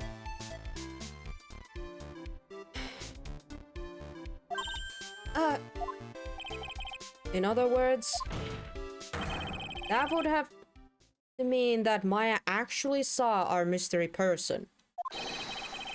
Despite it being so dark that she couldn't see the face of her own attacker. But why are they covering? Oh. Wait, is this why they're trying to cover for him? Like, was he trying to protect Maya? But you know, killing a person is not exactly protect. That's like a wrong way to doing that, but it still doesn't make sense. Why would he kill their mother? I mean, she was channeling Dahlia at the moment, so yes, he had killed an attacker, but you know, it ended up being, you know, but motive is all over the place right now. Oh my god. Can it really be that? We'll continue. Order. What in the world does this all mean, Mr. Wright? Are you saying Miss Fay saw the real killer under pitch black conditions? Objection! Right? Do you have any idea what you're proposing? Yeah. I'm lacking of a motive right now. Everything is starting to point out to you, which is kind of weird. And, but how could she have seen it in the dark? There was no other light source at the scene. Objection! There are some things that you can only see in the dark, Mr. Godot. Maya, you did see who the killer was in the dark. And now, you're trying to cover for him. There it is. Oh my god, it really is Godot, but I need a motive. Cover for a man that killed her mother. There's only one conclusion I can draw from this. You know who this man is. Please, Nick. I don't know anything. Please, I'm begging you. None of that, Maya. No. Huh. You talk a good game, Tried. But let's see if you can walk the walk. It was pitch black, so what could the witness see? I'm calling your bluff. No, Nick, don't. Please, stop. I'm going through with this.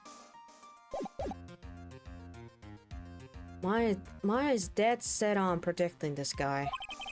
The man who murdered Maya's long-lost mother. But I can't let him get away with it. I'm a lawyer, and an office of a court. I'm here to find the truth. Alright, Mr. Wright, time to show us what you've got. Who was this person that you say Miss Fay saw in the darkness? The only person who could be seen in the darkness, honestly. Because it was pitch black and Miss Fay was able to recognize the killer easily. I'm sure the court would like to see for itself how this is possible, yes? But what? But how do you propose to show us something like that? It's easy. We just need to recreate the conditions of that night. Conditions? Your Honor, the defense officially requests that all the lights in this courtroom be turned off.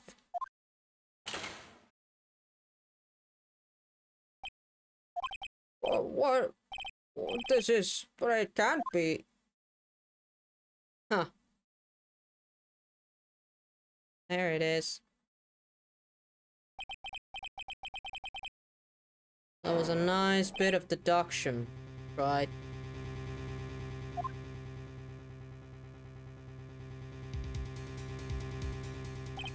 Yeah, but the thing is, why? With like that deduction there, just based on Maya's testimony and all that.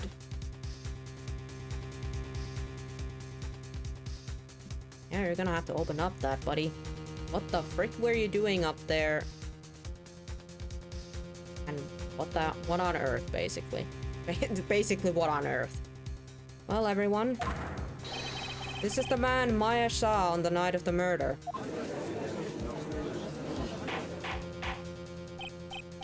Order, order!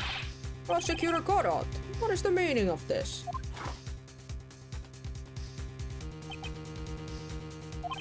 Surely you must be shocked to hear yourself accused of such a thing. Why aren't you denying it? Huh. Your Honor, you're asking the wrong person. What do you mean by that? If you got a question, ask the witness. That's one of my rules. Well, Maya, how about it? What you saw that night? Was it 3 glowing red lines? Well, witness, answer the question.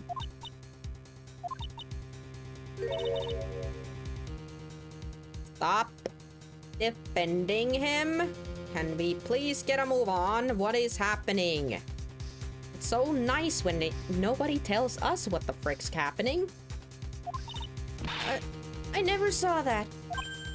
Maya. Thought the person that stabbed my mother was a man. For a totally different reason. Sure you did. Witness, Mr. Wright. Stop your chattering, Your Honor. Chattering. If it works asking, worth asking, ask the witness. That's one of my rules. Alright. Well then, let's continue with the testimony. Please tell us how you knew the killer was a man. Yes, Your Honor. Didn't realize it until after I woke up, but...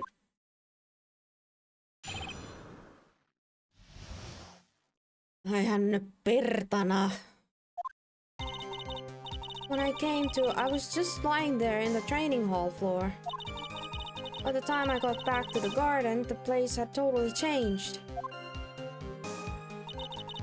Torches were lit, and the body was gone. And all of the snow around the stone lander had been carefully cleaned up, too. Since the person did all that work alone, I just assumed it was a man. It was after the crime took place that the witness came to think the killer was a man. Yes, that's right. I'm sorry, Your Honor,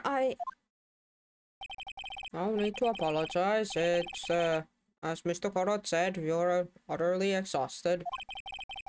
It's only natural that you would be a little confused. Also, if you consider the situation you described, it doesn't seem too much of a stretch to assume the culprit was a man. Mr. Wright, proceed with your cross-examination.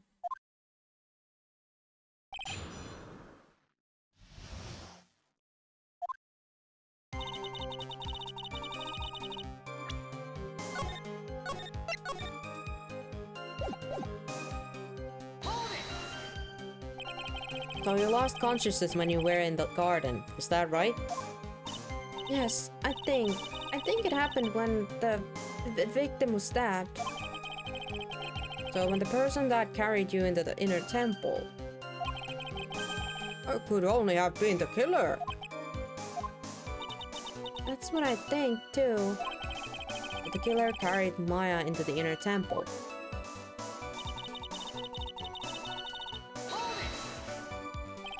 Naturally, the killer must have done it, right?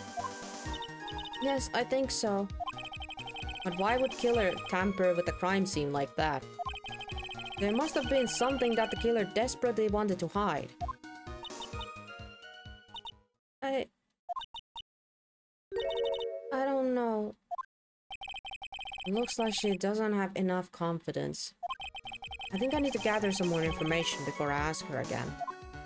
Okay, so we're gonna go back to that. The torches were lit. Yes, that's how I noticed that the whole scene had changed. I'm going to say it was the killer who lit the torches. I mean, who else could have been? Well, the killer probably lit them since it's been possible to do any cover-up work in the dark. However, if that's true, there's one thing that still bothers me. Why did the killer go to the efforts of moving the body? That's true. It's hard to see how that would be of any advantage to the killer. The only one who could have gained anything from that would be the only person that was at the inner temple, Maya. Very well, let me hear some more about the conditions of the crime scene.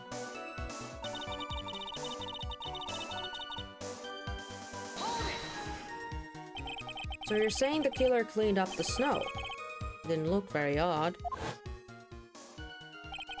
The snow was removed in the unnatural looking rectangular shape around the lantern. There was a lot of shovels around the inner temple, but they're all really heavy. Way too heavy for me to use. How weak are you? I An odd fellow indeed, this killer. You guys think that the blood got splattered so much that that's why they cleaned it up? The problem was that Godot didn't see the red blood, you know, blood splattered on the freaking the stone thingamajig, so that's why he kind of panicked when he heard about it. Like, damn, I thought I cleaned everything up, basically. Why on earth would anyone want to take snow away? Well, there's one thing I can think of. Didn't you say that a lot of the victim's blood sprayed onto the snow? Yeah. The area I collapsed in ended up being splattered. In other words, the killer's purpose was to hide the bloody snow. I think that's the most reasonable explanation. Perhaps. However, there's something that bothers me.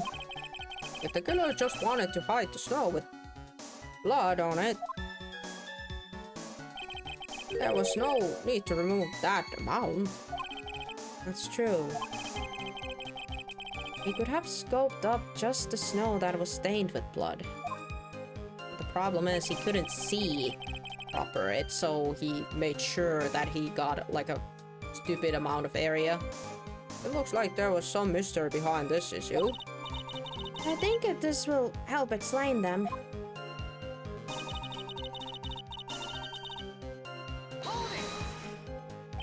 So, you're saying that you never saw the killer, right? Yes? But earlier you very clearly stated that you saw a man behind your attacker. Nick, I'm sorry. The killer certainly went through a lot of trouble. Moving the body by pendulum, manipulating the crime scene. But for what purpose? Why do all that? Maybe Maya knows more than she's letting on.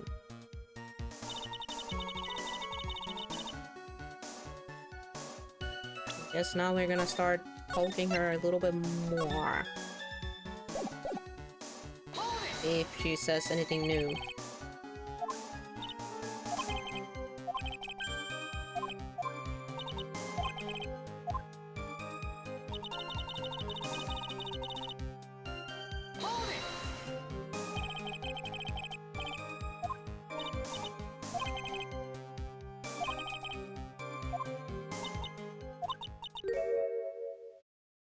Ah, there we go. The truth is, when I saw the crime scene, I felt something. You did? Yes, I felt like the killer was hiding the evidence from me. For my sake. What? Hiding it from you? Everyone knew that I was the only person at the inner temple that night. If Sister Bikini had come back and looked at this garden, She may have thought that you had done it. Oh, she definitely would have thought so. And you're saying that's why the killer cleaned up the crime scene to make it look like nothing had happened? yes, I'm sure of it. That's not okay. Well, that certainly is an important piece of information. I want you to add that to your testimony. Yes, Your Honor.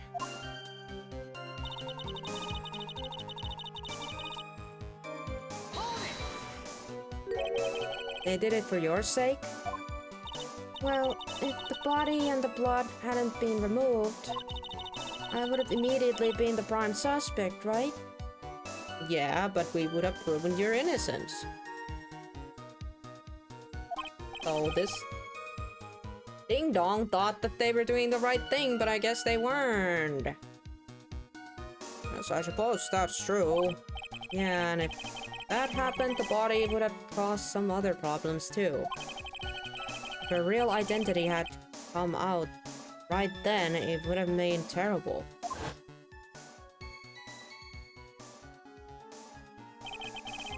Master Kurine killed by own daughter. I don't think Maya would have been able to handle it. But still, it's rather difficult to fathom the killer's motives. What reason is there to go through that much trouble to protect you?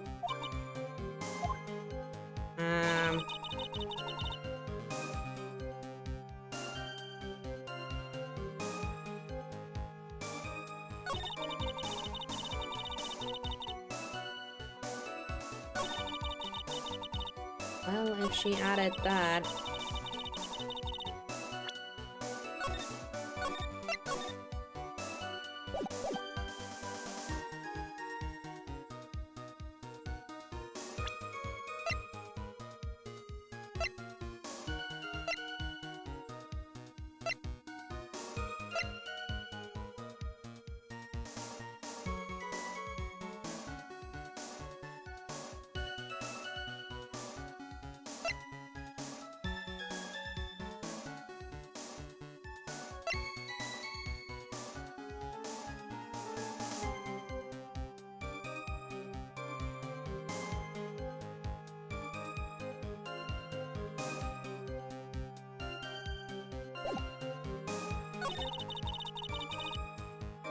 Let's bulk up a bit more.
Dang, I hope that there would have been something about his vision there, but no, I guess not.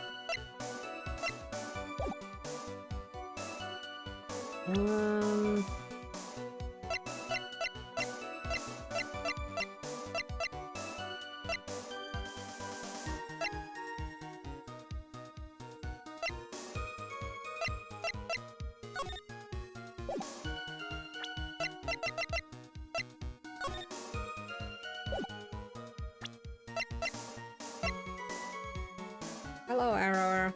Welcome to the stream. Hope you're having a good Thursday for 1 hour that we still have it in here. Oh, my goodness.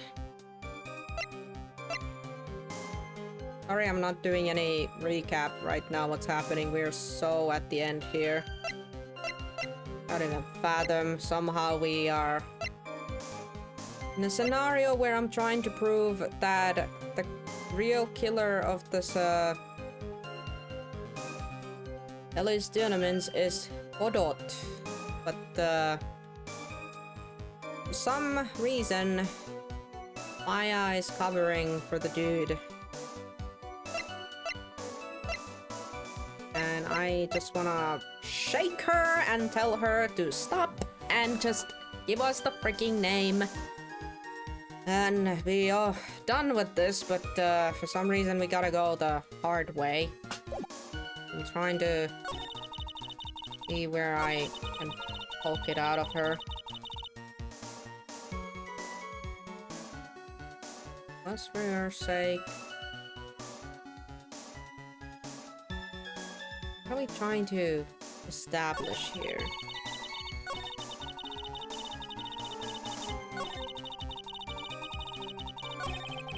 Killer Sentinel went through a lot of trouble, moving the body by pendulum, manipulating crime scene.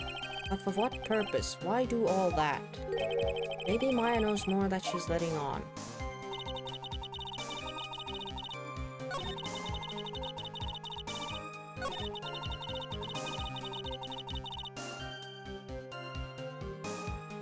What did you say in this part? They did it for your sake?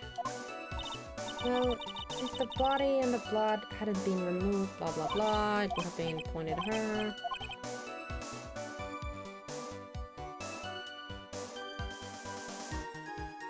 Interesting, me chilling eating some noodles. Hope the noodles are good. I'm actually getting really hungry because it's been 5 hours now.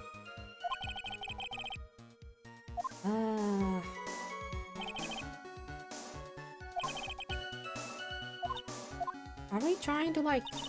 Am I trying to point out some flaws here? Am I trying to point out a motive? Because here's the thing, like...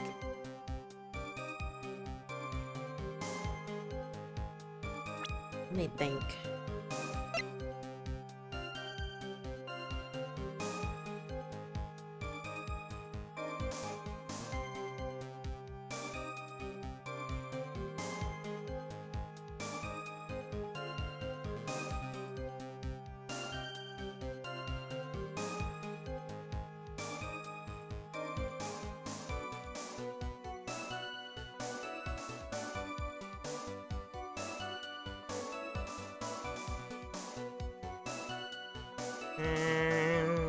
Nom, nom, nom.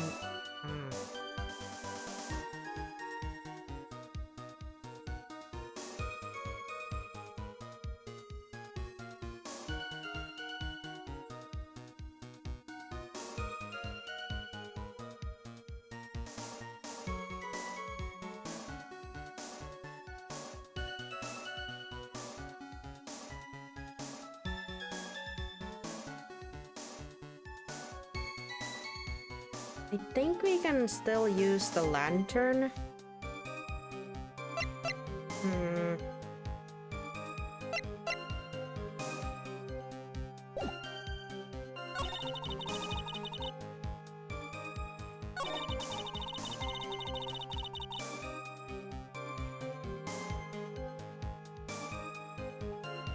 Because like earlier, like Godot got pretty you know, shaken up by when he found out that there was something splattered in the lantern. So he clearly didn't clean that up during the crime scene, but I'm not... Because Maya is saying that the stone lantern had been carefully cleaned up. No, it wasn't. It was just smattered with blood and has your name on it, so... It has to be... No... Not this part, then? Okay. But it has to be the lantern. Do I have to point out... Like, point out it still?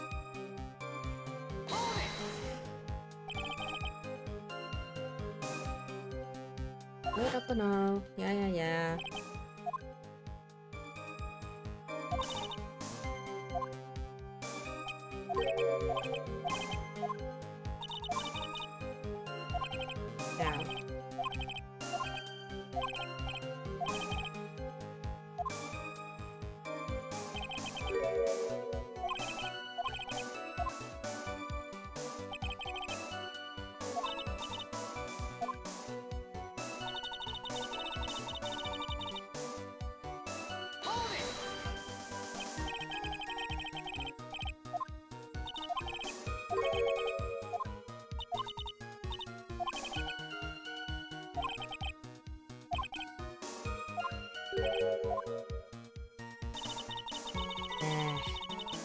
That's it, I'm poking on everything and see where I could...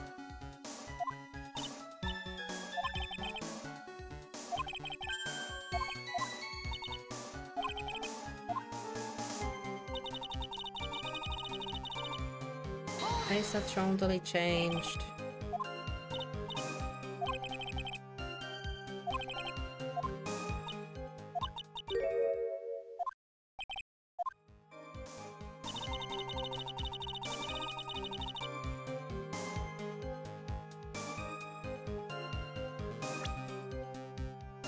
What about this part here? Thank you, for Pete's sake. I knew it was the lantern. It had to be the lantern because he failed to clean that up. And any other evidence didn't make sense, but... okay, good. Good. Found something. The body of Ellie's Denamings was carried all the way to the Hasakura Temple's courtyard. Then at the garden, the real scene of the crime. The snow that we suspected was covered in blood was scooped up and removed. It's reasonable to believe that this was done in an attempt to hide the true crime scene. However, there's still one matter that seems somewhat odd. Oh, and what would that be? You must have figured it out by now, Mr. Carrot. It's the message written in blood on the lantern. It was written very clearly on the right stone lantern. Maya. If the killer was so motivated to protect Maya from suspicion, then why didn't they wipe the writing off the lantern? Ah, you're right! Yeah. Order, but Mr. Wright, isn't it fact that the killer was trying to cover up the crime scene? Indeed, but it doesn't make much sense to move the body and remove the bloody snow, then not wipe off the most incriminating thing of all, the bloody writing? Objection! But if that's the case, do you have an explanation for the killer's mysterious behavior? Because you fucking couldn't see the darn text, that's why I couldn't wipe it off. Why would this killer move the body and remove all that snow, but then leave the bloody writing on the lantern? I don't know what the killer's plan was, but it's a fact that the killer left the writing on the lantern. There must be a reason for it.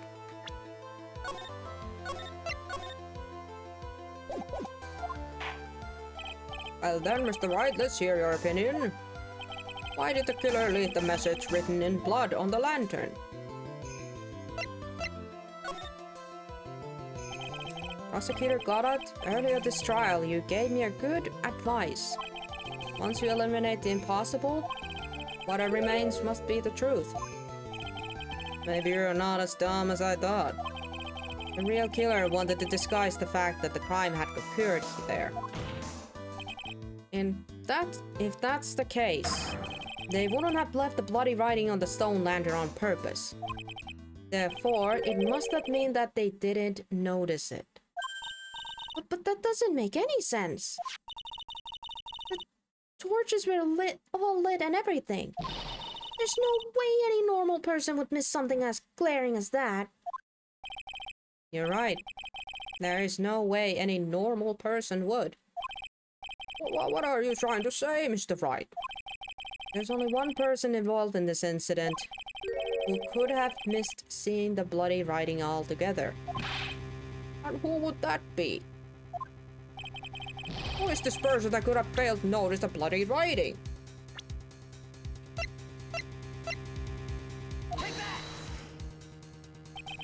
Mr. Goddard, this is what you said yesterday. My sight is pretty messed up. Even things like huge goggles on my head, I still can't see everything. Can't see everything? Is that correct, Mr. Goddard? This lantern was submitted as evidence today. I would like the court to think back to the moment it was first presented. This lantern. There's something written on it. But why? Well, it's written in blood. Yeah, there we go. This is exactly the moment when he did not know that there was text on it. Mr. Goddard, just admit it. There are certain colors you can't see, correct? You can't see red on a white background, can you? That's right. We went through this once before. During the poisoning case at the Trilogy. Yeah, he did not see how dirty that thing was. I mean, he did see the coffee, but he did not see the blood.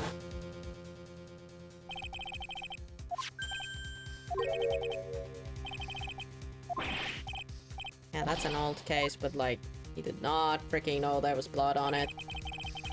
You could see the coffee on the white apron, but you couldn't see the ketchup. Because it was red.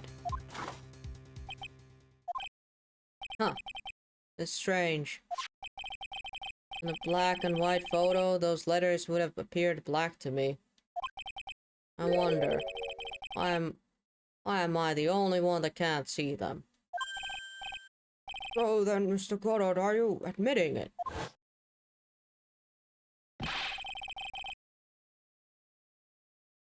Are you admitting that you can't see the red written on the lantern?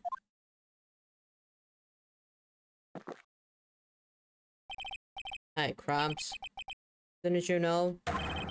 That's the reason why I don't drink red tea.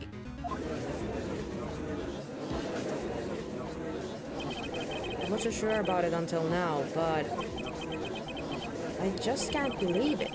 Prosecutor Goddard is the murderer. But there's no going back now. I finally figured out the truth. What's the truth behind the truth? Mr. Goddard, the defense at this time formally accuses you. You are the murderer of Miss Elise Donovan, also known as Misty Fay. Hard to believe this may be true, however. Once again, Mr. Wright has brought up a distinguished fact about you. Huh. Just make sure you don't fill out the segment in red ink, Cramps. Come on. How does a little graffiti make me into a killer? Besides, it's not like it's my name that's written in there.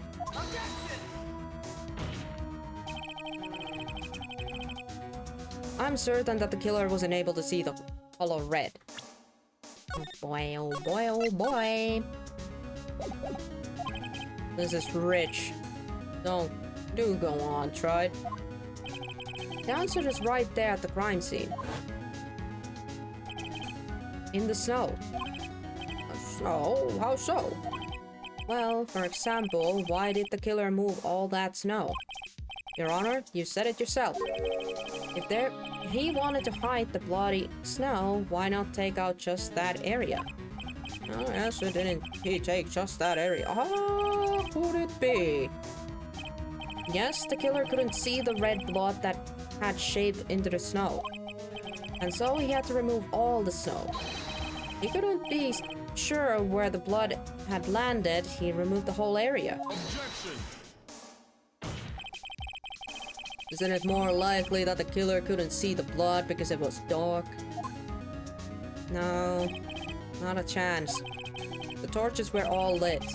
He could have been able to see just fine. Seems that once again this trial has taken an unexpected turn, to say at least. Can you explain this, Mr. Goddard? What now? Maya, do not make this any fucking more difficult for me. I am fuming here already. Wait just a minute. Maya? Oh, what is it, witness? Mr. Goddard isn't the killer. After all, he didn't even come to the inner temple until 2 days after the murder took place. He didn't show up until after the old bridge got fixed up. Objection! Maya? You can't testify to something like that. Why? What do you mean? I may look like a... After the murder happened, you didn't even exist. You didn't. I'm afraid I don't fall. He literally holded Dahlia.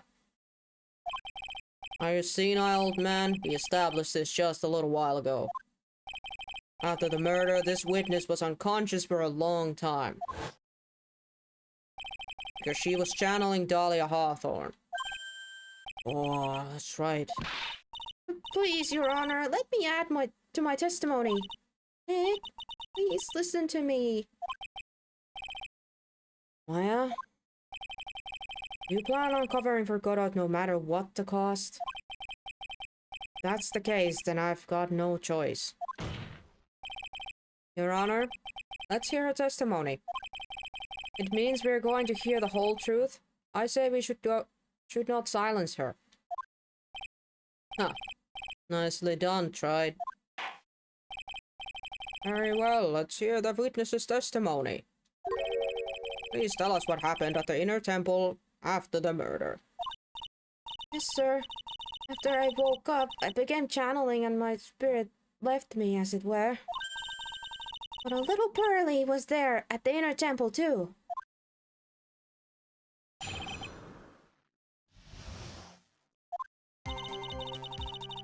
Pearly was also stuck on the inner temple side that night. The next morning, she looked around but couldn't find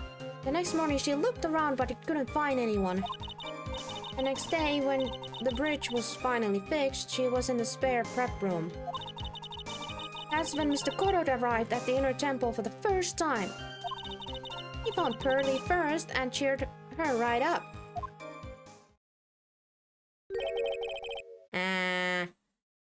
Did he now? Who is this Pearly? It's my little cousin, Pearl Faye. So, when did you hear about this? Just a while ago, when I was in the medical office. Terribly sorry.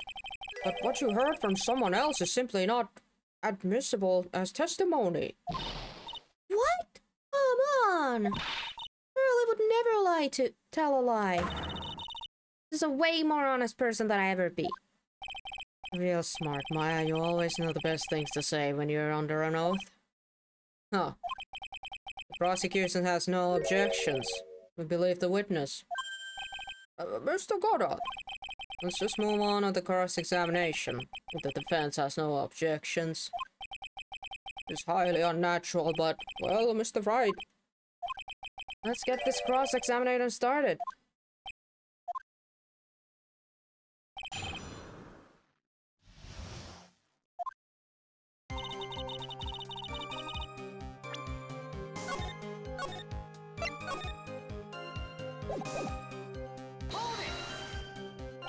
So where did you think Pearl slept that night? In the spare prep room next to the training hall, I guess. There's a rule that I can't enter the training hall during the acolytes training. And even so, why did she go to the inner temple in the first place? It seems that Pearl became very worried about Maya. He knew that the spiritual training I was about to undergo was very intense. Pearl was supposed to channel Dahlia Hawthorne, but she couldn't do it. That's why she headed to the inner temple. However, Dahlia Hawthorne was already there, possessing the body of Elise Deuneman. Next morning... Alright, got that. She searched the entire inner temple side, end to end. Well, you see, Pearly gets pretty scared when she's alone. And there weren't that many places to look. She says that she went back and forth several times. Inner temple side has two structures. The training hall and the spare prep room. And there's also a storage shack, I think. That's about it. There was a storage shack too? Rose was looking for other people, right? Would she have really examined the storage shack all that carefully? Well, if it was me, that would be the first place I would investigate. Well, that means it's possible that someone may have been hiding in the storage shack.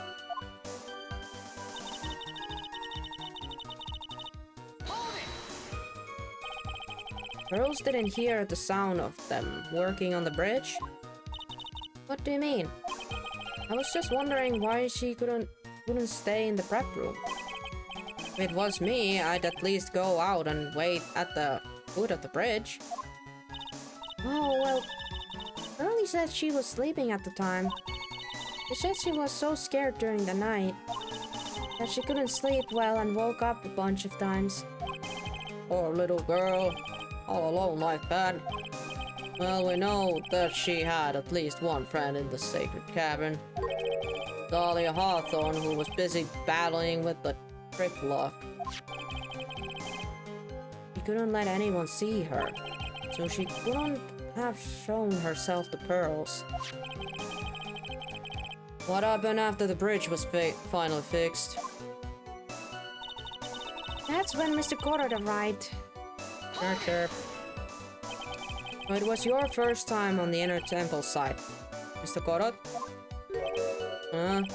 That's funny. Am I imagining things, or did the defense ask me a question?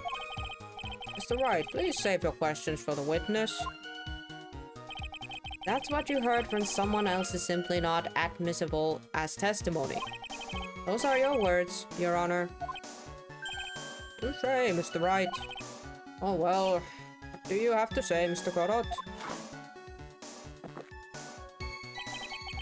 Hot nights have even hotter coffee. That's what I always say.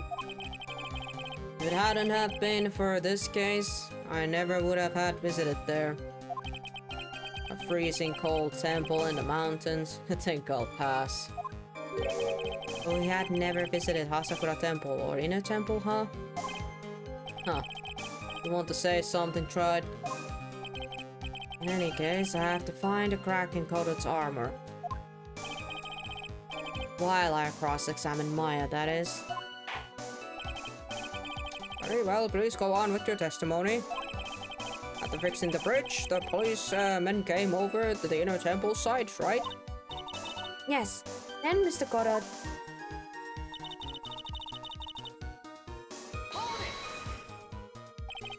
He cheered her up? That's what Whirly said. She said he was a very nice older gentleman. Thank you for looking after my cousin, Mr. Goddard.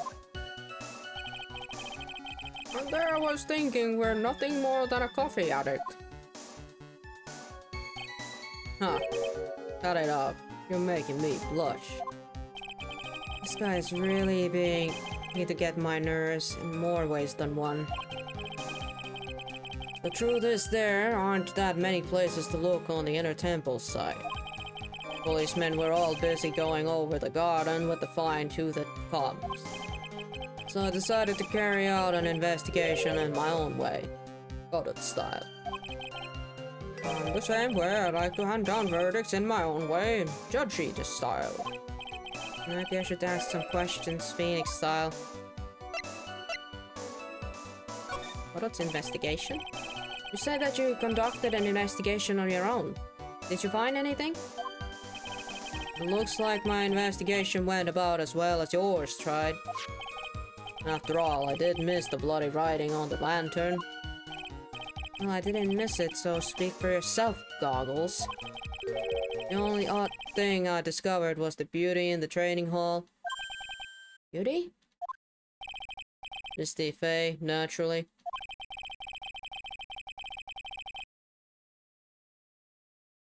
Clad in her stunning Japanese garb, surrounded by the hue and aroma of Western taste. Western taste? Could he find a stranger way to describe a gravy? So from, where are you headed from the prep room? That just now. Yeah, I think I found it too. How on earth did he know that that canvas had Misty Faye in it if he had never freaking been there? And if that morning was supposed to be the first time he was there, then he would have not seen that. Got you, bitch.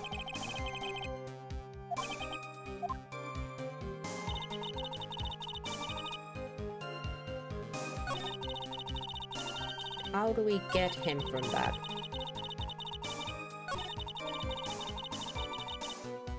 This part. Right here the first time. I'm gonna present the freaking gravy thing here. Boom. Mr. Godot, the first time you crossed Dusky Bridge and went into the Inner Temple was long before the murder took place. Why do you say that? Because he just made one fatal slip-up. A hanging scroll in the training hall. A hanging scroll? But Mr. Godot is right. The scroll shows a picture of my mother. Maya, I know you know who it is, but there's something you didn't know. By the time the bridge had been repaired, 2 days after the murder, the hanging scroll in the training hall looked like this. Oh, what's that wonderful, delicious smell? The morning after the crime, someone covered it with gravy. Also, I'm pretty sure that would not smell very good anymore after it's been there for a few days now. Gravy? But why gravy, Nick? Because gravy was much more than a condiment to the culprit. Well, Mr. Godot, if you really haven't seen this hanging scroll until after the murder, you wouldn't have had any way of knowing that it was Misty Faye. But wait a minute, Nick. Älä perkele, tyttö, minä haluan nukkua.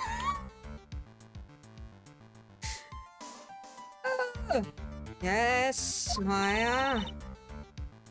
Take another look at the hanging scroll. Look at the top. There's a crest there. Oh, that. It's the mark of the master, correct? Exactly. So if you know the meaning of the mark, then you could guess that it was a picture of Misty Faye on there. True, but Mr. Godot described what was underneath like this. Cat in her stunning Japanese garb, surrounded by the hue and aroma of Western tastes. Yes, supposedly, it's possible that he knew what the crest meant, but however, he couldn't have known that she was wearing a Japanese clothing. Mr. Godot, on the day of the murder, you were hiding at the inner temple long before the crime took place.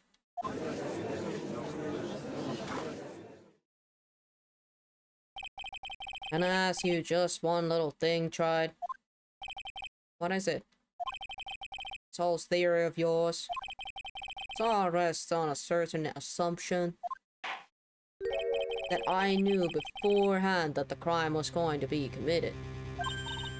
That's right. Otherwise, there's no reason for him to sneak onto the crime scene. Of course, Mr. Godot knew about the plan. Huh? Well, now we know who was the second person who opened those letters. My first initial thought was that it had been Maya, but since it was technically Mia that helped Maya concoct the plan of, you know, keep yourself safe, kind of ruled out that. So I guess now we know who the other person was that had read those letters beforehand. It's really possible that another person knew of that plan. What am I supposed to...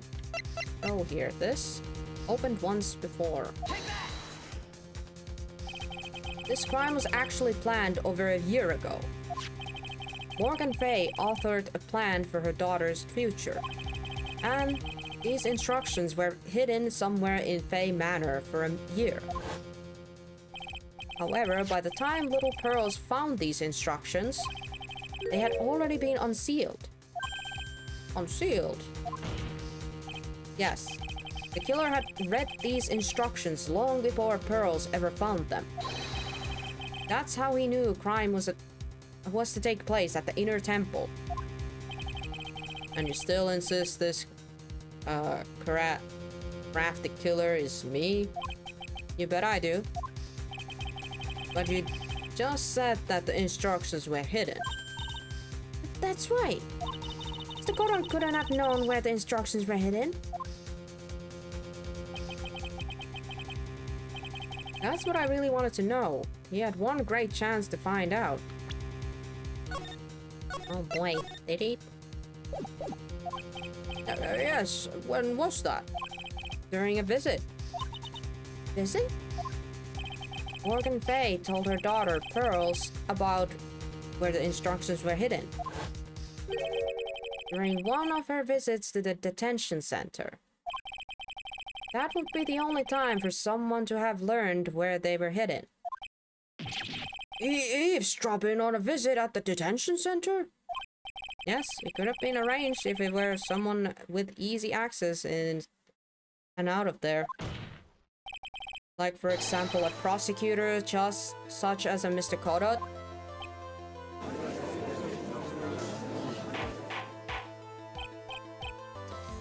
Order, order, order! Mr. Godot, you're under fire again. This murderer could not have been carried out without a prior knowledge.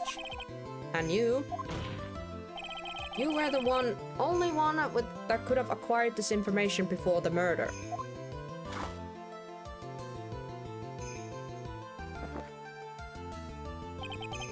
Humans are afraid of the dark. And yet, at the same time, we're fascinated and bewitched by it. Maybe that's why humans drink the darkness that it is coffee. I just drink it because it's good. And it actually brightens my day. Sorry for asking, always asking, but what does that mean? It means there's a reason for everything.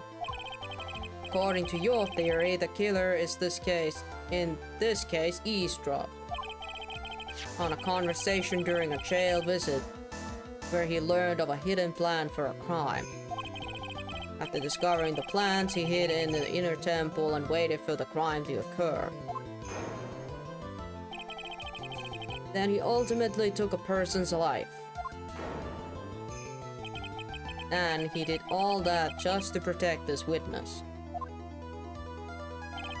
That's right. If you're accusing me of this crime, I have to ask you, why would I do this? This girl is nothing but a stranger to me. Yeah, nice try. Nice try, man. I've got no reason to go through that kind of trouble to protect her. You've been bitching about me not protecting Miss Mia Fey and ergo her little sister, so I'ma say there is a motive there now. My god, you are... Oh my goodness. Yeah, sippy your coffee there, man. What you see, I'm certainly not the type to rescue a damsel in distress. Killer's behavior is certainly extreme, for a lack of a better word. Even considering that the killer wanted to protect this witness's life, behavior is still a little too unnatural. Yeah. But, however, you had a good reason, didn't you, Mr. Godot? An unshakable reason that forced you to protect this witness at all cost. I knew it. You figured it out, haven't you, Nick? Yeah, I mean, if the game lets me do it, then... Well, I guess you were doing your best to cover for Godot. For the same reasons, huh?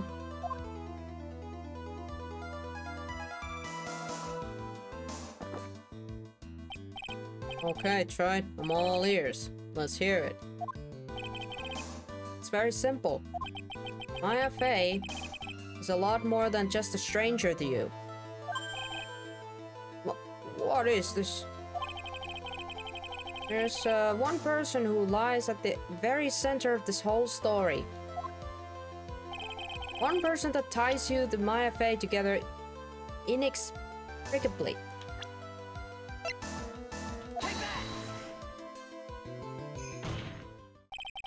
There's a very good reason why Maya Fey's life is so precious to you.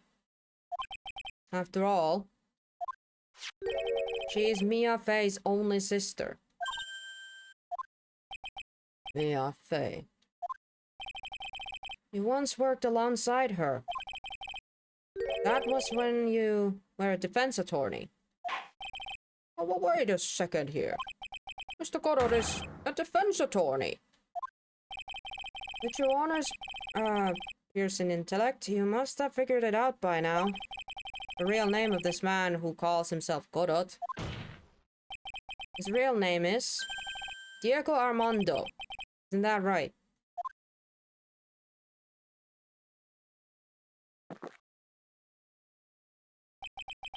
The last time someone called me by that name was over 6 years ago. Diego Armando. That name rings a bell. It should, Your Honor. All of this is related to a single case. A case in which a convict named Terry Flawless killed himself. Mia Fey's first time in court, the tragic outcome left a deep wound in her heart. She knew that behind it all was a heartless, scheming demoness in disguise. But in the end, Mia couldn't tear off that disguise. However, there was one man who reached out to help her. Diego Armando, a senior defense attorney at the office where Mia worked. It's my fault. It's all my fault that Miss Wallace killed himself. Mia, you can't cry yet.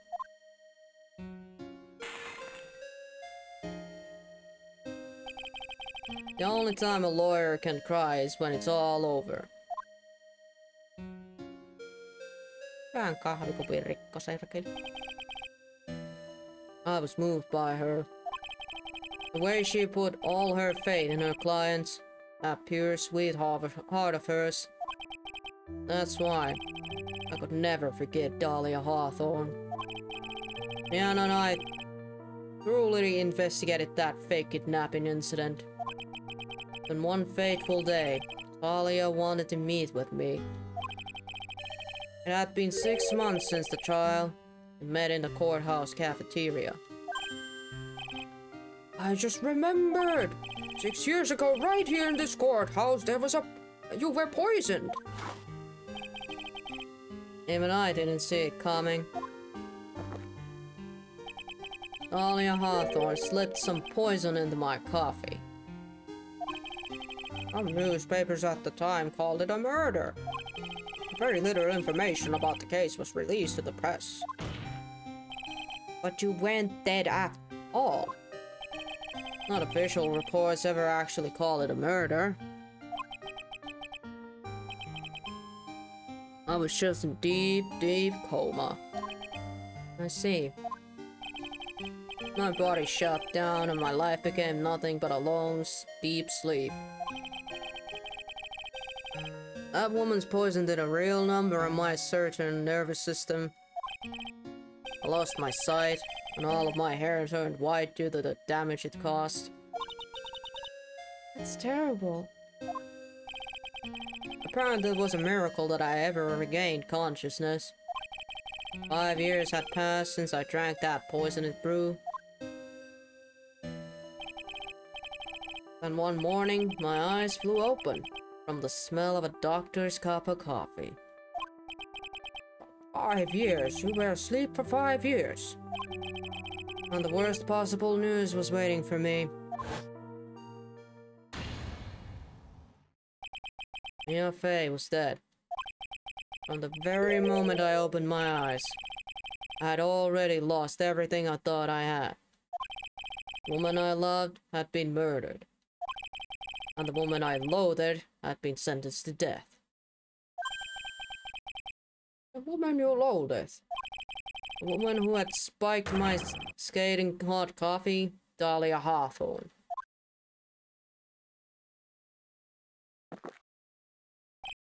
Huh. Good old Mia. She didn't let me down. She got her revenge before she checked out. In the end, there wasn't anyone waiting for me when I woke up. That's so sad. I don't know, it just tells me that you weren't a pretty liked person if there was no one waiting for you there. But to be fair, if he If Mia had been alive, she might have gone visit him upon hearing he had woken up, but I don't know. I don't know. Maybe you weren't that like, dude. I might be kicking a guy in the knee here, but you know, just saying. For someone like me, for someone who had slept away their best days. Just measly 5 years, come on! If you had been, like, in a coma for like 10 years or 20, maybe I would understand, but only 5? You still had plenty of life left, my dude. And what, he wasn't even like in his 30s or anything? Like he was in his 20s he was 20 something when he went into coma, so like he's like possibly my age. Maybe couple, I don't know if he's like couple years older, but like somewhere around my age, and dude is saying that he best years of his life. Fuck you. I'm sorry. I'm just being here like, dude, there's literally so much life left. Don't talk like you're in your 50s, man. Don't talk like you're in your 80s. Like, oh my god. Anywho. There were only 2 reasons left to live. And it was for those 2 reasons I decided to become a prosecutor. If I may ask, what were your 2 reasons to live? First was you tried. Huh? Me? Why on earth? If I hadn't drank that stupid poison, Mia Fey never would have died. Much less the way she did. Alright, fuck you. You wouldn't have known that. Jesus. How petty can you be, blaming on that? You were the only one who was there to protect her. She was my mentor, you asshole! He was kind of protecting us, honestly. But you let her die. It was all your fault. It wasn't like that, but whatever. I wanted to see for myself what kind of man you really were. You just decided to hate on us based on bullshit. Okay. So that's why you became a prosecutor? My other reason for living, he goes by the name of Maya Fey. Oh, you mean me? You were the only way I could make up for the sins of not saving Maya. 1 year ago, when the Kurine village incident was resolved, it was obvious that Morgan Fey was planning something. Whatever her evil plan was, I was determined to stop it. My role was to protect prosecutor, but me in the perfect position to do something about her. That's how we overheard Pearl's visit with Morgan at the detention center. I knew that the time was drawing near. Since I knew the plan, I thought I could foil it. My goal was to outwit the plan. I thought I would do that. I could keep that girl from being caught up in it. That makes sense. Too bad it went horribly wrong and you ended up killing that girl's mother! You piece of... whatever. I mean, the only thing I can say, he did end up in a very twisted, fucked up way protecting Maya by killing Dahlia slash... oh my goodness. Pearls had known that the actual purpose of the plan was to kill Maya. He never would have helped out. Yeah. Nobody thought to... Korot could have literally gone and explained the plan to Pearl. I don't know if she would have believed it, but at the very least she would have given it a second thought. And probably would have, like, mayhaps slipped and talked to Maya about it. I don't know. There could have been so many other ways to do this stuff without anybody getting hurt, but you know, meh. What do I know? Finally, the day of the plan was drawing near. I contracted both of my accomplices, Iris of Hasakura Temple and Misty Fae. I especially needed the help of Iris. It was to take the fall in my backup plan in case we couldn't control Pearl Fae. But how did you contract my mother? Yeah, the person who had been missing for God knows how long. 20 years? Huh? She had been missing for almost 20 years. Officially, yes. What? What do you mean, officially?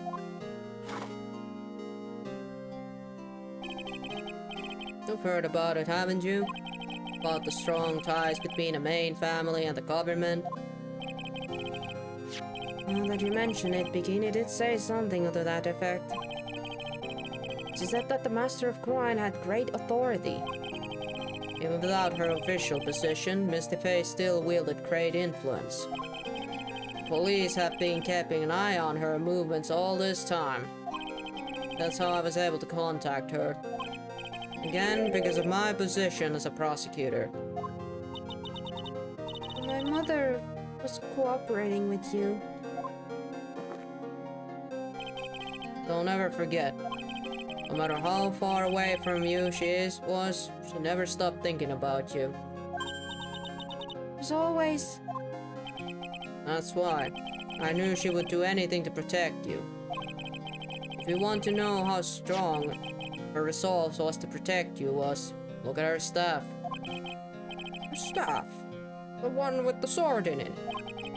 Say the plan was to be carried out, arrived soon enough. We've met for the first time at Hasakura Temple. That's when your mother showed me her special staff. I realized it then, just how far she was willing to go. She was ready to use that sword to protect you from Morgan Fae if necessary. Yes, even if it meant paying the ultimate price. Mother... That night, the night of the crime, there was just one way to stop Morgan's evil plan. You mean pearls, don't you? We had to make sure she didn't channel Dahlia Hawthorne. Yeah.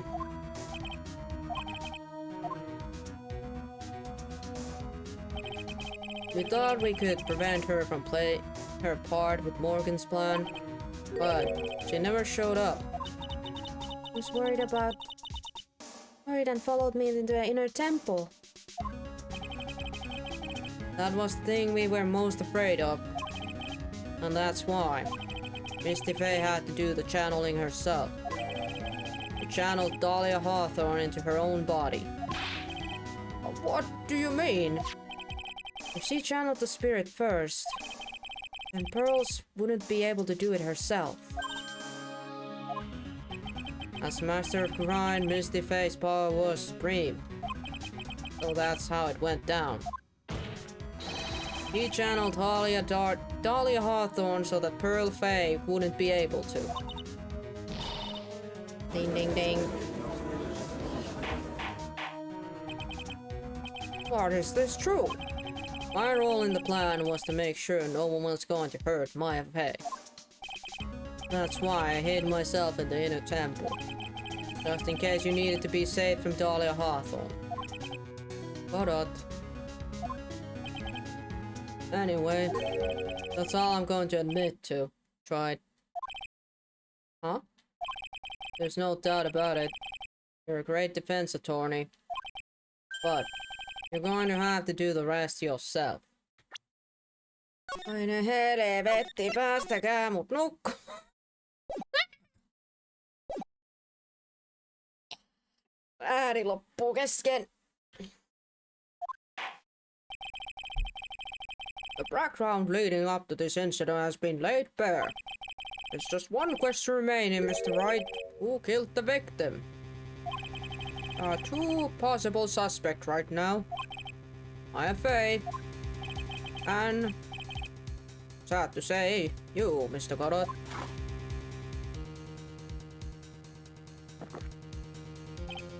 Well tried. If you're the real deal, then finish this thing once and for all. It was beyond a shadow of a doubt that you can't finish this on your own. No, Nick, please don't. I heard the whole thing from my sister, the medical office. That's why I have to protect Mr. Godot. Can't do it. Can't testify against him. After all, the man who put his life on the line to protect Mia, and me too.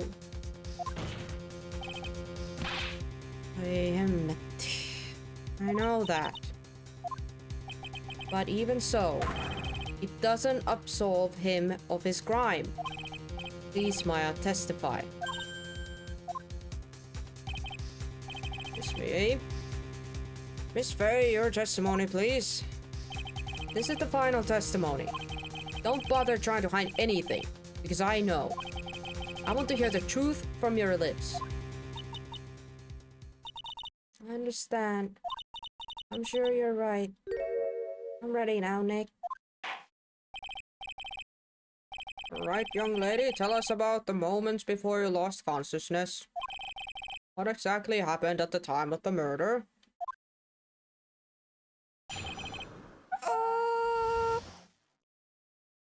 The time of the murder.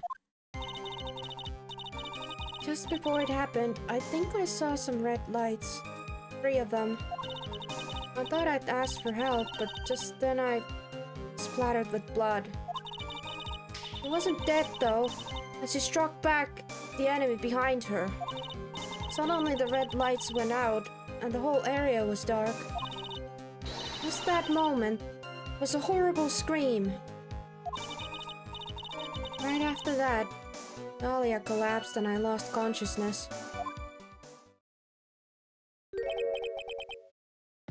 These red lights. I thought you said you don't remember seeing them. I'm sorry. I thought I saw them, but they disappeared all of a sudden. Huh. Things break, right? Even the best of theories. Who was it that stabbed Misty Faye? It looks like you still can't prove it. I is telling the truth this time, I know it. The rest is up to me. Mr. Wright, proceed with your final cross-examination of the witness.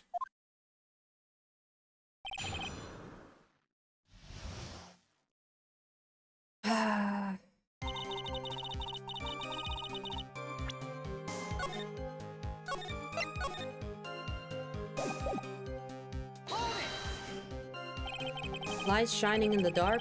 I don't think you could have made a mistake about that. Yeah, you're right.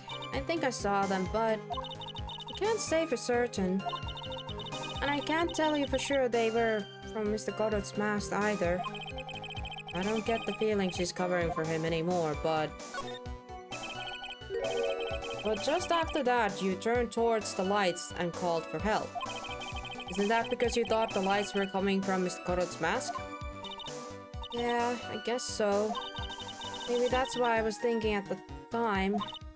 But I can't remember, after all. There was a person I couldn't identify in front of me. Maya's life was in terrible danger at the time. There's no way she could have remembered the detail of the scene perfectly. Alright then, let's go on with the testimony. What did you do when you saw the red lights?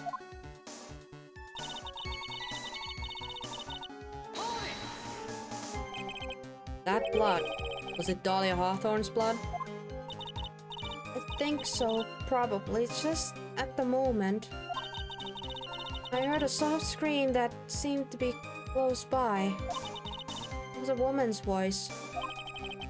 Well, that's when the killer stabbed the victim from behind with the murder weapon. Is that right?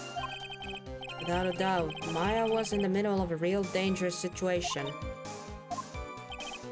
Anyway, the victim was stabbed by the murder weapon. What happened after that?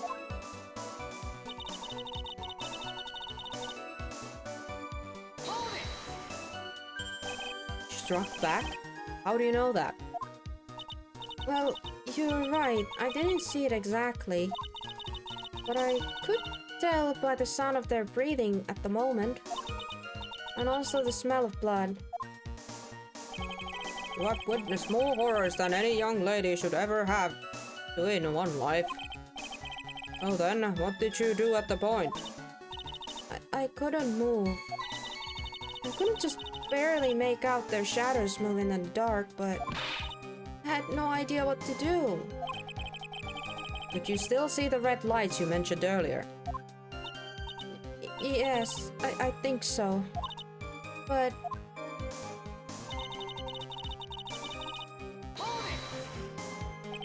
They went out?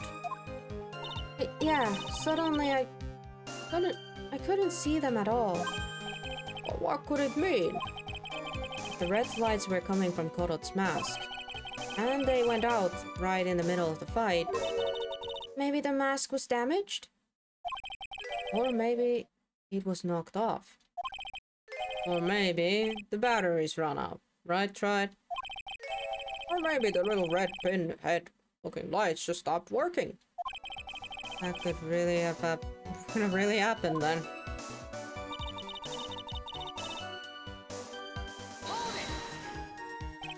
What do you mean by just at the moment? That moment? You mean the moment when the red lights went out? Yes, that's right. The scream that you heard then, was it Dahlia Hawthorne? I don't think so. I'm pretty sure it was a man's voice. What?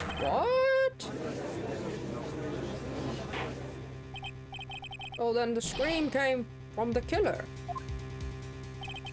That's got to be it. I think Dahlia Hawthorne must have taken the blade and attacked the killer with it. And then the killer let out a scream of pain, huh? So that the killer stole the blade back and delivered the final blow, I guess. Nah. It's not that. It's the knife. It's the knife. Well, Mr. Wright, it seems to make sense to me. It sounds like a reasonable deduction, but I still kind of wonder.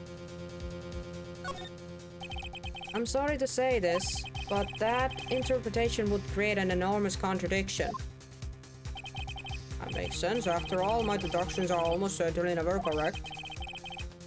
Remember the testimony she just gave before the killer let out a scream? Maya said that she had already been splattered by the victim's blood. In other words, the blade in the staff had already been plunged into the victim. Oh, is that right? You couldn't have struck back with a sword that was already stuck in her body. The weapon that caused the killer to let out a scream must have been something other than the staff. If you're so sure about that, then don't keep us waiting any longer, Tried.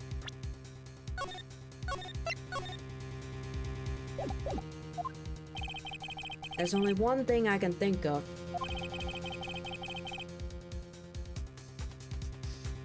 That could have been used as a weapon there. Yeah. Dahlia Hawthorne had already been stabbed in the back by the staff. What could she have used to strike back at the killer? This thing that we still don't have the blood sample done. Naturally, it's the dagger that the killer brought to the scene of the crime. Oh, that's right, I forgot about that. This dagger was found at the crime scene, stuck in the pine tree. Yes, the detective found that this morning and brought it to me. Dahlia Hawthorne struck back at the killer with this. And she managed to wound him as well. Objection. Just because he let out a scream doesn't mean that he was wounded. For all we know, the blood on the dagger could have been from the victim. Have you forgotten that the blood was already being tested? Since we learned that it wasn't the victim's blood, it must have been the killer's blood. The killer must have a wound somewhere in his body.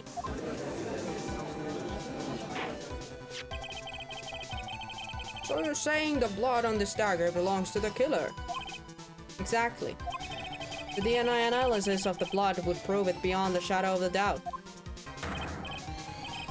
And yes, Mr. Gorod, I would prove that it's your blood.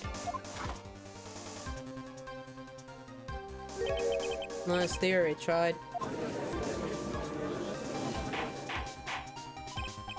Order in the court.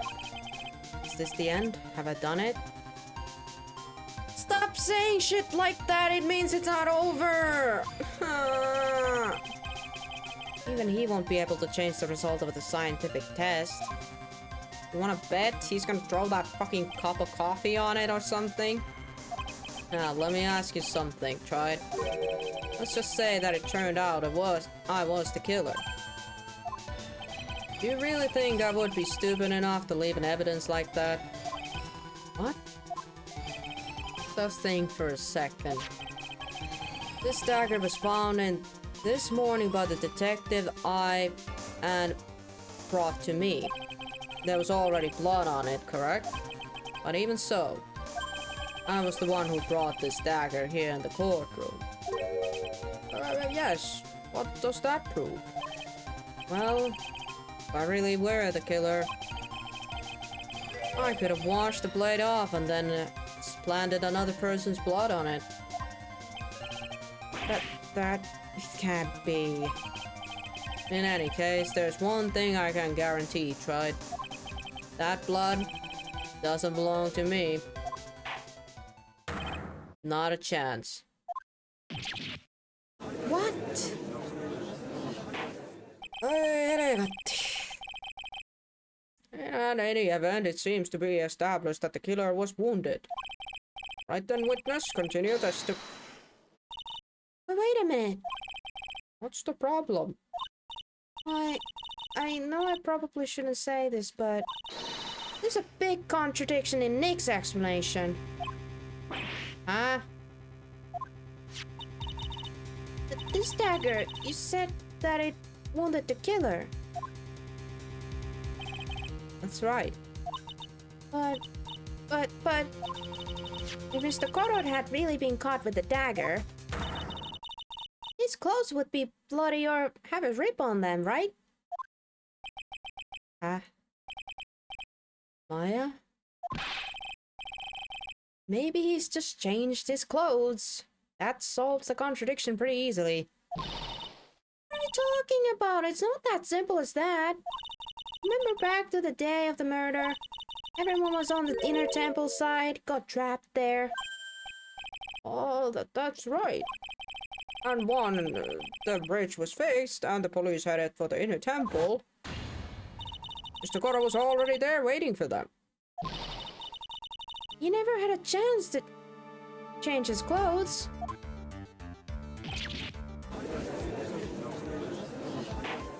Wanna take off that mask, buddy? Since the lights went out, maybe he got struck in the face then. And that's why he yelled. Because boy oh howdy does getting struck in the face hurt. Well, maybe he brought a change of clothes with him. But no one could have predicted a lightning strike that shut down the bridge. Why would anyone have brought a change of clothes? Did you just make a smart pills during the last recess? Well then, maybe the killer took off his clothes before they committed the murder. What the fuck are you babbling? Oh my god, no. That's impossible, Tried.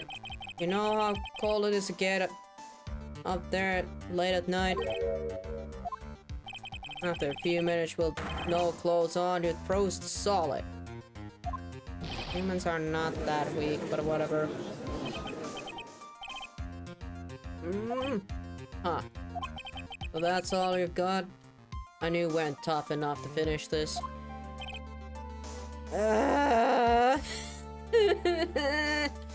Take off the stupid mask and show me that you have a flipping scar. Like, that's my only explanation now, since Maya pointed out that he couldn't have, for some stupid reason, switch out his clothes or anything like that, so... It only makes sense that the scar is in his flipping face. Right now, if Mia Fey were here... If Mia Fey were here, she would have closed the book on this case already. Mia Fey were here. But come on, try. Can you do it for or not? How about it, Mr. Wright? Can I just point out his stupid ass face that he takes that mask off and he shows it off? Accuse Mr. Goddard of being the killer. But can you prove it? Can you... Have you got even one piece of evidence? Question isn't whether I can prove it or not. The fact is that I have to prove it. That's the only choice I have. I was taught that if it's one of the rules of being a lawyer.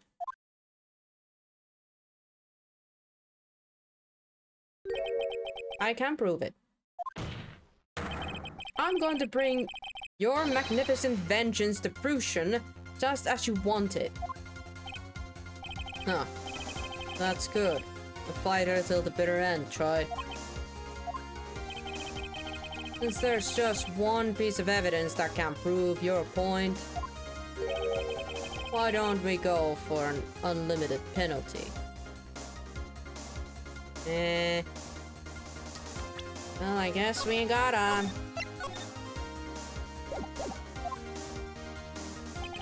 Are you trying to pressure me, Mr. Korot? Because it doesn't matter to me. I've got one piece of evidence I need. Give me a break. You've got nothing, tried. So what do I do at a time like this? It's simple. I've got to think outside the box and approach this from a different angle. Alright then, Mr. Wright, let's hear what you've got. There's one thing I've demonstrated in the previous cross-examination. The killer was wounded. That was proven by the blood on the dagger. But we decided it was impossible for him to have hidden such a wound. If he had been cut by a dagger, there should have been a blood stain on his clothes. OG pursuit. Yeet. There's one place the killer could have hidden his wound. What did you say? Hidden? This is it, my last stand. I need to think about this from a different angle. I hope it lets me just pick. I don't need to think about why there were no bloodstains on his clothes. I need to show how he hid the wound. It's the end of the line. The final stop, tried. Let's hear what you've got. Where at this location where you say the killer hid his wound? Oh boy, how am I supposed to show it with evidence?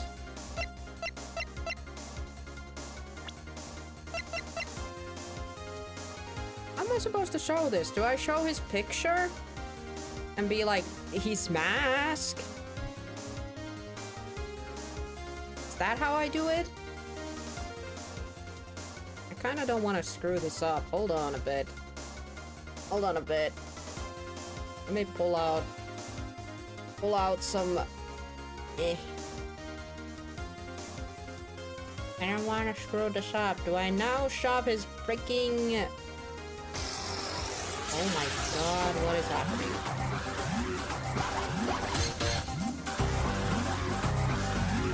We're getting raided on a time like this? What the heck? Thank you.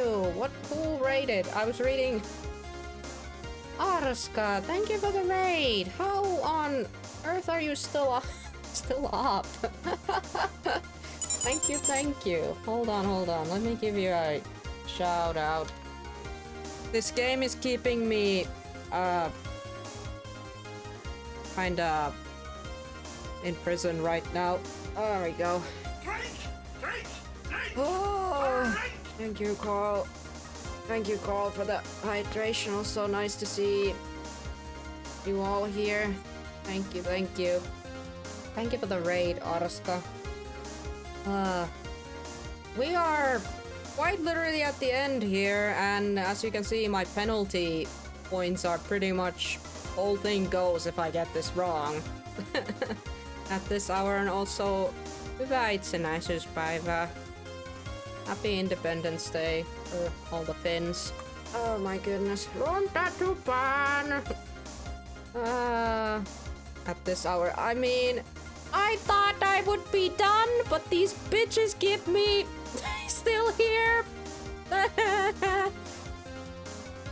En voi hyvin.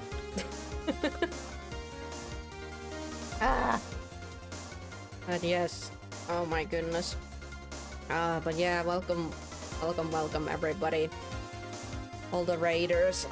My name is Renotus, and we are quite literally at the end of Phoenix Wright Ace Attorney Trilogy last case, and it's intense to the point that I'm literally checking just in case that my deduction is correct. I'm a bit scared, so I'm literally checking things out. And also thank you for the follow, Deserada and being sketchy. Thank you, and welcome to the Creature Club as well. And also all the raiders, it is, well, at the very least it's for us Finns, it's very late. So I understand fully if you're gonna dip out and, you know, you raid and dip out kind of way, cause yeah, go sleep, go go to sleep. Go to sleep! Go relax, go eat stuff, drink stuff, all that jazz. Especially you, Arska, you've been streaming as well, so yeah, Mega Man X6. Is that correct? I hope that that's correct. Yeah, I hope you had a good stream. I really do. I'm about to finish this game, but yeah, I gotta first double check what I'm about to bust out in here. Also, Dal V91, thank you for the follow and welcome to the Creature Club. Thank you. Lovely new people. Lovely. But yeah, do be taking care of yourselves, you all. Yeah, X6, frustrating game though. Oh. Did you manage to beat it on one go, or was it like you're gonna continue it? But I hope you had a good time.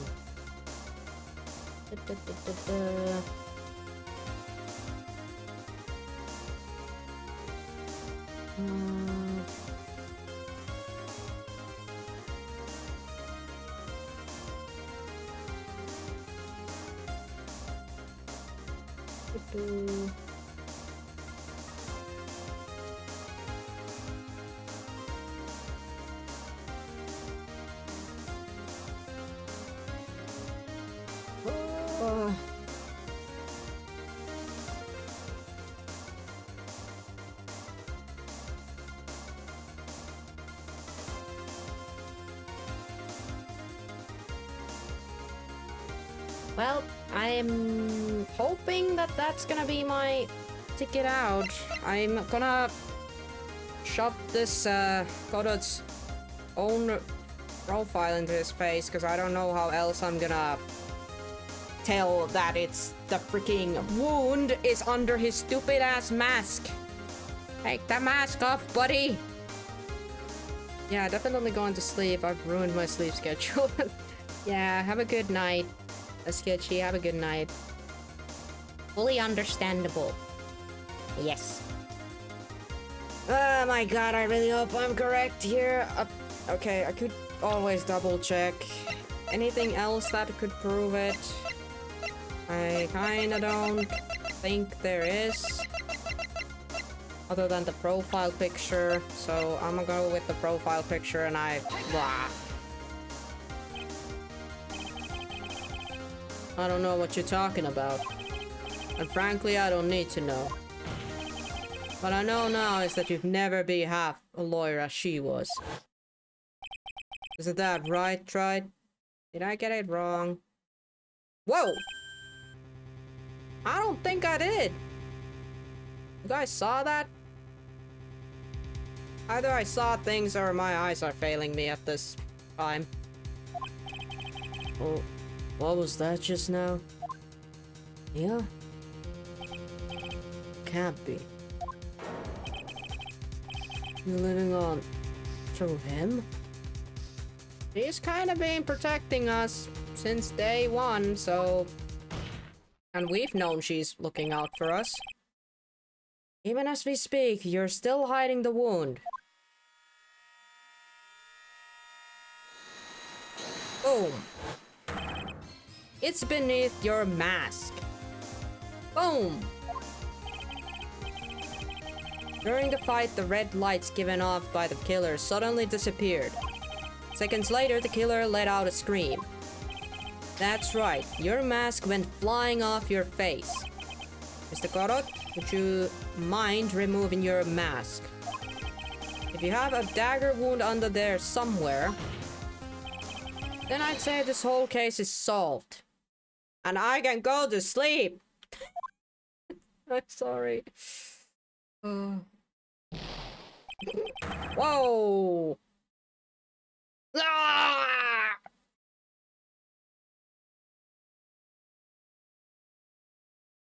I think he short-circuited there. No, wait, he's fine.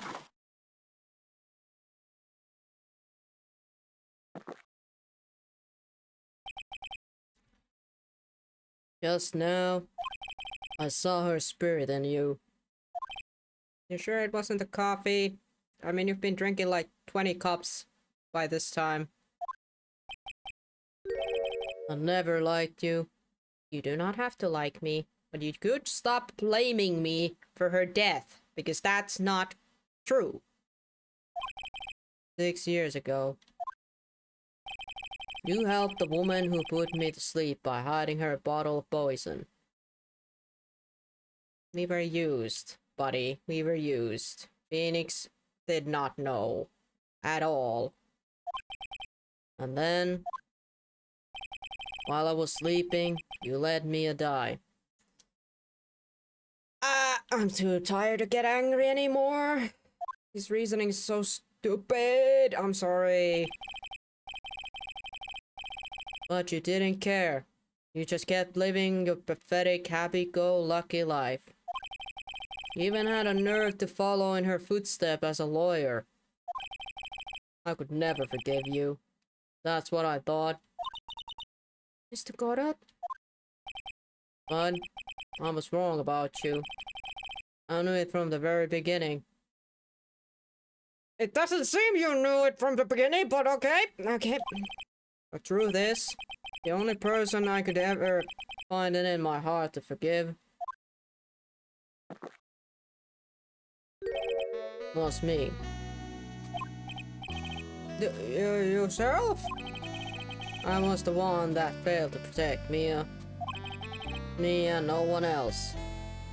Well, to be fair, that's not true either, but you know, I tried to avert my eyes from the truth, to escape from the harassment of reality. I just couldn't face Mia's death head on, so I ran. Hid behind a mask, I threw away my true name.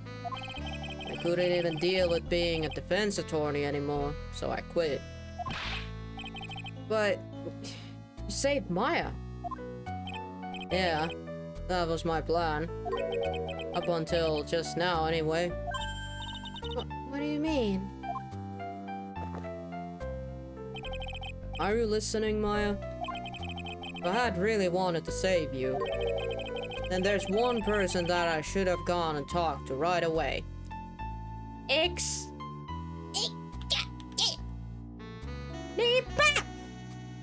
Exactly!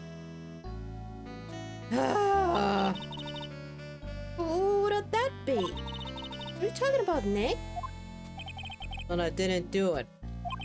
I tried to get the help of Iris and your mother, but I chose my eyes to the most important man involved. You know why? The real reason? Oh, why? I suppose I wasn't really interested in saving you at all. Huh? I think I was just trying to salvage what was left of my own broken soul. I was trying to make up for the fact that I couldn't save Mia. Nothing more. That's why I let you walk right into the situation that I knew was dangerous. Yeah, because if you'd really have wanted to protect, you would have literally gone to the people who would have known more about the situation, and it could have been stopped altogether. But no. Forgive me. You're wrong. You put your life on the line to save Maya. Stop making the man a hero. He still killed a person. Was it really for Maya's sake? Even I'm not really sure. But what do you mean by that?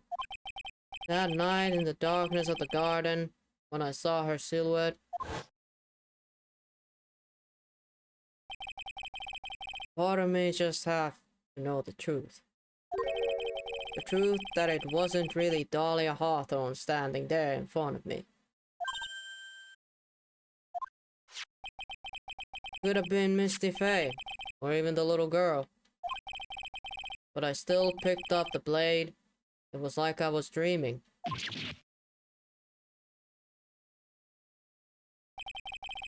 I'm not sure exactly what was going on in my mind at the point.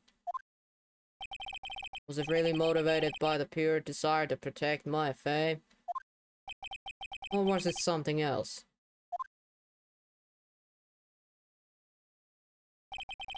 Was it my hatred for the woman who had stolen everything from me 6 years ago? Could it have been simply a desire for revenge? And now, I don't know anything anymore. I did learn something today, however. Finally realized that I was the arrogant one. I was just chasing an illusion, fantasy. Stupid fantasy of defeating you in the courtroom. You were the one who made me realize my folly. You never ran away from Mia's death. Instead, you picked up where she left off, as a true defender of people.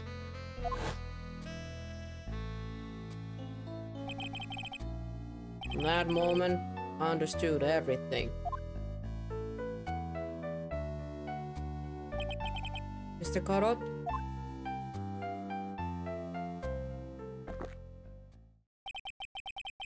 I think you already know this, but if you don't, my name is Diego Armando. Mr. Armando, I believe in you. I know you were trying to save me.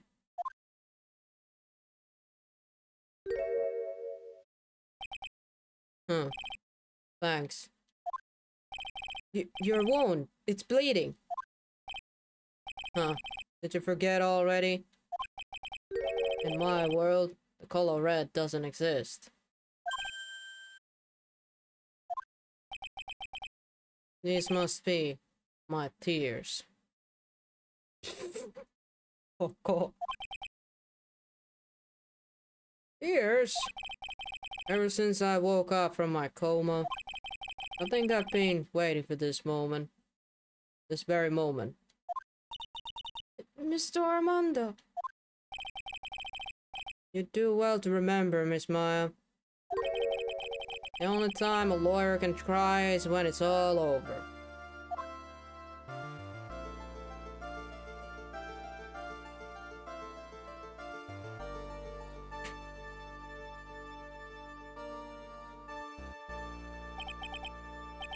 This time it really is all over, isn't it? Pendant?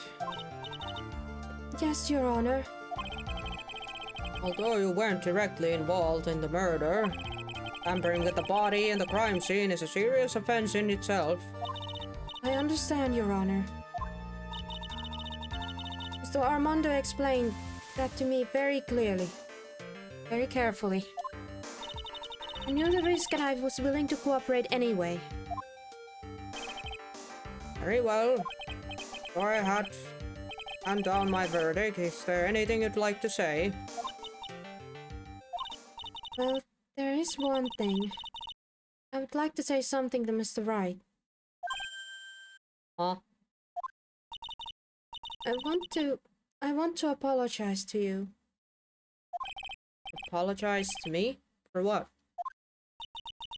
The case 5 years ago, of course. Huh?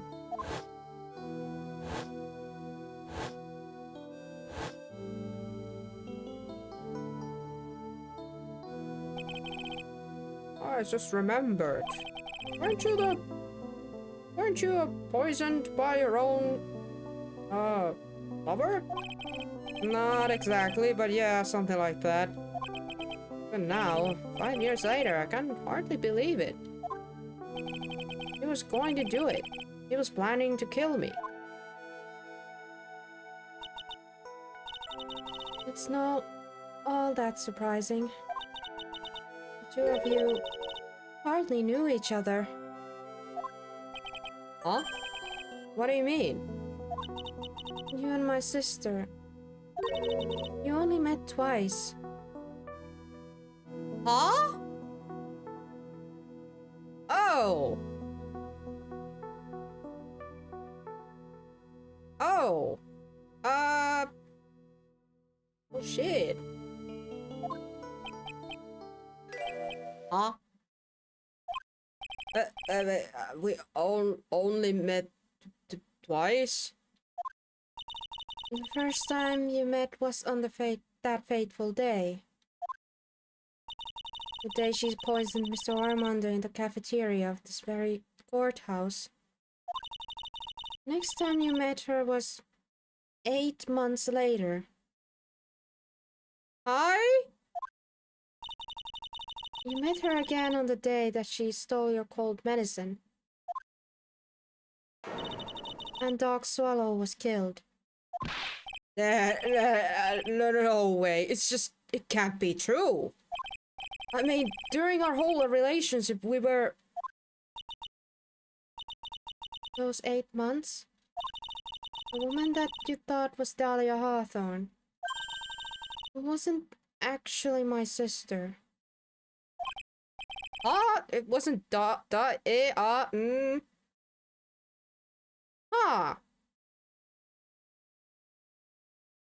Huh. I hope one day you can forgive me, Beanie.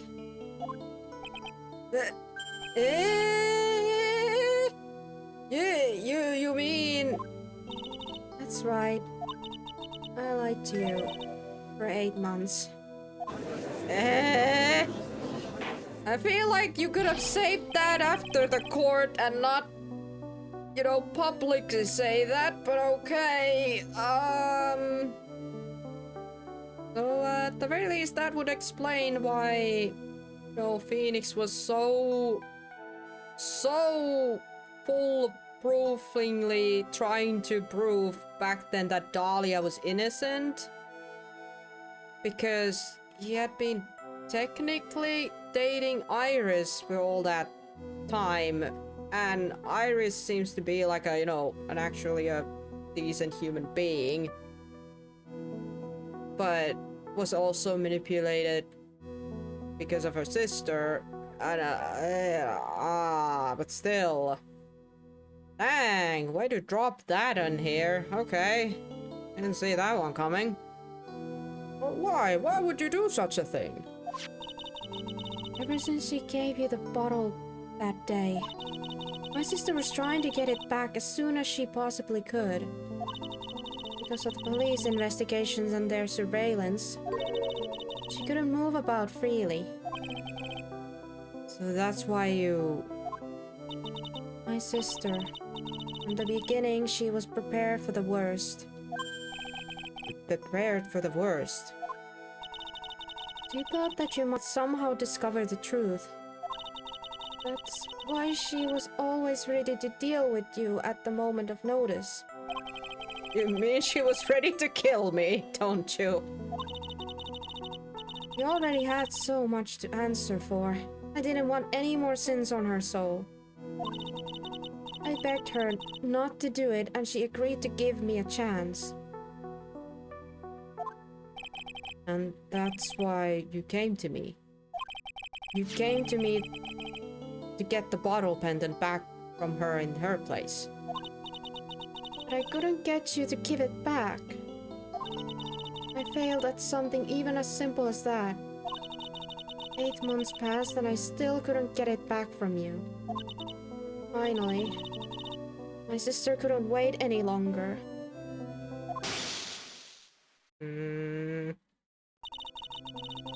She didn't consult me about her plans for you that day. It was the first time that had ever happened. That was a bit strange, wasn't it? Up until that day, you two were partners in crime, and she wouldn't confirm with you. I think she must have noticed. Oh. Time to twist that dagger in the wound. I feel like Iris actually fell for Phoenix, and that's why she, kinda ditched the idea of even getting the pendant back, probably. I am guessing 8 months is a long time, so, you could actually get to know to a person by then, and knowing how, I mean, Phoenix is a good guy, so... yeah. My feelings for you? I had found out she was planning to kill you. I would have done whatever was necessary to stop her. Even if it meant her life. Or mine. Iris? Spending those 8 months by her side, my feelings towards you, they changed. I have something to say to you, too. Yes? You really are the person I always thought you were. Even after Dahlia Hawthorne was found guilty. I still believed in you.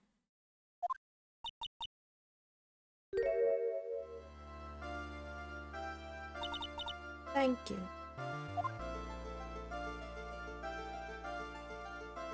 Told you, Phoenix is a good guy. How many cups of darkness have I drank over the years? Even I don't know. I'll tell you though. Oh, that's neat. Now his name is changed. Right now, this one here is the greatest cup I've ever had. Nice to know you cleaned up that blood on your face. Don't you think so, Phoenix Wright? Hell yeah, I got some coffee too. Yeah, I think you're right.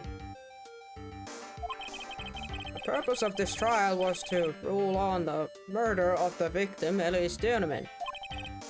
At some point, I expect you will be tried for our role as an accomplice in this case. I understand, Your Honor. Very well, on the charge of murder, I hereby find the defendant not guilty! Finally! Court is now adjourned. No confetti, no tears. Ah! Same day, 4:51 p.m. District Court, Defendant Lobby number 1. Yikesy stuff.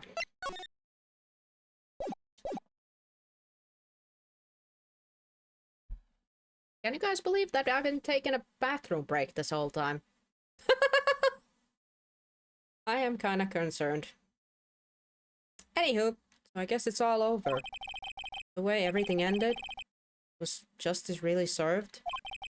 The man who risked his life to save Maya was being sent to prison by my own hand?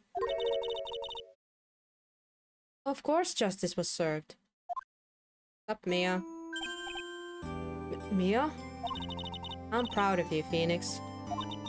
Your defense was truly brilliant.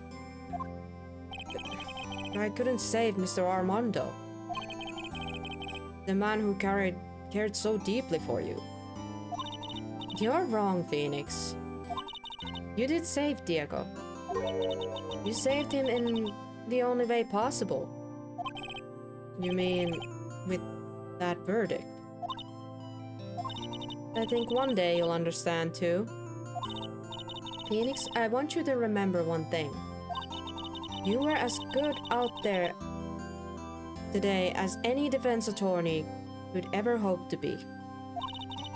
There's nothing more you can learn from me. Mia? You've accomplished something I wasn't able to. I owe you a great deal. Thank you. Mia? I'm sure we'll meet again. Someday, Phoenix. I've handled a lot of cases, I've seen a lot of things. And along this journey, I found myself asking just one question. What does it really mean to defend someone? I suppose today's case produced one possible answer. Nick? Maya. Isn't it just like my sis said? Yeah? What did she say? That night when I channeled Mia to get her advice on what to do, this is what she wrote back into my note. Don't worry, Phoenix will save everyone in the end. What? Come on, cut it off with that gloomy face. Can't you see me, sis? I'm sure Iris too. We owe you for everything you've done for us, Nick. Glad you can see it that way. Well, how can you be so bright and chipper after all what happened? I appreciate you using the transparent text box. Yeah, I'm glad that people pointed it out to me. I think it was in the early game, like the first game, they pointed out that that was a option. Yeah. But also, hello, Longero. Welcome to the stream. Also, it is very late. What the frick? You were brutally attacked. You even saw your mother murdered. Oh my god! Hyvää itsenäisyyspäivää. Also, hello, Francisca. But also, what the fuck? Why you smacked? Why? Francisca. Still as softy as always, Phoenix Wright. Edgy! Yay! Two of my favorite characters. Edgy and Francisca are here. Yippee! I don't know why I got whipped, but oh well. Excellent word, right? Oh, Mr. Edgeworth, how did you get back? Oh, right. Maya was possessed. She doesn't know that these two are here. That's right. I guess no one filled her in on that. Yeah, Edgy and Francisca have actually been helping me. Helping you? Yeah. These two are literally the reason why this case didn't get closed the first day. If these two hadn't been here on the first day of the trial, the defense wouldn't have gotten anywhere. Wow! But where were you, Nick? I jumped into a river and caught a cold. I heard he fell into a river and got a nasty cold, which forced him to sleep all day. Yeah, what she said. But yeah, pretty much. Thanks for throwing me under the bus there. Yes, he laid in bed shivering from his fever, with Iris's hood pulled over his head. Oh, ouch! Talk about embarrassing, Nick. You definitely need more training. Anyway, thank you, Edgeworth. And you too, Francisca? Ah, who's speaking? I don't suppose. No, you can go away. You can go away, Butch. You can go away. No, you can go away. No. There's room for me in this group hug, is there? I don't think we're gonna hug it out, pal. Oh, Larry! What's with the longer than usual face? Oh, I realized something when I was reborn. I realized that Larry was never of any use to anyone, not even once. That's not true, right, Nick? Don't lie to the man. What? You're asking me? Well, Nick, is it true? I've got a place in this world, right? Yeah, of course. I knew it. Everyone would be better off if I were gone for good. No. Oh, yeah. Those portraits you painted, they were really good. Isn't that right, Edgy? Back me up. What? Me? Why are you making that face, huh, Edgy? Yes, indeed. I certainly can't say that they lack, resemblance. You really mean it? What about you, Francie? Did I draw you well, too? My beauty can't possibly be captured by a mere crayon. Nevertheless, I recognize the effort you put into it, and that's worth something. Well, then you'll do it? Like you promised? You're going to model for the next picture? Well, no. Don't get carried away. Well, how about that? I guess painting portraits is the only thing I'm good at. The painting of pearls was pretty darn good to me, if you ask me. Huh? Now that you mention it, I haven't seen her around. Pearls? Where could she have gone? Plus the fact that, she had been channeling Mia for a bit. Normally she would have made a beeline for Maya. Oh, I'll go look for her. Be right back. Huh? Hey, Pearly! Right? You seem to be uncharacteristically puzzled. I suspect you are wondering how Maya can be so cheerful despite all of that happened. Yeah. To be honest, I can't understand it either. Even you, Francisco? That's right, she lost her father fairly recently as well. Yeah, except hers was a god-awful person, so I don't think she's feeling too bad about that. I think I understand how she feels. Maya is a much wiser person than she appears, and I think she realizes something. Now is exactly the time when she needs to be as strong as she can. What do you mean, now is exactly the time? Maya wasn't the only one that was badly wounded by this incident. In fact, there was someone that was hurt far more deeply than she. I believe it's for the person that Maya is trying her best not to cry. Someone who was hurt more deeply than Maya? Edgy? I think I'm starting to understand too. Ow! Then tell me, Phoenix Wright. Who is Maya Fey being strong for? Well, Pearly, of course. Pearl Fey? The poor kid, after all the reasons she worked so hard to follow the instructions, was because she loved and believed in her mother, Morgan. It's for the good of the Fey clan.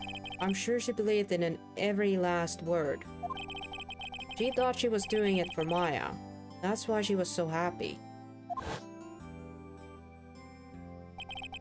It shows how truly devoted she is to Maya.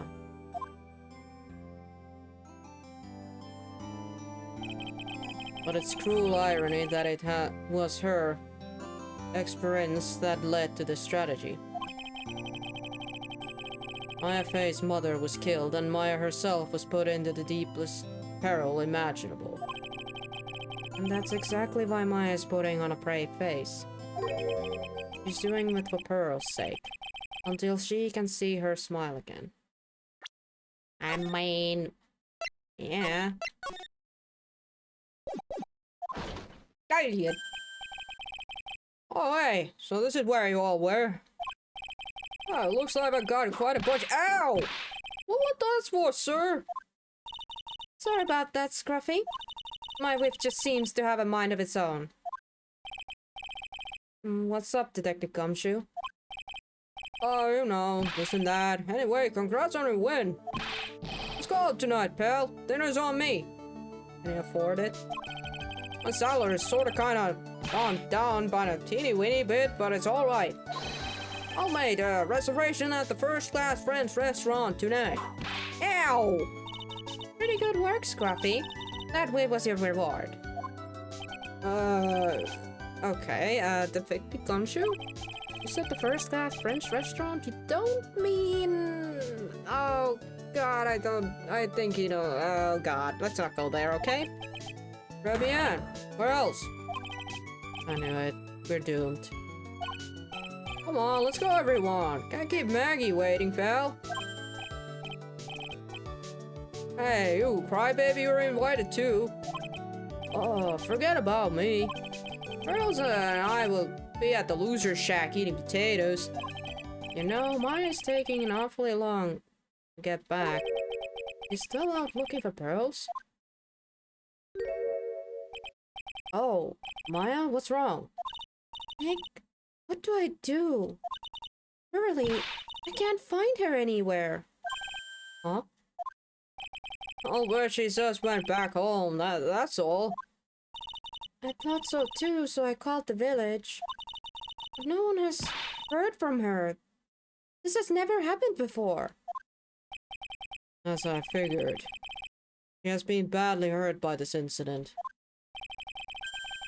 She feels responsible for the tragedy that has befallen you, Maya. But none of this was her fault. But what should I do? Detective Gumshoe? Oh yeah, what is it, pal? Would you guys go on ahead? Well, what about you? Maya and I we'll join you guys once we find pearls. Nick? Don't worry about us, Detective Gumshoe.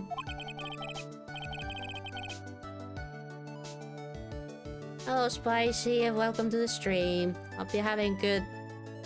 Well, it's Friday for me already, but hey, hope you're having a good one.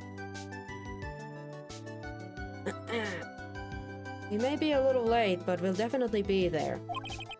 We have a lot to celebrate tonight, and I wouldn't miss it for the world. Yeah, but you're... Ow! Very well, Phoenix Wright. We'll go on ahead. Don't keep us waiting, Pride. We won't. But where should we go? We could barely have gone. Let's go, Maya. There's only one place I can think of that pearls might have gone to.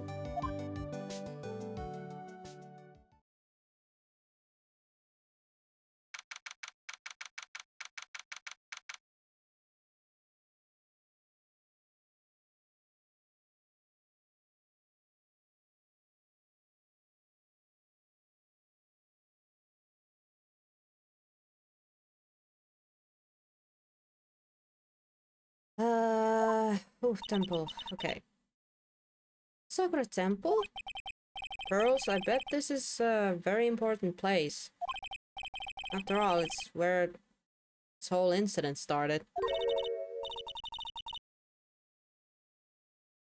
What's this? You all back again so soon? Mr. Bikini? I'm not eating mashed potatoes alone tonight. Oh, she is here. Pearlie is here. She's in the training hall. Why don't you hurry along and go see her? Okay.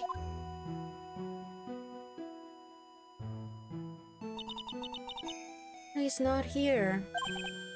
Huh? Maya, the hanging scroll. Huh? Oh, she cleaned it. Someone cleaned it off. Got to be pearls. Mystic Maya! Pearly? Why? Why did you just leave like that? Mystic Maya! Wah, there we go. Found her. I swore that I would never trouble the two of you ever again. But it's all my fault that Mystic Maya's mother. That's why you came here? The least I could do. Pray for your happiness. You don't have to do that, Pearly. It wasn't your fault. You didn't do anything wrong. Of course, I'm sad that my mother is gone. But how do I say this? I'm still happy. You don't have to lie just to make me feel better. No, really, it's true. The only reason I'm still here is thanks to everyone who was there for me. My sis, my mother, Mr. Armando, Nick, and you. If even one of you went there, I'm sure I wouldn't still be alive right now. That's why I had to be strong. For all the people that were there for me when I needed them. That's all I can really do. Mystic Maya. I'm impressed. You truly are the daughter of Mystic Misty. Sister Bikini. Your mother, Mystic Misty, was a strong woman indeed. I want to tell you what she said to me that night.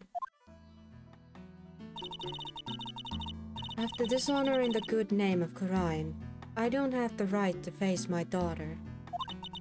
But still, Maya is always in my thoughts. It's true, you'll always be with me until the day I die. Your spirit was with her. That's why your mother was so strong. Even at the end, I'm sure she had no regrets. She'll always be with you until the day I die, huh? There's a rule or something all masters are to follow, isn't there? You never take the charm off until the day you die. That's the Master's talisman. The thing that Misty kept by her heart and would never take off. It wasn't the container that was important, rather it was the content. That's... Oh no. Here we go, a tearjerker, isn't it? a photo? Mother.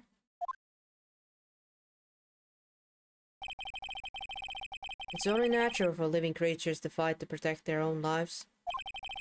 But what makes us human is what we fight for others. But who do you fight for? How hard must you fight? That's the true measure of what human life is worth.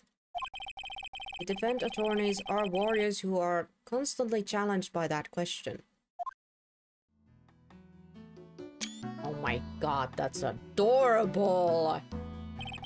That's adorbs!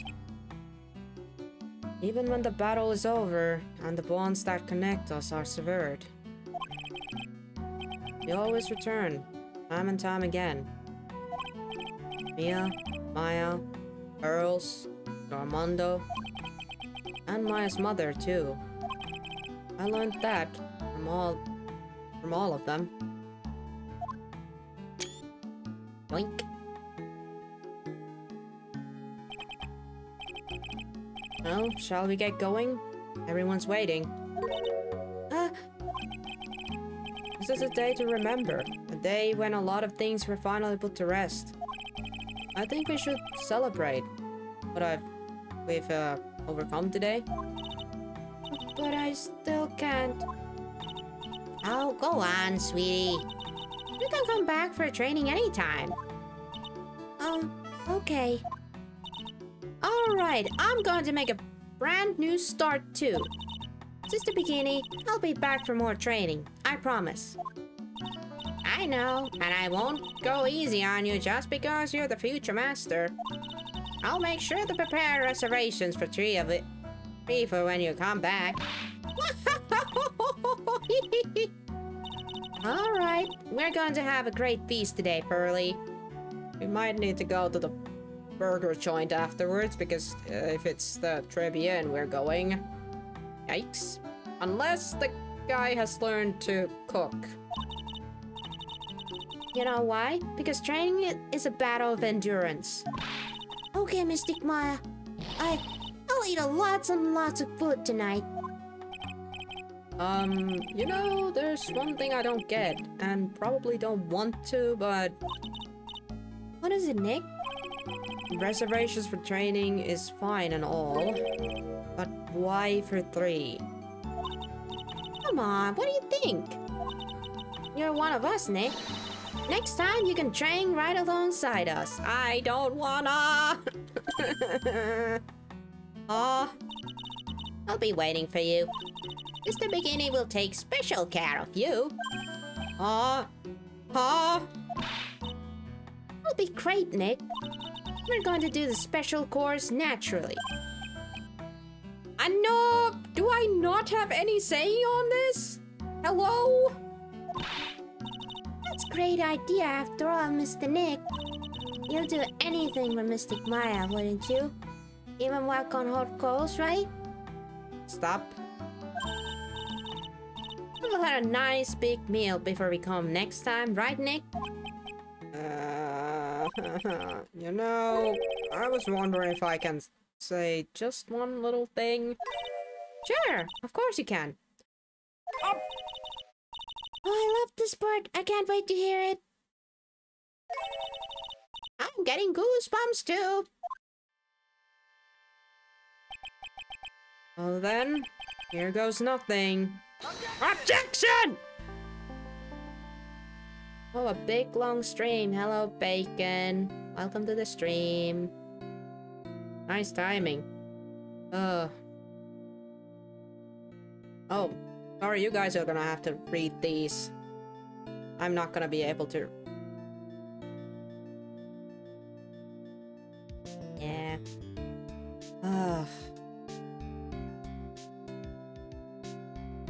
Oh my god. Bacon, really? Okay, Bacon, I'll do that after the end credits, okay? Comarno. I'm still hold hostage.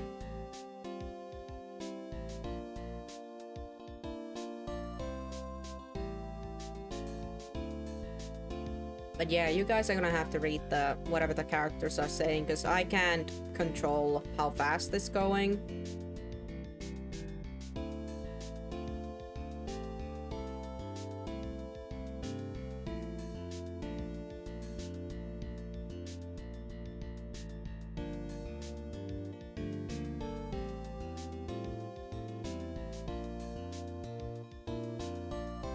Or just start the next stream as GB.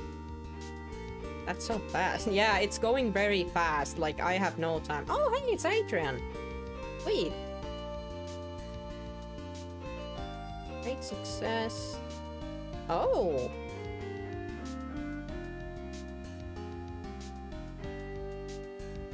Please don't show what you learned from one karma. Oh, god. My goodness. Oh yeah! Hey look, it's our princess, Ron! Yeah, Siri was a cool character too. I did like these two.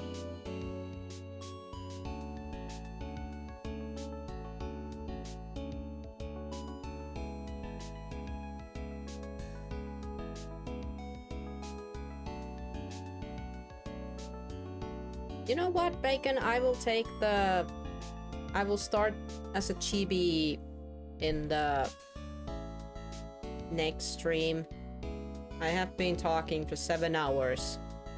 Different character voices, and it's you can probably hear my voice being a bit lower than normally. Ooh, my god, Viola was a interesting character too. Scary as heck. Yeah, you're gonna see Chibi next week's Monday.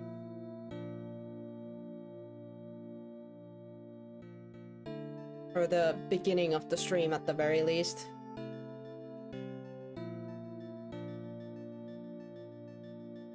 Oh. Yeah, we are watching the end credits because this has been a long journey.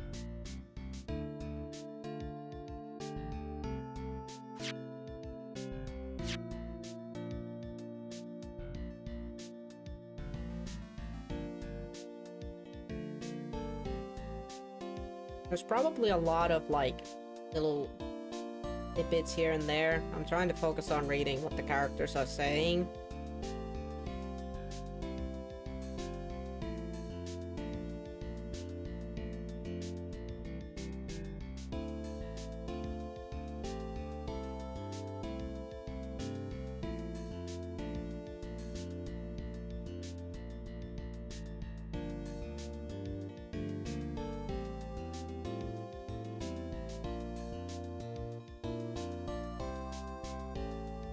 Hey, it's Iris.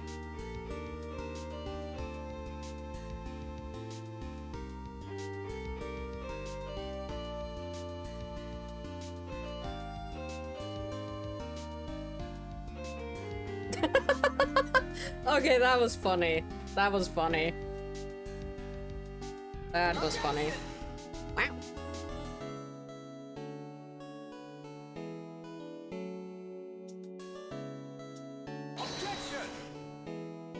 Oh, the only voice actors. Let's go. Objection!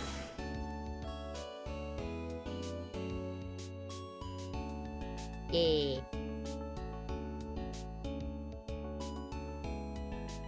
Objection!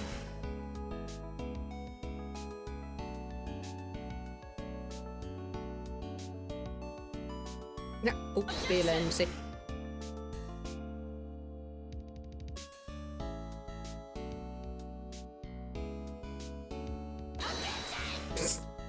My god, this guy. Objection! The only one I can voice act. Oh god, old bag, seriously? I don't like how they animated that guy's Adam's apple in streams.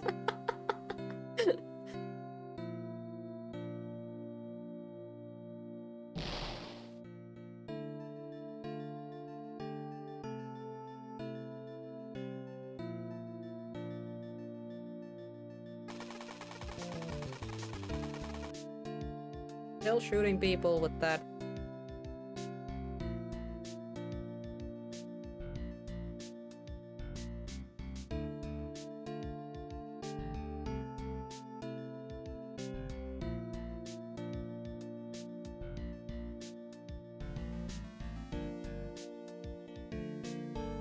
Wow. I really don't like Larry.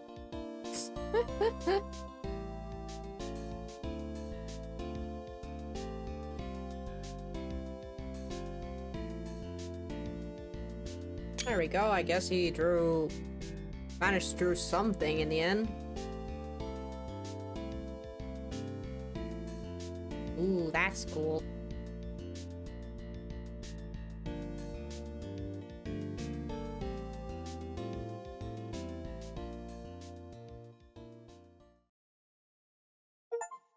Ba-da-dump.